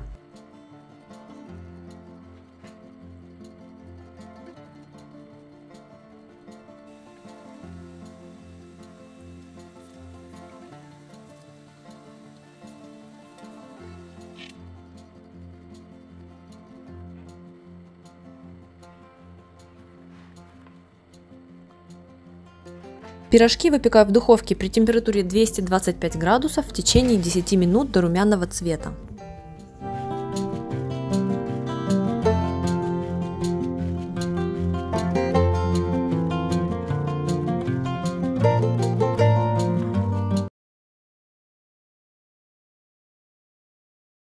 Список ингредиентов сейчас доступен на экране, а также продублирован под видео. Используйте по своему вкусу любые виды кабачков или патиссоны. У меня были цукини, буду использовать их. Начинаю приготовление с подготовки панировки. Для нее натрите на мелкой терке твердый сыр. Подойдет пармезан, грана падано, чеддер, джугас или что-то подобное. Сыра потребуется совсем немного, но как раз он и сделает вкус панировки очень яркой. Отправляйте сыр в небольшую миску. К сыру добавьте муку, смесь итальянских трав, сушеный чеснок. Приправьте смесь солью и перцем. Перемешайте. Кабачки вымойте, срежьте концы, разрежьте вдоль на 4 части и затем поперек на 2-3 части. Можно сделать брусочки более тонкими, но мне нравится именно такой размер. Так ощущается мясистость и сочность овоща внутри, и при этом он остается упругим. Отправляйте брусочки в контейнер. Полейте овощи растительным маслом и лимонным соком. Перемешайте, чтобы жидкости покрыли кабачки. Масло и сок не только добавят вкуса, а еще и помогут панировке приклеиться к брусочкам. Теперь выложите кабачки на какую-то плоскую широкую поверхность, чтобы они легли в один слой, и посыпьте половиной или 2/3 панировки. Перемешайте брусочки, чтобы панировка покрыла их. Всыпьте к кабачкам оставшуюся часть панировки. Противень застелите пергаментом и установите сверху решетку. У меня алиэкспрессная для остывания выпечки, но подойдет и та, что есть в самой духовке. Выкладывайте брусочки кабачков на решетку с небольшим усилием, вдавливая в оставшуюся часть панировки. Скажем так, нужно использовать всю панировку, чтобы на гранях брусочков она лучше закрепилась. Запекайте брусочки при 220 градусах в течение 12-15 минут. Если у вашей духовки есть режим конвекции, используйте его. Важно запекать такие кабачки именно на решетке, чтобы они не начали активно выпускать влагу и мокнуть. Они должны обдуваться горячим воздухом со всех сторон. Панировка в кабачках должна стать румяной, а сами брусочки при этом останутся упругими, но при этом они не будут сырыми. Конечно же, вкуснее всего это блюдо сразу из духовки. Начинаю с самой эстетичной закуски. Выглядит очень эффектно, правда? Вкусы и ароматы в балансе, очень нарядно и в подаче очень удобно. Список всех ингредиентов в описании под роликом. Начинаю с приготовления кубиков желе из свеклы. Замачиваю желатин в холодной воде и оставляю на несколько минут, чтобы он разбух. Этим временем очищаю отваренную свеклу и отварное яйцо. В глубокую емкость режу грубо яйцо и свеклу небольшими кусочками. Всыпаю соль и отправляю в емкость жирный йогурт. У меня 10%. Можно взять сметану жирностью 15%. Измельчаю смесь до максимальной гладкости. Затем распускаю в микроволновке желатин. 30 секунд буквально. Перемешиваю жидкость и вливаю ее в свекольную массу. Пробиваю смесь блендером еще раз. Теперь смазываю небольшой лоток растительным маслом. Это будет форма для желе, а масло поможет его легко извлечь. Выливаю свекольную массу в лоток и убираю в холодильник до полного застывания. Если хочется, чтобы это желе схватилось побыстрее, отправьте лоток в морозилку на 20-30 минут, а затем переместите в холодильник. Так желе застынет очень быстро. Теперь займусь скумбрией. Ее нужно очистить от кожи, разделать на филе, удалить плавники и кости. По своей сути эта закуска – это переиначенная и всеми обожаемая селедка под шубой. Только я использую скумбрию. Можно, конечно же, использовать и сельдь, но так как из нее у меня будет еще рецепт дальше, то пускай будет разнообразие.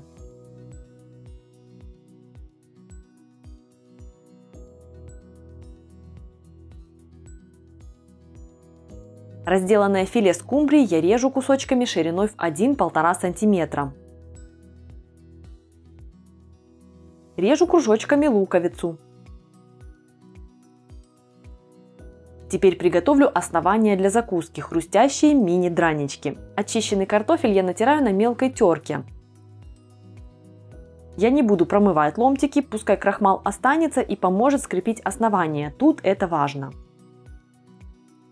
Натертый картофель я выкладываю на противень, застеленный пергаментом и щедро смазанный растительным маслом. Щедро прям. Оно сделает нам хрустящие края. Формую небольшие драники и приплюскиваю их, чтобы уплотнить.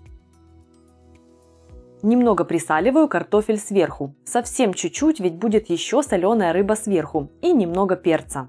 Чтобы одновременно выпечь 2 противня и сэкономить время, я использую режим конвекции в духовке. Первый противень отправила, быстро сформовала второй и отправила к первому. Температура 200 градусов, длительность приготовления 12-15 минут.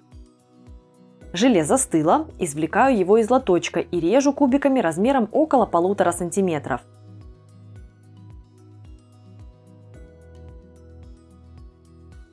Сборка. На каждый мини-драник отправляю по кусочку скумбрии. Дальше идет несколько колечек красного лука. Затем насаживаю на шпажки свекольное желе и пронизываю все остальные слои, скрепив их.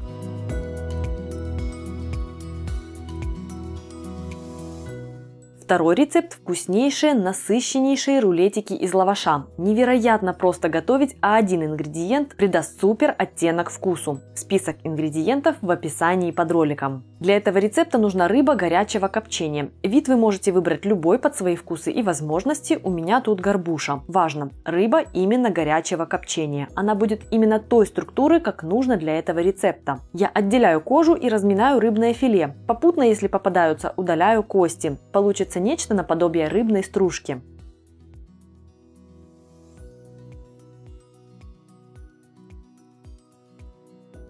Отправляю в глубокую миску сливочный сыр. К нему отправляю рыбу. И теперь время особого ингредиента, который сделает эту закуску очень яркой по вкусу. И она понравится всем любителям суши. Я беру 2 листа нори и режу их в миску небольшими кусочками. Они размягчатся и будут распадаться, но небольшие островки должны быть. Так будет красивее, чем если просто измельчить нори, скажем, на кофемолке. Выжимаю сок лимона, он сбалансирует вкус. Отправляю в смесь сметану и вымешиваю тщательно до пастообразного состояния.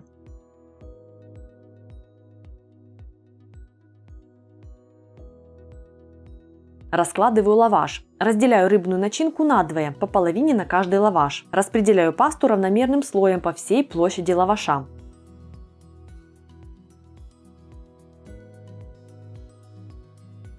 Сворачиваю лаваши в тугие рулеты. Если свернуть не туго, кусочки будут неаккуратными после нарезки. Теперь нужно, чтобы рулеты пропитались, а все ингредиенты поженились. Каждый рулет я заворачиваю в пищевую пленку и отправляю в холодное место на час-другой. Можно и на дольше, но меньше не стоит.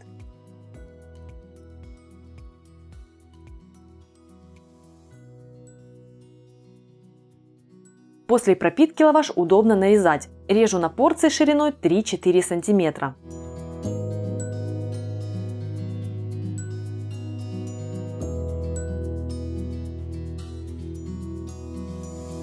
Третий рецепт – селедочное масло. Яркий, супер вкусный рецепт и такой простой в приготовлении. И приготовить его можно заранее, что очень удобно в праздники. Список ингредиентов в описании под этим роликом. Начинаю с самого неприятного – чистки селедочки. По желанию можно купить уже филе, но я взяла целую в надежде найти внутри икру. Отделяю кожу, удаляю хребет и кости, вырезаю плавники. Все стандартно в общем.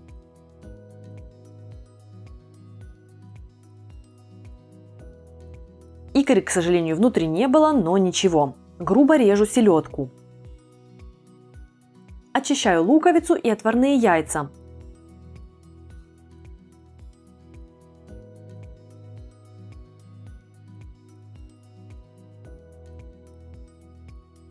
Грубо их рублю. Кстати, у меня есть видео по идеальной варке яиц. Ссылка будет в описании. Отправляю в чашу комбайна яйца, лук и сельдь. Измельчаю смесь.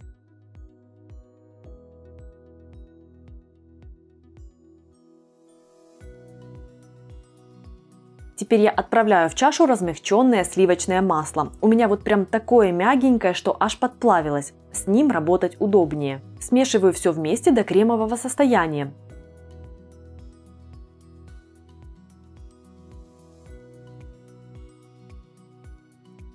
Посмотрите, какая красивая смесь получается. Добавляю немного соли, перца и выжимаю сок лимона.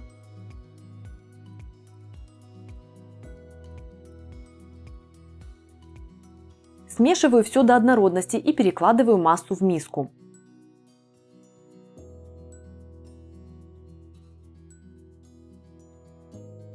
И теперь я отправляю в масло цельнозерновую горчицу и отдельно купленную икру сельди. Она создаст крутую текстуру масла, и горчица, и икра работают на ощущение. Именно поэтому я не отправляла их в комбайн, чтобы сохранить целыми. Перемешиваю до объединения, и масло готово.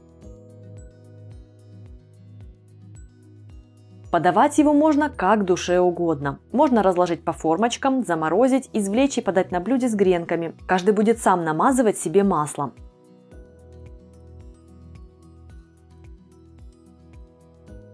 А можно просто намазать им ломтики черного хлеба и дополнить лимоном. Так я и делаю.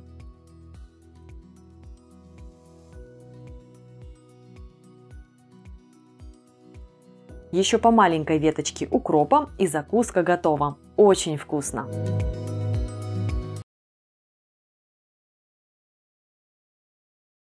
Список ингредиентов сейчас доступен на экране и продублирован в описании под видео. И языки, и сердце, как и рулька, все свинина. Купить, как и подготавливать эти ингредиенты куда проще, чем целую голову. Да и набор такой, что можно купить в обычном супермаркете. По желанию можно добавить больше специй, если хочется получить более пряный вариант.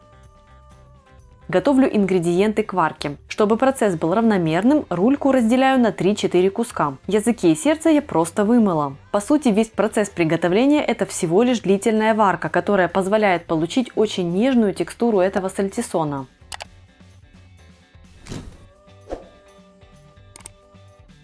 Чеснок и лук я использую в неочищенном виде. Луковая шелуха придаст легкий румяный цвет бульону, а чеснок не очищаю, чтобы сэкономить время. Я просто срезаю верхушечку, чтобы открыть зубчики, и они отдавали свой аромат бульону. Лук разрезаю просто напополам, не срезая нижнюю часть, откуда растут корешки. Она будет держать половинки целыми, и лук не распадется при варке. Так будет удобно его извлекать из бульона. Укладываю в 5-литровую кастрюлю куски рульки, в том числе ту, где кость, а также языки и сердце. Сверху раскладываю чеснок и половинки лука.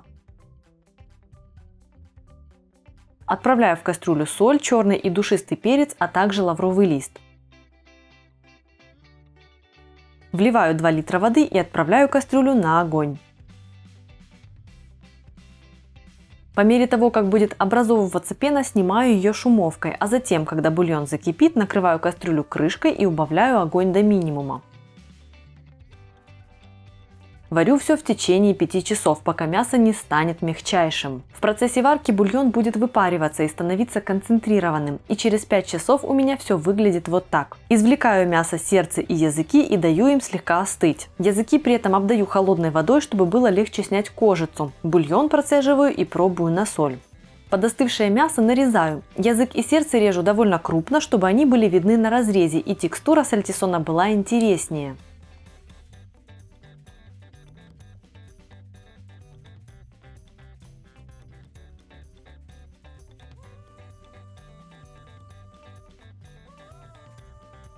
Само мясо с рульки настолько нежное, что его я просто разделяю руками на куски. Также добавляю в массу немного жира из-под кожи на рульке. Это опционально, и этот жир можно в массу не добавлять, но мне нравится. Его мелко рублю, чтобы он лучше распределился по смеси. Вливаю к мясной смеси 300-400 мл бульона. Посмотрите, какого красивого цвета он получился. Вымешиваю смесь до равномерного распределения кусочков сердца и языка. Теперь нужно отправить смесь в емкость, которая будет играть роль формы для сальтисона. У меня это прямоугольная стеклянная форма для кексов. Внутрь я уложила пищевую пленку в 2 слоя, чтобы можно было легко извлечь зельц и было удобно его нарезать. Выкладываю всю смесь в форму. У меня получилась порция четко на форму. Закрываю верх краями пленки, слегка придавливая массу, чтобы ее уплотнить и сделать верх ровным. Убираю закуску в холодильник на ночь. Бульон в составе застынет и схватит все кусочки мяса. Останется лишь извлечь сальтисон из формы, снять пленку и нарезать его на порции.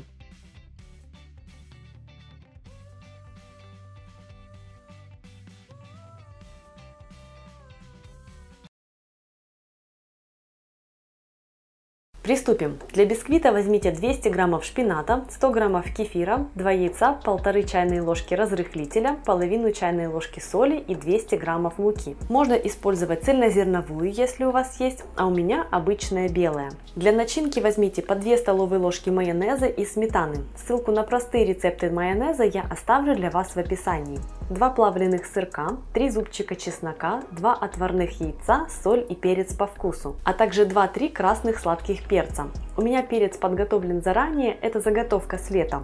И дальше я покажу, как это делала. Для декора буду использовать помидоры черри.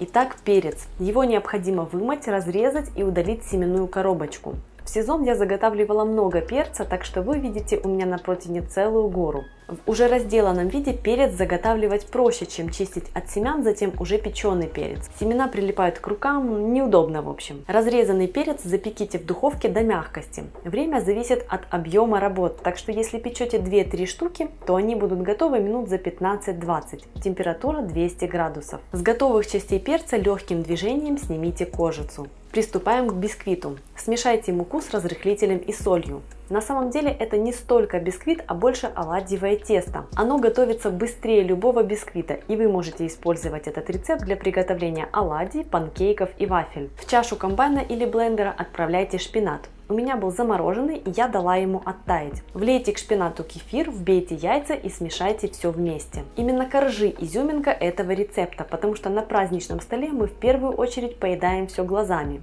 И когда блюд много, цепляемся за самое яркое, интересное. Цветовое сочетание зеленого бисквита, белого крема и красного перца – это супер ярко. Добавьте к смеси муку и смешайте до однородности. По консистенции тесто получится похожим на нежирную сметану. Застелите противень пергаментом и вылейте на него тесто.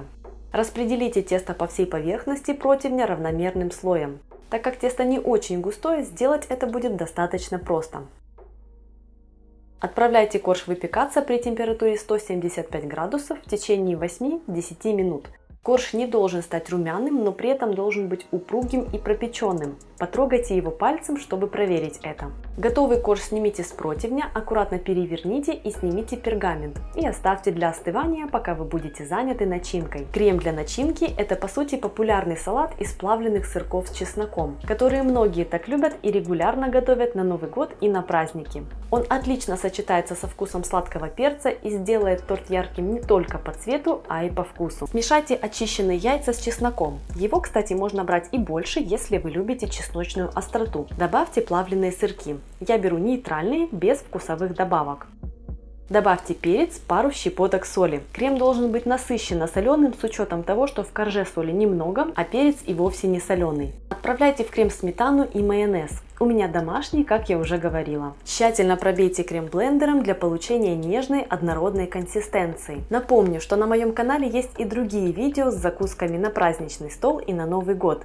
Совсем недавно я публиковала рецепт несладкого торта без выпечки с печеньем или крекерами. Кроме того, вам может понравиться рецепт печеночного торта, закусочного кекса с оливками, а также обратите внимание на потрясающий набор закусочных масел. Обратите внимание и на салаты. Возвращаюсь к торту. Корж разрежьте на 3 части. Я использую нож для пиццы. Корж получается эластичным, и вы можете также готовить из него рулеты. Собираем, смажьте корж третью получившегося сырно-яичного крема и распределите его по всей поверхности ровным слоем. Такой вот крем отлично подойдет для наполнения несладких профитролей, которые тоже могут быть классной закуской на праздник. На слой крема выложите ломтики печеного перца и накройте сверху вторым коржом. Можно слегка деликатно прижать его руками, чтобы корж плотнее лег на первый слой. Повторите смазывание третью крема и слой печеного перца еще раз. Накройте третьим коржом. Оставшийся третью крема смажьте верх торта. Бока же отделывать не нужно. Торт будет подаваться в виде кусочков, и открытые срезы как раз продемонстрируют цветовое сочетание. Отправьте торт на ночь в холодильник, где он стабилизируется, пропитается и все ингредиенты объединятся. Я разрезала торт раньше, чтобы показать его вам. Посмотрите, какой разрез. Готовый торт разрежьте на 12 кусочков и украсьте каждой половинкой помидора черри. Если вы не хотите украшать кусочки помидорами, придумайте то, что вам понравится больше. Возможно, это будет просто зелень, еще один ломтик печеного перца или что-нибудь другое.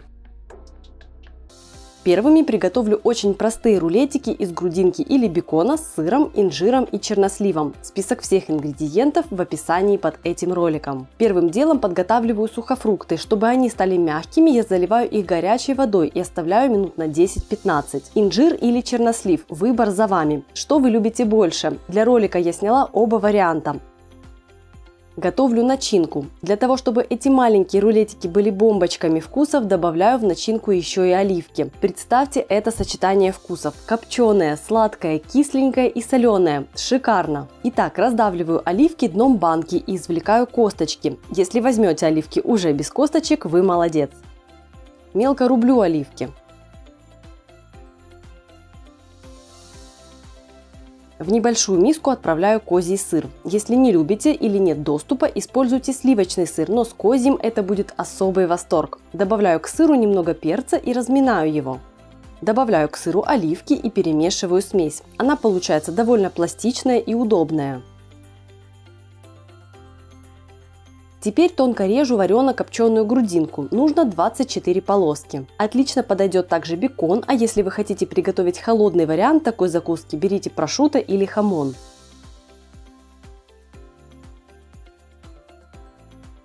С размягченных сухофруктов сливаю воду. Чернослив раскрываю, инжир разрезаю напополам, так как он крупнее по размеру, и тоже раскрываю каждую половинку, чтобы туда было удобно поместить начинку. Сладость сухофруктов тут круто дополнит пикантность грудинки. Отличная закуска на один укус.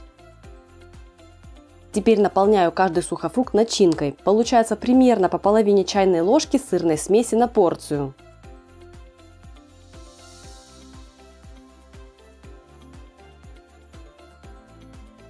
Каждую порцию оборачиваю грудинкой и фиксирую при помощи зубочистки. Выкладываю рулетики на противень, застеленный пергаментом. Отправляю в духовку. Я использую режим гриль, температура 250 градусов. Время 7-8 минут до румяных краев. Если режима гриль нет, используйте конвекцию или просто вверх-вниз и скорректируйте время приготовления под свою духовку. Ориентируйтесь на внешний вид рулетиков. Приступаю к приготовлению пикантных корзиночек с сыром и зернами граната. Это взрыв вкусов и текстур. Насыщенный сыр, хрустящая корзиночка, ароматные добавки и сочные кисло-сладкие зерна граната, которые добавляют игривости. Список ингредиентов в описании под этим роликом. Начинаю с приготовления хрустящих корзиночек. Я делаю их из теста фила. Если теста фила нет, можно использовать лаваш в один слой. Из фила же корзиночки будут трехслойными. Укладываю лист фила на рабочую поверхность и слегка смазываю его растопленным сливочным маслом. У меня это домашнее топленое. Накрываю лист вторым листом и повторяю смазывание еще раз. Затем накрываю все третьим листом фила. При помощи формочки для печенья вырезаю 12 кругов. Если что-то формочка для печенья не дорезала, можно помочь себе кухонными ножницами. Получаются вот такие заготовки. У меня не поместились все 12 на один пласт, так что я сделала еще заготовку из одного листа фила, сложив его. Укладываю заготовки из фила в форму для кексов. Получаются вот такие ажурные заготовки. Отправляю корзиночки в духовку на 5-7 минут до румяности и хрустящести. Температура 200 градусов.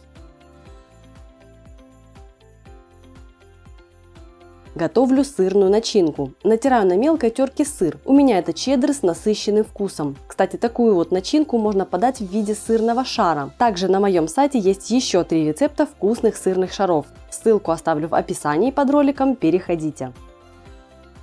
Отправляю сыр в миску для смешивания и к нему сливочный сыр. Всыпаю орегано, сушеный чеснок. Добавляю хрустящий жареный лук. Эта добавка продается в отделе со специями, но ее также можно заменить просто поджаренной до карамельного цвета мелко нарезанной луковицей. Нам тут нужен этот сладковатый насыщенный вкус. Перемешиваю смесь до однородности. Соль в нее я не добавляю, соли будет достаточно из сыров. Теперь я рублю острый маринованный перчик, он добавит тепла. Рублю зеленый лук для свежести. Отправляю перец и лук в сырную массу. Добавляю сметану, ее нужно вводить понемногу на глаз до удобной консистенции. У меня ушло 100 граммов. Хорошенько вымешиваю массу. Перехожу к гранату. Очищаю его и добываю зерна. Нужны зерна примерно из трети граната.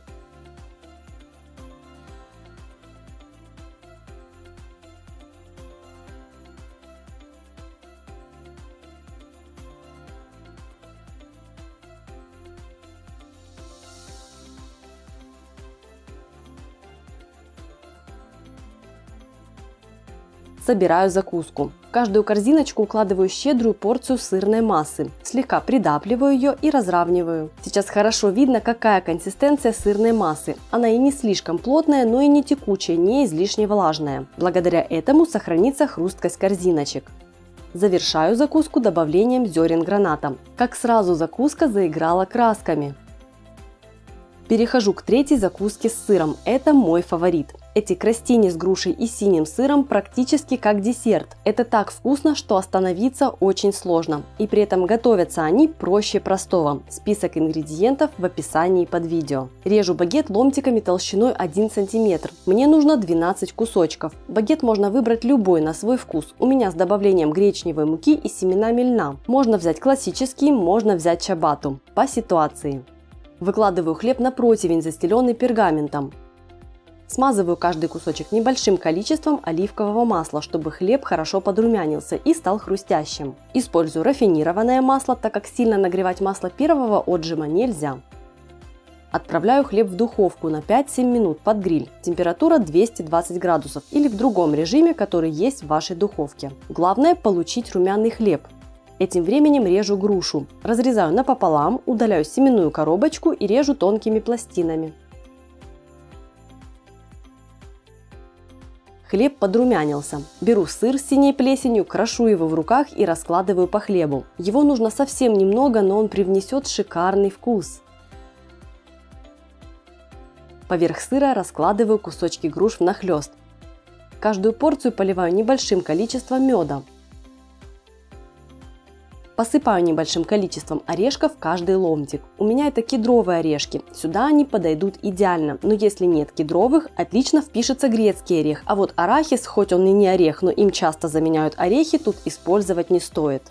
Отправляю кростини в духовку под гриль. Температура прежняя 220 градусов. Время 7-10 минут или до приятной румяности. Если нет гриля, используйте базовый режим духовки и если необходимо, скорректируйте время. Перед подачей я добавляю еще немного меда для аппетитного глянца.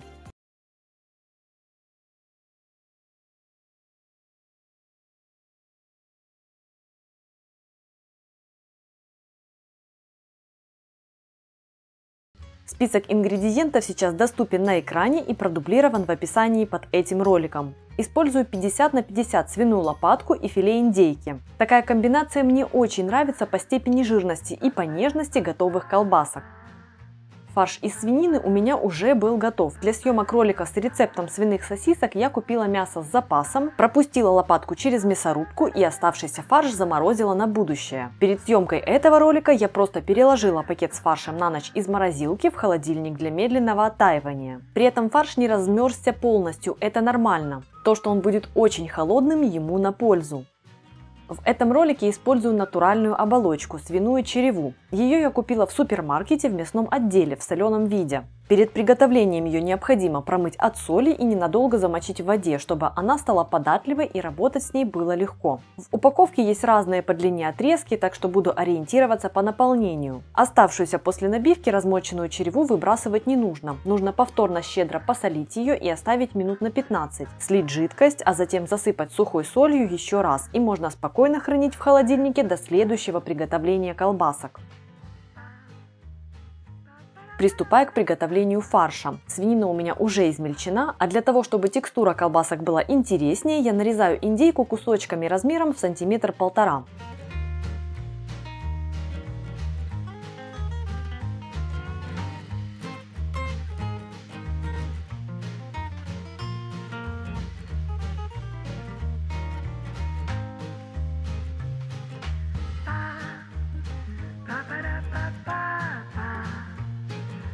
Приступаю к замешиванию фарша. Делать это буду при помощи своего кухонного комбайна, установив насадку для замешивания теста. Работать буду в 2 приема, чтобы фарш не нагревался. Кстати, стоят кулинарные термометры недорого, и ссылки я оставлю в прикрепленном комментарии. С ними процесс упрощается в разы. Как на этапе замешивания фарша, когда нужно контролировать его температуру, так и на этапе приготовления колбасок. Итак, в чашу комбайна отправляю половину индейки, примерно половину ледяной воды, половину специй и половину свиного фарша.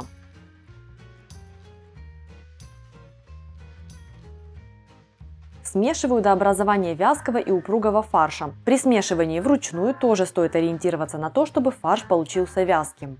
Повторяю процедуру со второй половиной ингредиентов. Я неравномерно разделила воду между 2 частями, и одна половина получилась более влажной, но во время общего смешивания фарш станет однородным. При этом заметно, что в фарше остались и кусочки индейки, которые затем будут попадаться на разрезе колбасок. Вот такой красивый и упругий фарш получился.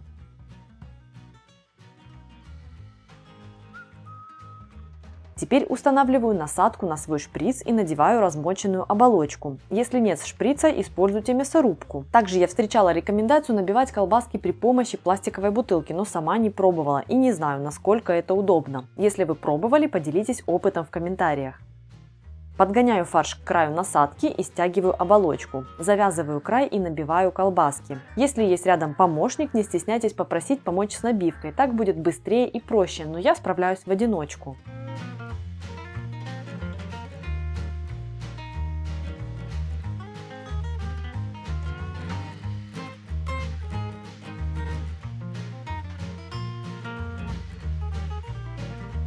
Теперь всю набитую оболочку необходимо разделить на колбаски удобного размера. У меня тут кусочки разного размера получились. Где-то сама черева была небольшим отрезком, где-то были повреждения, которые я удаляла. Но это не очень существенно, ведь колбаски все равно будут не длинными. Итак, я завязываю узелком края всех набитых оболочек, а затем просто перекручиваю колбаски через то расстояние, которое мне нравится. При этом во время перекручивания я распределяю рукой фарш так, чтобы по всей череве набивка была равномерной.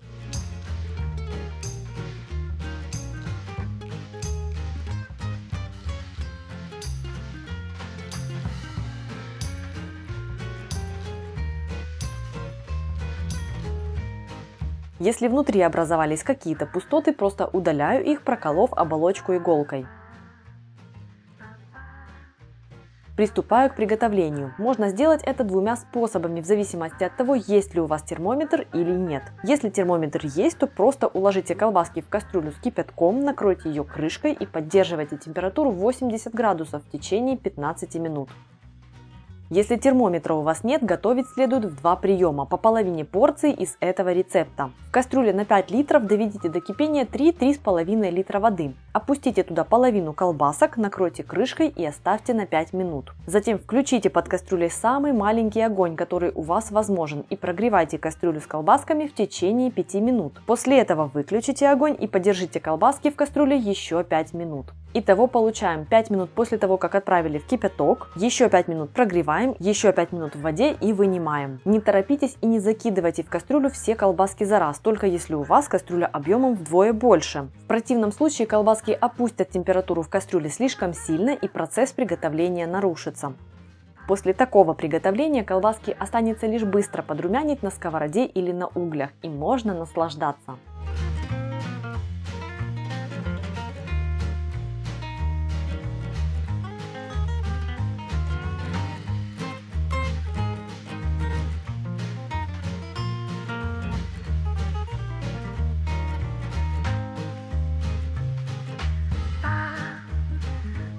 Начинаю приготовление с теста. Готовлю порцию сразу для 2 рецептов – пирога и гирлянд. Так будет быстрее. Список ингредиентов сейчас доступен на экране, а также продублирован в описании.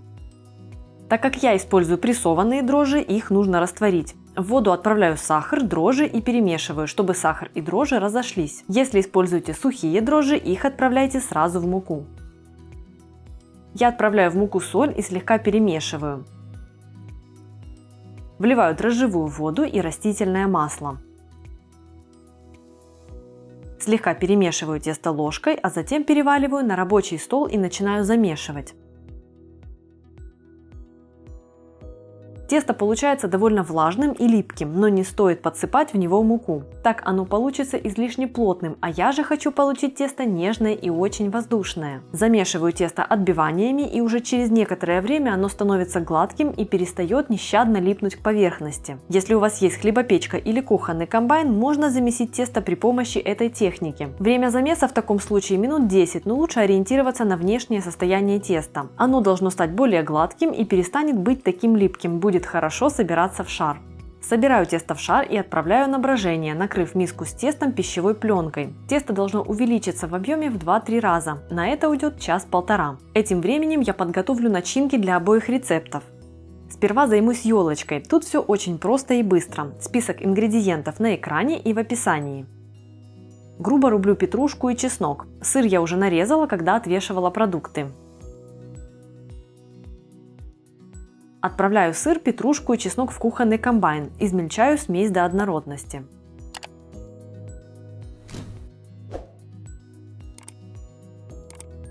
Продолжая измельчение, вливаю растительное масло. Приправляю смесь перцем, солью и добавляю лимонный сок. Еще раз смешиваю массу. Получается паста, напоминающая соус песто. Готовлю фарш для гирлянд. Список ингредиентов на экране и в описании. Грубо нарезаю сыр, черствый хлеб и лук.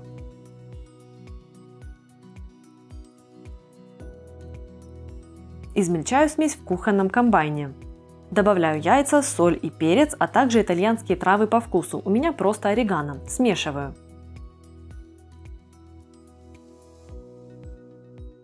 К фаршу отправляю получившийся сырно-хлебно-луковую массу и тщательно вымешиваю фарш до однородности. Из получившегося фарша формую фрикадельки размером чуть больше грецкого ореха.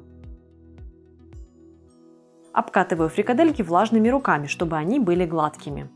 Пока я занималась начинками, успело подойти тесто. Посмотрите, каким пышным и воздушным оно стало. Выкладываю тесто на припыленный мукой рабочий стол и делю на две равные части. Одна половина пойдет на пирог, а вторая на гирлянды.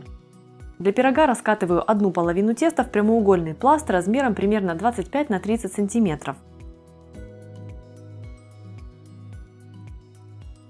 Разрезаю пласт на 3 треугольника таким образом, как показано в видео. Один равнобедренный по центру и 2 прямоугольных по краям. Центральный треугольник станет верхней частью. Из двух крайних треугольников формую один, сопоставив их прямыми сторонами. Защипываю стык. Для удобства сразу делаю это на противне, застеленном пергаментом. Распределяю по нижнему пласту всю начинку из петрушки. Накрываю начинку верхним цельным треугольником. Теперь надрезаю треугольник так, чтобы образовать параллельные горизонтальные полосы. По центру оставляю неразрезанную часть, образный ствол дерева. Каждую полоску перекручиваю, чтобы получить красивый рисунок веток. Чем ниже и чем длиннее ветка, тем больше раз ее можно перекрутить, и тем ажурнее она получится. Смазываю пирог взболтанным яйцом и отправляю в духовку, разогретую до 220 градусов на 14 минут. В зависимости от конкретной духовки это время может немного колебаться. Готовить следует до румяности. Пирог получается очень нежным и при этом невероятно пикантным. Для контраста я разбросала поверх пирога клюкву, напоминающую елочные шары. Пускай гости сами отламывают себе ветки за праздничным столом. Теперь займусь гирляндами. Вторую половину теста раскатываю примерно в такого же размера пласт, как и для пирога. Толщина пласта будет около 4-6 мм. Разрезаю пласт на полоски шириной в 1,5 см. Формую гирлянду так, как показано на видео, надевая поочередно на деревянную шпажку тесто и фрикадельки. Укладываю гирлянды на противень, застеленный пергаментом, и смазываю взболтанным яйцом. Выпекаю при 200 градусах в течение 18-20 минут до румяности теста. Подавать такие гирлянды лучше с каким-то соусом. У меня домашний кетчуп, а также немного свежей зелени для красоты. Готовлю сырную шишку. Список ингредиентов сейчас доступен на экране и продублирован в описании. Этот рецепт очень универсальный, и на его основе можно также сделать небольшие сырные шарики или сырного снеговика, уложив шары один на другой. Сперва отправляю на раскаленную сковородку грудинку и обжариваю ее с двух сторон, чтобы жир вытопился, а мясо стало хрустящим. Выкладываю грудинку на бумажное полотенце и промакиваю от лишнего жира. Грубо нарезаю твердый сыр и обжаренные полоски грудинки. Отправляю кусочки в кухонный комбайн и измельчаю.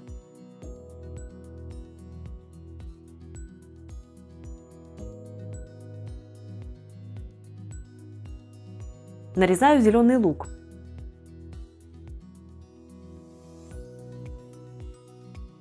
Отправляю в чашу комбайна сливочный сыр и нарезанный зеленый лук. В качестве альтернативы сливочному сыру можно использовать лабне, отвешенную сметану или творожок из кефира. На то, как сделать такой творожок, можно посмотреть в моем видео с рецептом творожного крема. Ссылку оставлю в описании под роликом. Отправляю в чашу также сметану, перец и соль. Смешиваю массу до однородности. Она получается довольно мягкой и пластичной, но не растекается. Выкладываю сырную смесь на пищевую пленку и заворачиваю ее, придавая массе шишкоподобную форму. Убираю массу в морозильник на 15 минут.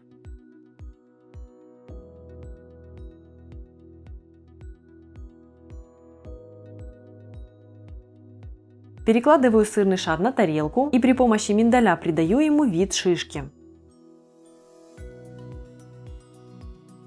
Можно макать орехи в сырную начинку и поедать закуску так. Получаются небольшие насыщенные кусочки. А можно дополнительно подать к шару нарезанные овощи или крекеры и использовать сыр как намазку.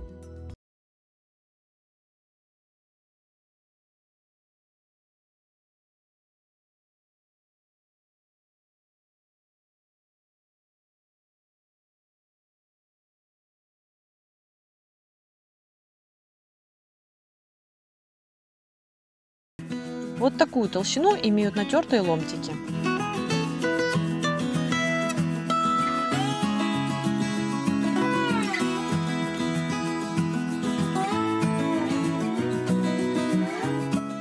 Натертые ломтики картофеля раскладываю в один слой на листе пергамента, смазанного растительным маслом при помощи кисточки. Посыпаю солью и перцем, а также сбрызгиваю небольшим количеством растительного масла сверху. Его нужно совсем немного. Если у вас есть масло в спрее, то проще воспользоваться им.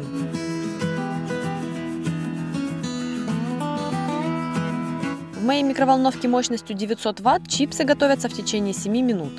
Посмотрите, какими красивыми они получаются. Список ингредиентов для приготовления обоих соусов доступен также в описании к видео. Смешайте густой йогурт или сметану с обоими видами горчицы.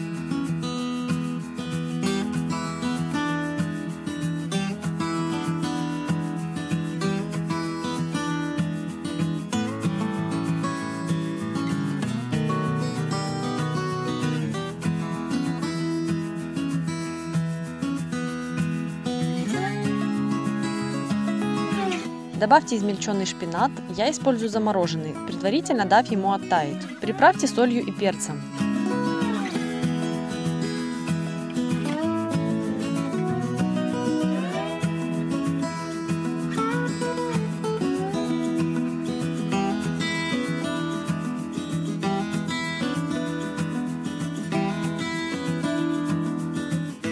Мелко порубите зеленый лук и отправьте его в соус.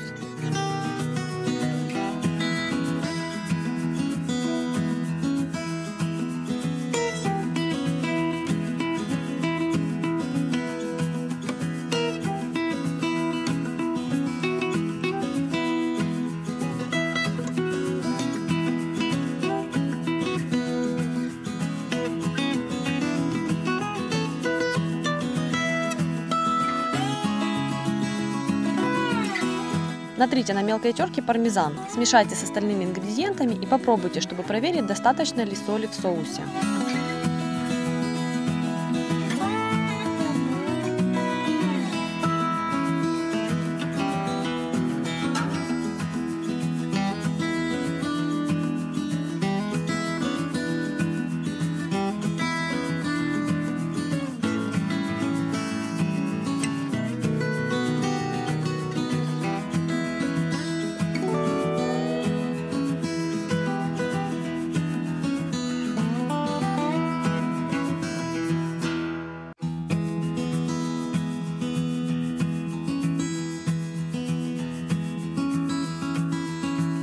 Такой соус прекрасно подойдет не только к чипсам, а еще и к отварному картофелю, а также блюдам из белого мяса.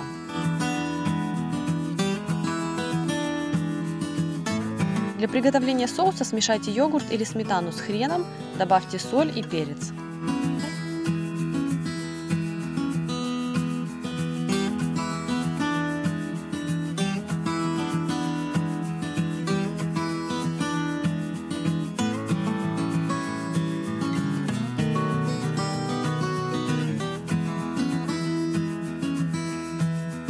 Анчоусы или другую выбранную вами рыбу горячего копчения мелко порубите или разомните. Тщательно перемешайте рыбу с соусом.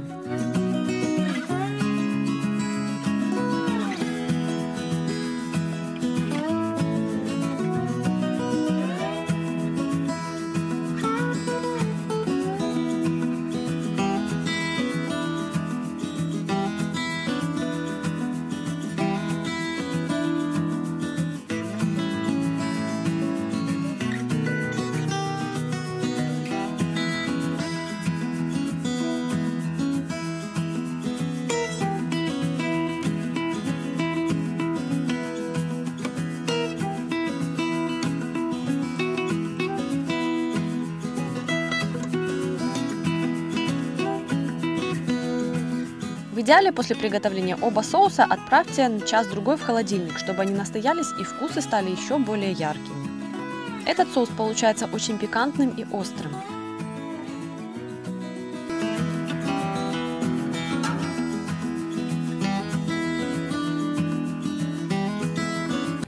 Начинаю с крекер-сэндвичей. Эта закуска очень простая, но все ее просто обожают. Вкусно, сытно и немного пикантно. Эти сэндвичи на 2 укуса просто тают во рту. Список ингредиентов к рецепту в описании под роликом. Готовится все очень быстро. Первым делом половину крекеров я смазываю тонким слоем горчицы. Она тут не только для вкуса, а еще и поможет скрепить слои. Мажу крекеры горчицей и сразу укладываю на противень, застеленный пергаментом.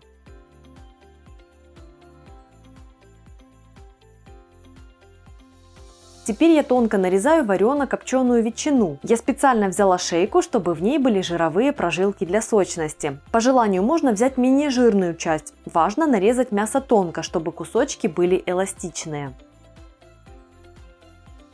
Теперь беру сыр. Я купила сыр, который уже нарезан пластами. Просто разрезаю его на кусочки размером примерно как и крекеры. Сыр я взяла со вкусом топленого молока, он тут будет в тему. Теперь добавлю пикантности, маринованный острый перчик. Разрезаю кружочки. Перца я кладу немного в каждую порцию, чтобы закуска не была жгучей. Сэндвичи получатся лишь греющими. По желанию перец можно не использовать совсем. На смазанные крекеры укладываю ломтики мяса. Благодаря горчице они скрепляются с основой крекером. Далее идут кусочки острого перца, которые я накрываю сверху сыром. Накрываю сэндвичи второй половиной крекеров. Сыр расплавится и соединит верхнюю часть с перчиком и ветчиной. Для того, чтобы сэндвичи сделать интереснее, отделаю их сверху. Для этого готовлю обмазку. Растапливаю сливочное масло. К нему добавляю немного вустерского соуса, он придаст яркий вкус. Добавляю горчицу и смешиваю все венчиком.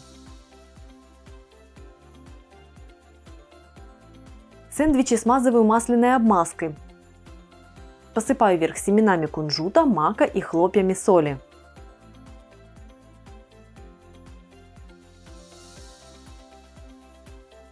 Запекаю при 200 градусах в режиме конвекции в течение 10 минут. Если нет режима конвекции, используйте режим вверх плюс низ и температуру 220 градусов.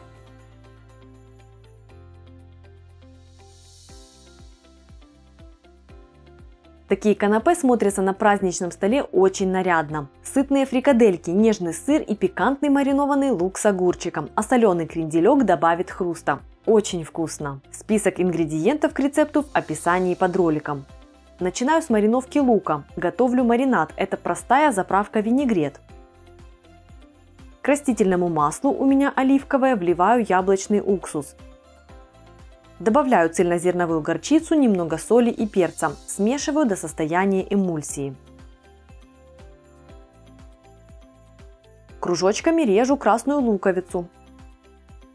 Отправляю лук в заправку и перемешиваю. Пока я буду заниматься остальными приготовлениями, пару раз перемешаю лук, чтобы он мариновался равномерно. Бамбуковые шпажки опускаю в воду, так они не сильно потемнеют в духовке. Перехожу к фрикаделькам. У меня свино-говяжий фарш. Берите тот, который вам нравится. В фарш отправляю яйцо, приправляю солью и перцем. Добавляю пищевые дрожжи. Это не дрожжи для выпечки, это вкусовая добавка. Она не обязательна, но фрикадельки с ними получаются с легким сырным вкусом. Всыпаю молотые несладкие кукурузные хлопья. Также можно взять панировочные сухари. Тщательно вымешиваю фарш до упругости. Приступаю к формовке фрикаделек. Сбрызгиваю тарелку водой, чтобы фрикадельки к тарелке не прилипали. Формовать буду при помощи маленькой ложки для мороженого. Так они будут все одинакового размера, и это быстро. Можно набирать фарш и простой чайной ложкой, конечно же. Опускаю ложку в воду, набираю фарш, перекладываю на тарелку. У меня ровно 15 штук.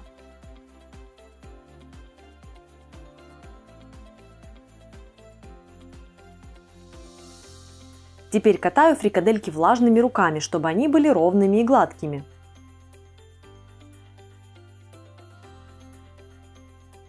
Готовлю плацдарм для фрикаделек. Вырезаю из черного хлеба кружочки при помощи формочки для печенья. Важно выбрать не слишком воздушный черный хлеб с более плотным мякишем. Так основа будет хорошо держать канапе. При этом выделяющийся во время приготовления соки хлеб будет впитывать.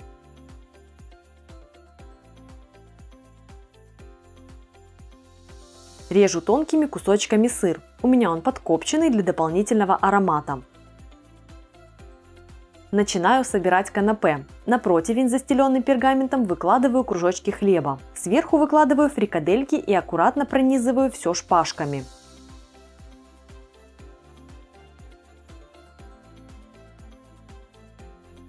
Поверх фрикаделек нанизываю сыр. Он будет плавиться и обволакивать мясные шарики. Отправляю противень в духовку. Температура 220 градусов, время 14-16 минут. Этим временем режу маринованный огурец. Мне нужно 15 кусочков. Основа готова. Достаю противень из духовки. Нанизываю поверх сыра по кружочку огурца. Сверху по несколько колечек маринованного лука, плюс добавляю по капельке маринада. Это вкусно и красиво. В завершение по одному соленому крендельку на каждое канапе. Красота, правда? Этот паштет из куриного филе и крем-сыра невероятно нежный. В качестве основы для тарталеток можно взять как вафельные корзинки, так и песочные. Выбирайте на свой вкус. Список ингредиентов я оставила в описании под роликом. В глубокую миску отправляю крем-сыр. У меня самый обычный, без добавок. Нарезаю мелкими кубиками куриное филе. Я приготовила его заранее при помощи сувида, но подойдет и простое отваренное. В сувиде оно получается максимально нежным и сочным. После филе нарезаю вяленые помидоры. У меня свои домашние. Помидоры добавят вкуса и легкой сладости. Отправляю курицу и помидоры к сливочному сыру.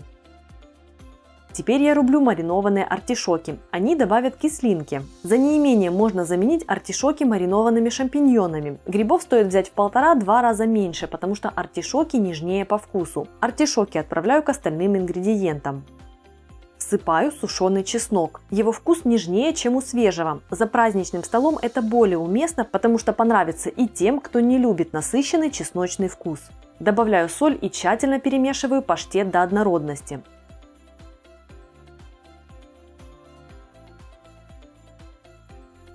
Наполняю паштетом вафельные лодочки. Такой паштет – отличная закуска для любых тарталеток, закусочных блинов и профитролей. Перед подачей посыпаю лодочки мелко рубленной зеленью петрушки для красоты. Этот пирог очень забавный и интересный и точно понравится как детям, так и взрослым. Каждый отрывает себе свою маленькую порцию. Тесто изнутри уже смазано кетчупом, так что это будет вкусно без каких-либо дополнительных соусов, но по желанию всегда можно добавить. Список ингредиентов я оставила в описании под видео. Начинаю с приготовления теста. У меня это простое нежное тесто на кефире. В миску отправляю яйцо. Вливаю растительное масло. Всыпаю соль. Вливаю кефир. Перемешиваю смесь. Всыпаю муку и соду. Соду гасить не нужно, в кефире есть кислота, она и вступит в реакцию с содой. Перемешиваю тесто сперва ложкой, а затем слегка замешиваю. Тесто будет мягким и нежным. Я не замешиваю его до плотности, чтобы оно было нежным и воздушным после выпечки. Теперь я убираю тесто в пакет на 15 минут, чтобы оно стало более упругим и гладким. Подформовываю тесто в шар и раскатываю его в пласт толщиной около 5-7 мм, подпыляя пласт мукой. Так как тесто не очень плотное, лучше подпылить хорошенько. Смазываю пласт кетчупом и нарезаю его на полоски. Кетчуп у меня, кстати, тоже домашний. Форма у меня диаметром 20 см. Можно поместить 14-16 маленьких сосисок или половинок обычных. Так что количество полос для оборачивания вырезаю под количество сосисок. Оборачиваю каждую сосиску тестом и слепливаю края. Ставлю сосиски в тесте в форму для выпечки. Я ее предварительно слегка смазала растительным маслом. Тесто во время выпечки еще немного раздастся, так что я оставляю небольшое расстояние между сосисками. Выпекаю пирог при 200 градусах около 20 минут. Главное, должно пропечься тесто, чтобы оно не было сырым и клеклым внутри. Подавать можно как в теплом, так и в охлажденном виде.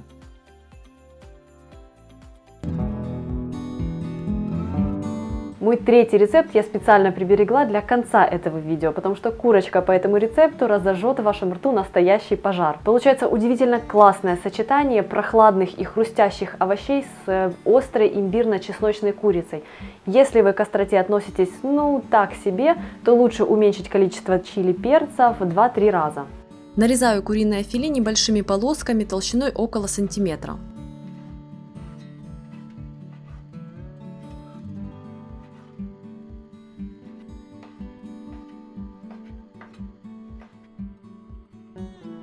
Отправляю в глубокую миску, солю и перчу.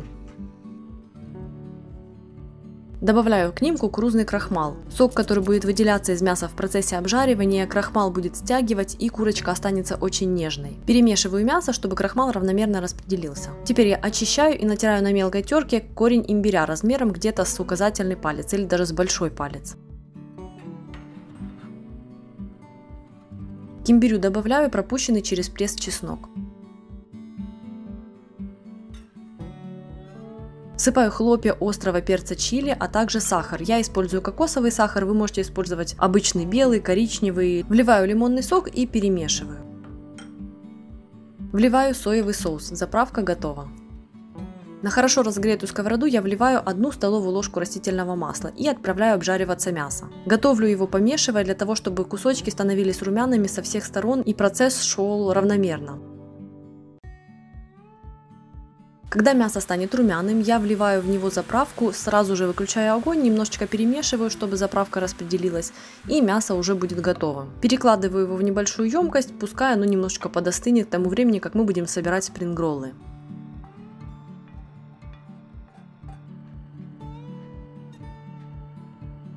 Этим временем я нарезаю овощи. Мелко рублю зеленый лук,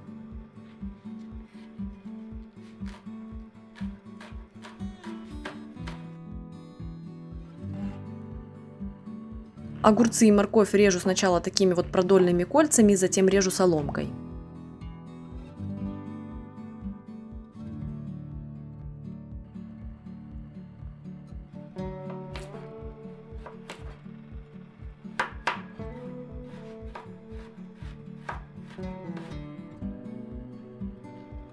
Молодую капусту просто режу такими вот небольшими кусочками.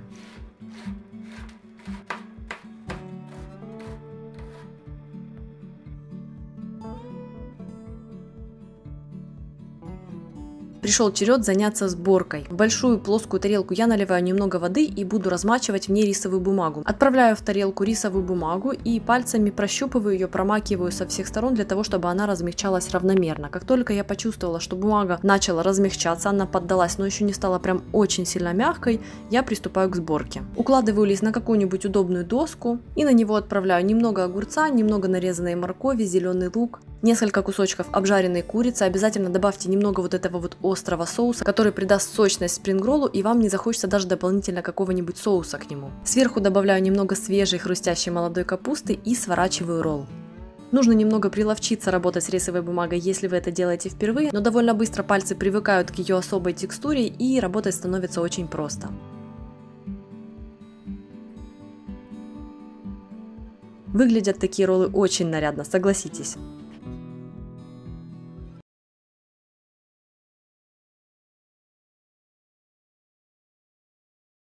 Список ингредиентов к этому рецепту сейчас доступен на экране и продублирован в описании. Важно использовать хорошее натуральное молоко. Готовить такой сыр на ферменте мне нравится тем, что этот способ менее хлопотный, более быстрый, и с ним я никогда не промахиваюсь. Сыр получается идеальным каждый раз. Не нужно искать сыворотку, для меня это тот еще квест, выжидать, пока кислотность будет правильной, не переборщить с количеством сыворотки. А фермент я купила, и он спокойно хранится в холодильнике. Сыр я могу сделать в любой момент, когда захочу. К тому же цена фермента совсем невысокая. Кроме того, для такого сыра будет достаточно иметь дома обычный бытовой термометр. С классическим рецептом нужен кулинарный или же набитая рука и насмотренный глаз.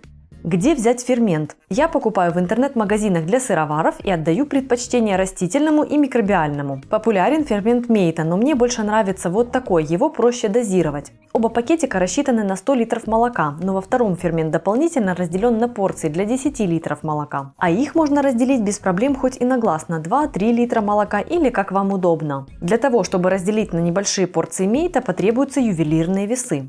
Отсыпав часть фермента в zip-пакет, вливаю к нему немного чистой воды комнатной температуры. Гранулы должны раствориться.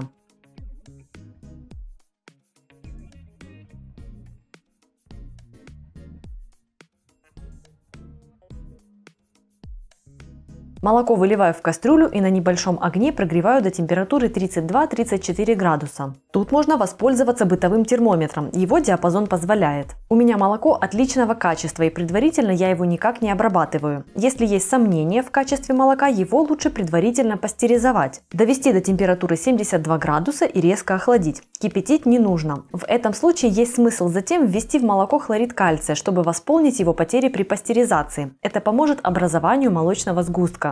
Вливаю в молоко растворенный фермент и перемешиваю молоко в течение минуты, чтобы фермент тщательно распределился. Накрываю кастрюлю крышкой и оставляю молоко ферментироваться на 45 минут. Согласитесь, все очень просто и быстро. Не нужно греть две кастрюли, вливать постепенно сыворотку. Подогрела молоко, влила фермент, размешала, подождала, выпила чаю или еще чем-то заняла это время. Все. Сферментировавшийся сгусток будет упругим и плотным, сыворотка будет прозрачной. Проверить готовность сгустка очень просто. Надрезаю край ножом, и если срез четкий, не плывет, сгусток готов. Нарезаю сгусток ножом на квадраты размером 1,5 см.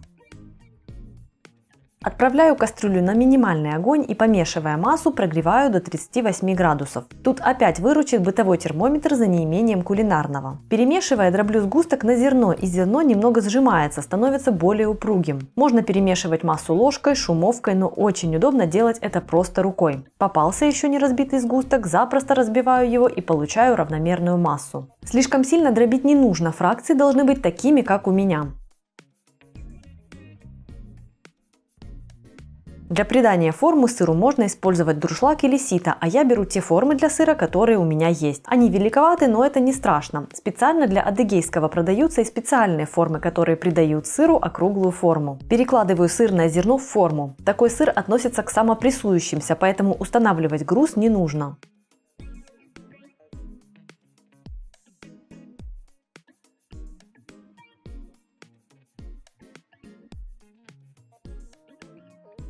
Где-то через час-полтора я аккуратно переворачиваю сыр и оставляю в форме еще на час. Такой молодой сыр уже можно есть. Он сладковатый на вкус и очень нежный, но для лучшего хранения и придания более привычного вкуса его нужно посолить. Солить этот сыр я буду в рассоле. Список ингредиентов также есть в описании. Мне нравится этот способ тем, что каждый раз сыр получается соленым одинаково. То есть нет фактора на глаз, когда иногда мало, а иногда много. Но это дело вкуса и предпочтений. Итак, можно использовать для рассола как простую воду, так и оставшуюся от сыра сыворотку. Догреваю ее почти до кипения, чтобы растворить в ней соль, а затем даю остыть и процеживаю. Если использую воду или некислую сыворотку, как в данном случае, добавляю столовую ложку яблочного уксуса на 1 литр рассола. Также иногда в рассол добавляют хлористый кальций, но для молодого сыра можно с этим не заморачиваться. Заливаю сырную головку рассолом и оставляю из расчета 3 часа на каждые 500 граммов сыра. У меня из 2 литров козьего молока получилось почти 450 граммов сыра, это 22%.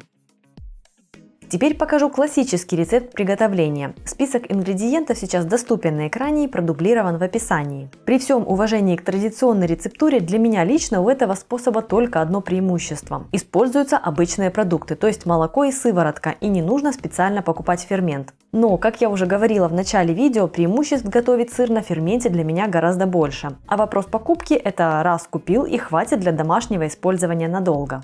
Для этого рецепта сыворотка должна быть прилично кислой. Я держала ее при комнатной температуре 4 дня. Сыворотку прогреваю до 80 градусов. Чтобы без термометра проверить, достаточно ли температура, можно опустить палец. Его должно немного обжигать. Выливаю в кастрюлю молоко и отправляю его на средний огонь. Его нужно прогреть до такой же температуры 80 градусов. Не стоит доводить молоко до кипения, так готовый сыр получится сухим. Теперь постепенно вливаю кислую сыворотку в молоко и деликатно перемешиваю массу. Начнут образовываться мягкие хлопья и отделится светло-желтая сыворотка. Влив кислую сыворотку, выключаю огонь, накрываю кастрюлю крышкой и оставляю на 15 минут. Не стоит вливать всю кислую сыворотку сразу, так как ее может оказаться больше, чем нужно. Я немного переборщила с ее количеством, пока смотрела на камеру во время съемки. И сыр получится не совсем той консистенции, как должен был. Еще один плюс к моему любимому способу приготовления с ферментом. Перекладываю сырную массу в форму. Через пару часов аккуратно переворачиваю сыр и оставляю еще на час, а после солю в рассоле, как и в предыдущем случае. Выход из 3 литров коровьего молока у меня составил 540 граммов или 18%. Список ингредиентов к рецепту я разместила в описании к этому ролику. Про то, как можно приготовить эти сердечки, я рассказала ранее. Мой выбор для ролика в духовке на шпажках, поэтому помимо продуктов я подготовила также сами шпажки. Собственно, с подготовки шпажек и начну. Набираю немного воды в удобную емкость и отправляю в нее шпажки, чтобы они впитали воду и затем не обгорели во время приготовления в духовке. Подержать шпажки в воде нужно в течение 15-20 минут, но я оставила чуть надольше. Этим временем готовлю маринад. Тут все очень просто и быстро. В миску выжимаю сок лимона через руку, чтобы косточки в случае чего остались в руке. Отправляю к соку мед, томатную пасту, вливаю соевый соус. Всыпаю в маринад сухие ингредиенты: соль, крахмал, сушеный чеснок и имбирь. Перемешиваю маринад венчиком до однородности. Теперь займусь самими сердечками. Нужно отрезать все лишнее и убрать сгустки, если они есть. Получаются аккуратные сердечки без свисающих остатков жира и сосудов.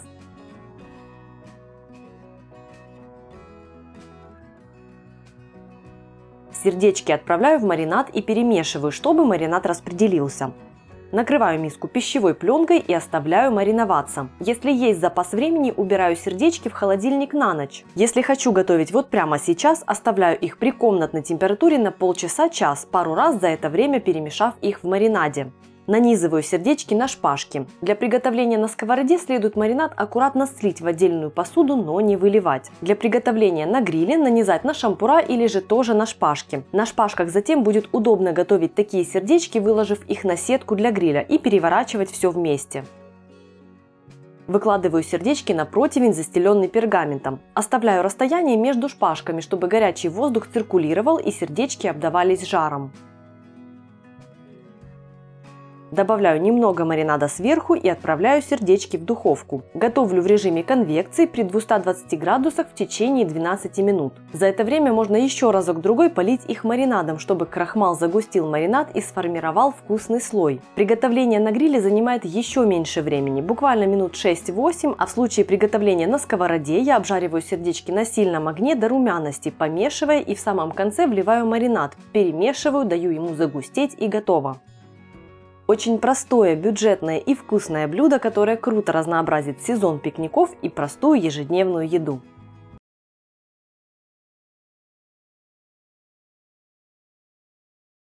Список ингредиентов я оставила в описании под видео. Готовить такие маффины можно из свежих помидоров или консервированных в собственном соку. Сыр может быть любым. Я использую фету в масле, и масло из-под нее пойдет в тесто. Также я добавлю в тесто зеленый лук для пикантности.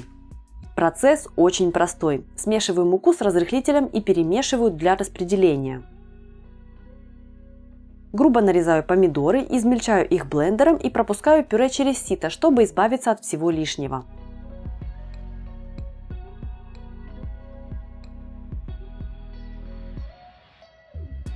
Добавляю соль, яйцо и масло. Перемешиваю.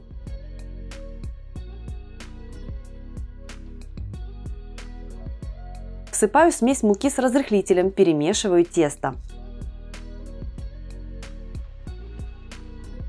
Рублю зеленый лук и подмешиваю его, он придаст свежести и пикантности.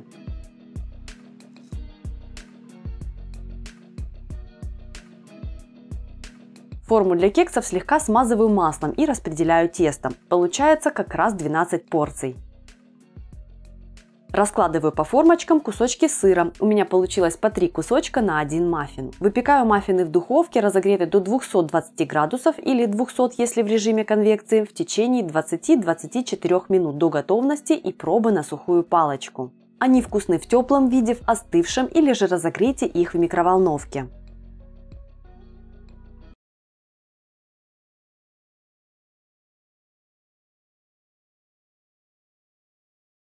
Список ингредиентов для пол-литровой банки сейчас доступен на экране, а также продублирован в описании под роликом. Я буду использовать цукини, но можно брать и кабачки. Идеально подойдут не очень большие по размеру овощи. Комбинацию специй вы можете варьировать под себя, вводить какие-то ароматы, но главное соблюдать баланс соленого, кислого и сладкого. Если планируете сделать заготовку на зиму, вам также потребуются стерильные банки и крышки. Вымойте кабачок и нарежьте его тонкими ломтиками при помощи ножа экономки. Также можно натереть кабачок на плоской широкой терке или нарезать ножом, если так вам будет удобнее. Благодаря тому, что кусочки тоненькие, кабачки промаринуются быстро и после остывания рассола их уже можно будет есть. Теперь нужно избавиться от лишней влаги, которой в кабачках довольно много. Для этого уложите кусочки кабачков в удобную емкость, щедро посолите и оставьте минут на 10-15, чтобы кусочки пустили сок. Этим временем займитесь остальными ингредиентами. Красную луковицу очистите, разрежьте надвое и нарежьте тонкими перьями. Кусочки зеленых кабачков или цукини вместе с красным луком будут смотреться очень контрастно, ярко. Лук тоже получится очень вкусным и хрустящим. Отправляйте лук в глубокую миску. К луку всыпьте паприку. У меня домашняя, ссылку на видео про ее заготовку оставлю в описании. Займитесь рассолом. В небольшую кастрюльку всыпьте сахар, соль. Добавьте специи: чеснок, черный перец и перец чили, лавровый лист. Напоминаю, что набор специй для придания аромата может быть разным. Добавьте горчицу, влейте уксус и воду. Отправляйте рассол на огонь и доведите его до кипения, а затем снимите с огня. Благодаря нагреванию специи быстрее раскроются, начнут отдавать свои ароматы, и температура рассола поспособствует более быстрому маринованию.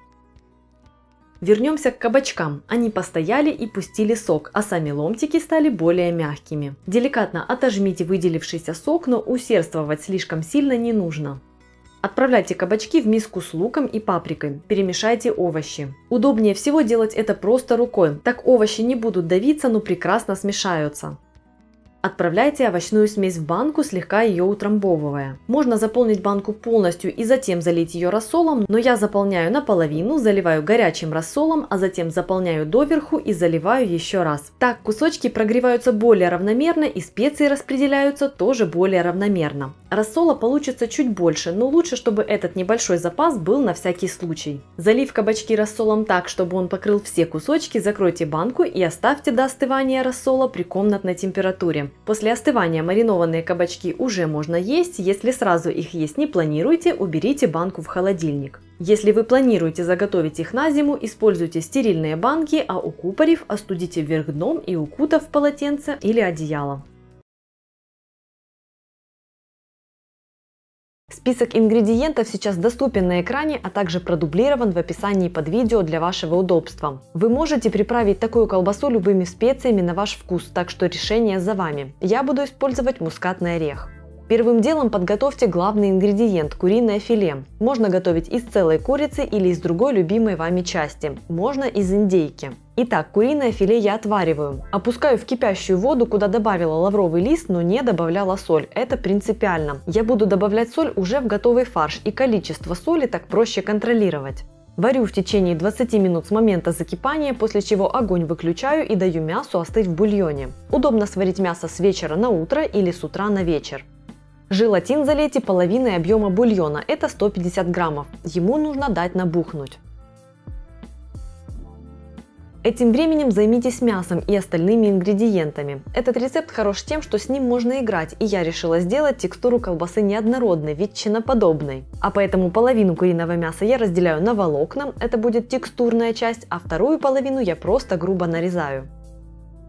Отправляю нарезанное мясо в чашу блендера. Желатин набух, теперь его нужно распустить. Я делаю это в микроволновке, 30 секунд на 900 ваттах достаточно, все гранулы должны раствориться.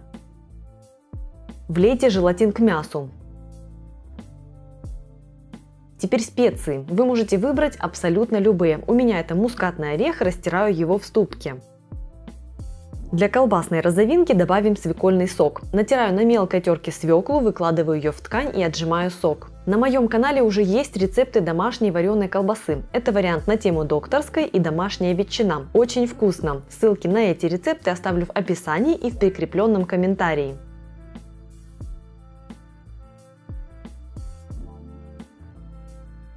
К мясу с желатином отправляю специи, соль и мускатный орех и вливаю свекольный сок и оставшуюся половину бульона, 150 граммов. Массу нужно тщательно измельчить до максимально однородного состояния. Теперь вливаю получившуюся массу к той части курицы, которую я разделила на волокна, к той, которая даст текстуру. Перемешиваю.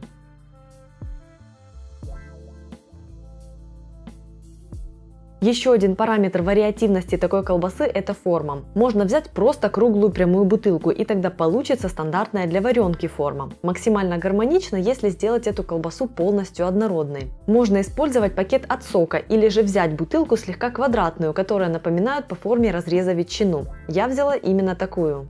Нужно аккуратно отрезать горлышко и заполнить бутылку фаршем. Количество фарша у меня рассчитано на бутылку до 1 литра. У меня была от молока на 900 мл. Закройте верх пищевой пленкой и отправляйте бутылку в холодильник до полного застывания колбасы. Удобно сделать это на ночь. Когда масса застынет, надрежьте бутылку и извлеките колбасу. Итак, что же получилось? Похожа ли эта колбаса на варенку по текстуре? Отдаленно да, но не совсем. Ее текстура ощутимо желатиновая, такая слегка резиновая. Играя с количеством желатина, можно получать колбасу плотнее или мягче, паштетообразную. Так как мясо в составе вареное, она более плотная, суховатая, если сравнивать с той, которую готовят при обычных для вареной колбасы температурах. Я упоминала об этом и в видео со своей варенкой, и в видео с ветчиной. Главное преимущество рецепта в его простоте и незатейливости, а поэтому многим он точно понравится. Если вы уже готовили такую колбасу, поделитесь своими впечатлениями в комментариях. Если ролик понравился, ставьте палец вверх, а также подписывайтесь, если вы еще не подписаны.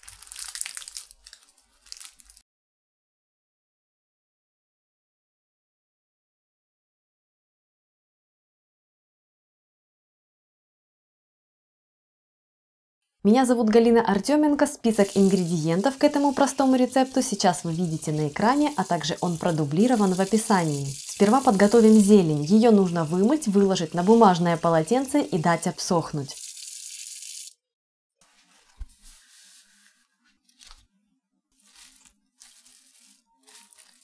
Также для начинки нужно отварить яйца вкрутую. Одно отложите, не отваривайте.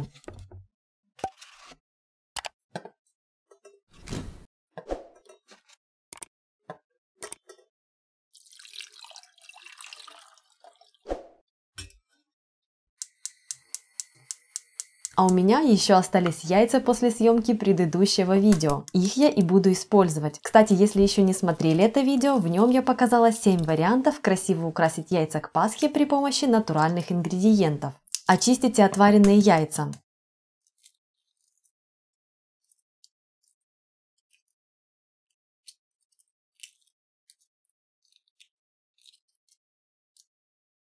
Теперь необходимо нарубить зелень. Используйте любые комбинации. У меня стандартная петрушка, укроп и зеленый лук. Но по своему вкусу вы можете добавить все, что захотите.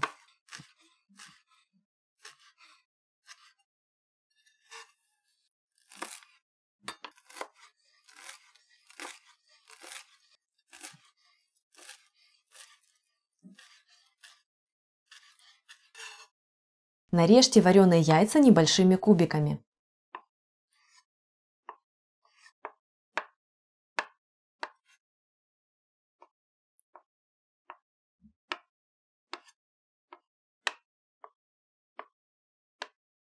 Возьмите творог, я использую домашний, он довольно влажный, у меня тут в коробочке осталось как раз нужное количество.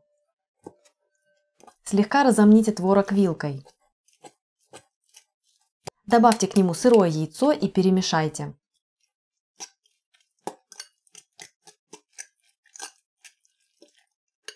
Возьмите твердый сыр, чем сильнее вкус сыра, тем начинка будет вкуснее и ярче.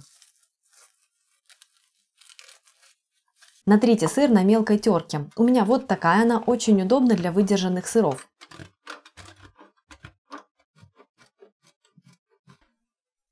Добавьте сыр к творогу. Туда же отправляйте нарезанные яйца и нарубленную зелень. Добавьте паприку. У меня, как видите, не очень мелкая, то есть не порошочек, это самодельная паприка. Ссылку на видео о том, как я ее заготавливаю, оставлю в описании. Теперь нужно посолить и поперчить начинку по вкусу. Используйте любые приправы по своему вкусу, чтобы придать начинке яркости. Тщательно перемешайте смесь, чтобы все ингредиенты распределились равномерно.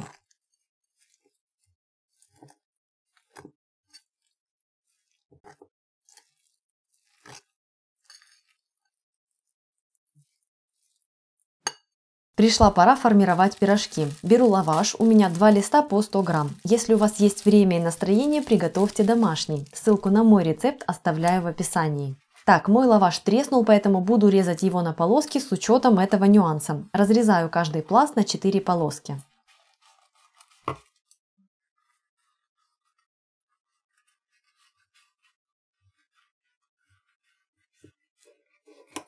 Теперь наберите щедрое количество начинки и выложите на край полоски лаваша. Подверните уголок, согнув лаваш по диагонали, накрывая при этом начинку. Теперь продолжайте складывать пирожок треугольником, и он сам закроет все открытые части, спрятав внутри начинку. Обожаю этот способ формовки, потому что он невероятно простой и удобный. Его же я использую в моем видео с треугольничками из теста фила.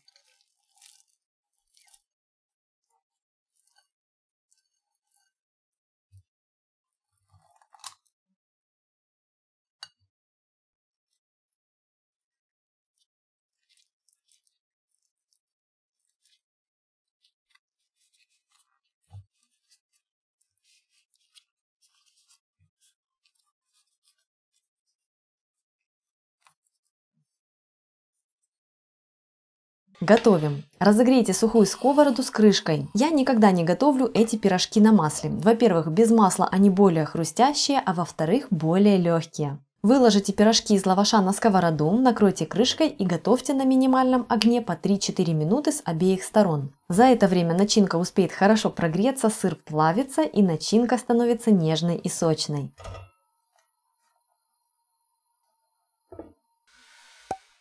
Если рецепт вам по душе, ставьте лайк, делитесь этим видео, подписывайтесь на мой канал и жмите на колокольчик. Меня зовут Галина Артеменко, и это канал «Жизнь вкусная». Список ингредиентов, как обычно, будет доступен в описании к видео. Огурцы тщательно вымойте. Можно предварительно замочить их в холодной воде и оставить на 2-3 часа. Так они получатся максимально хрустящими. Срежьте кончики огурцов. Если вы хотите, чтобы просолились они как можно быстрее, разрежьте их вдоль на 4 части. Так они будут готовы уже через пару часов.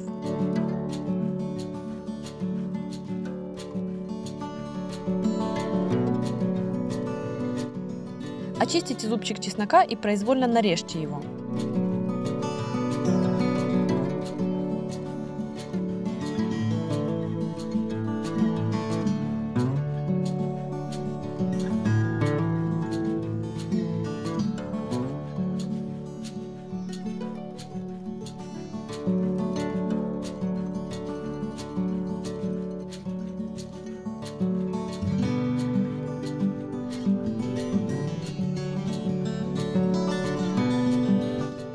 Пакет я использую пакеты с замками Ziploc. Очень удобно. Отправьте укроп, нарезанный чеснок и огурцы.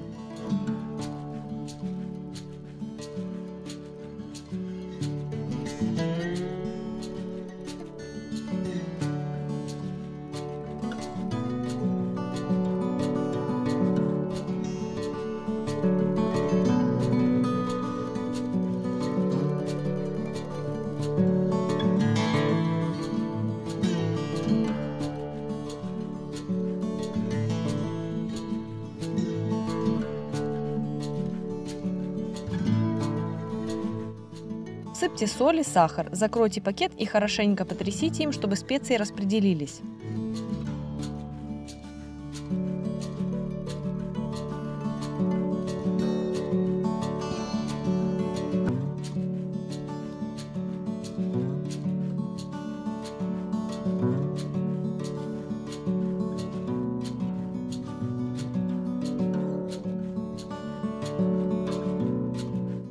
Отправьте огурцы в пакете в холодильник на ночь.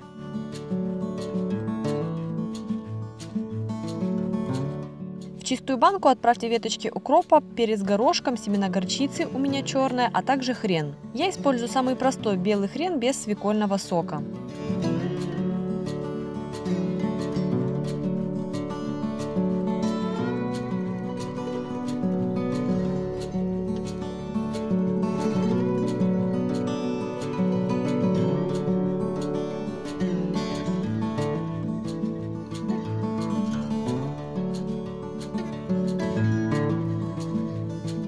Очистите и нарежьте чеснок. Отправьте его в банку.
Огурцы тщательно вымойте и срежьте кончики. Уложите их в банку.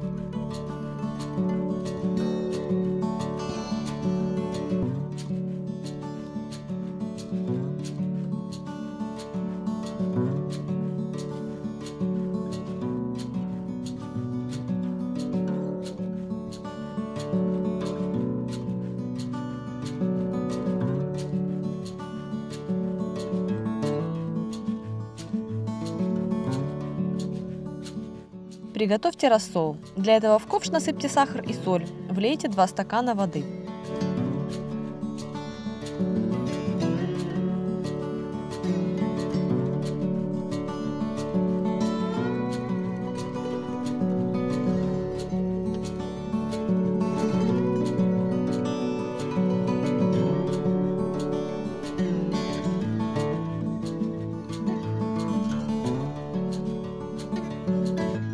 Доведите рассол до кипения и залейте им огурцы.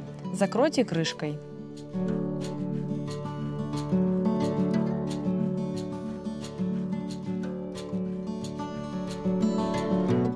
Оставьте огурцы при комнатной температуре на сутки, после чего уберите их в холодильник. Они готовы. Вперед отваривать картошку!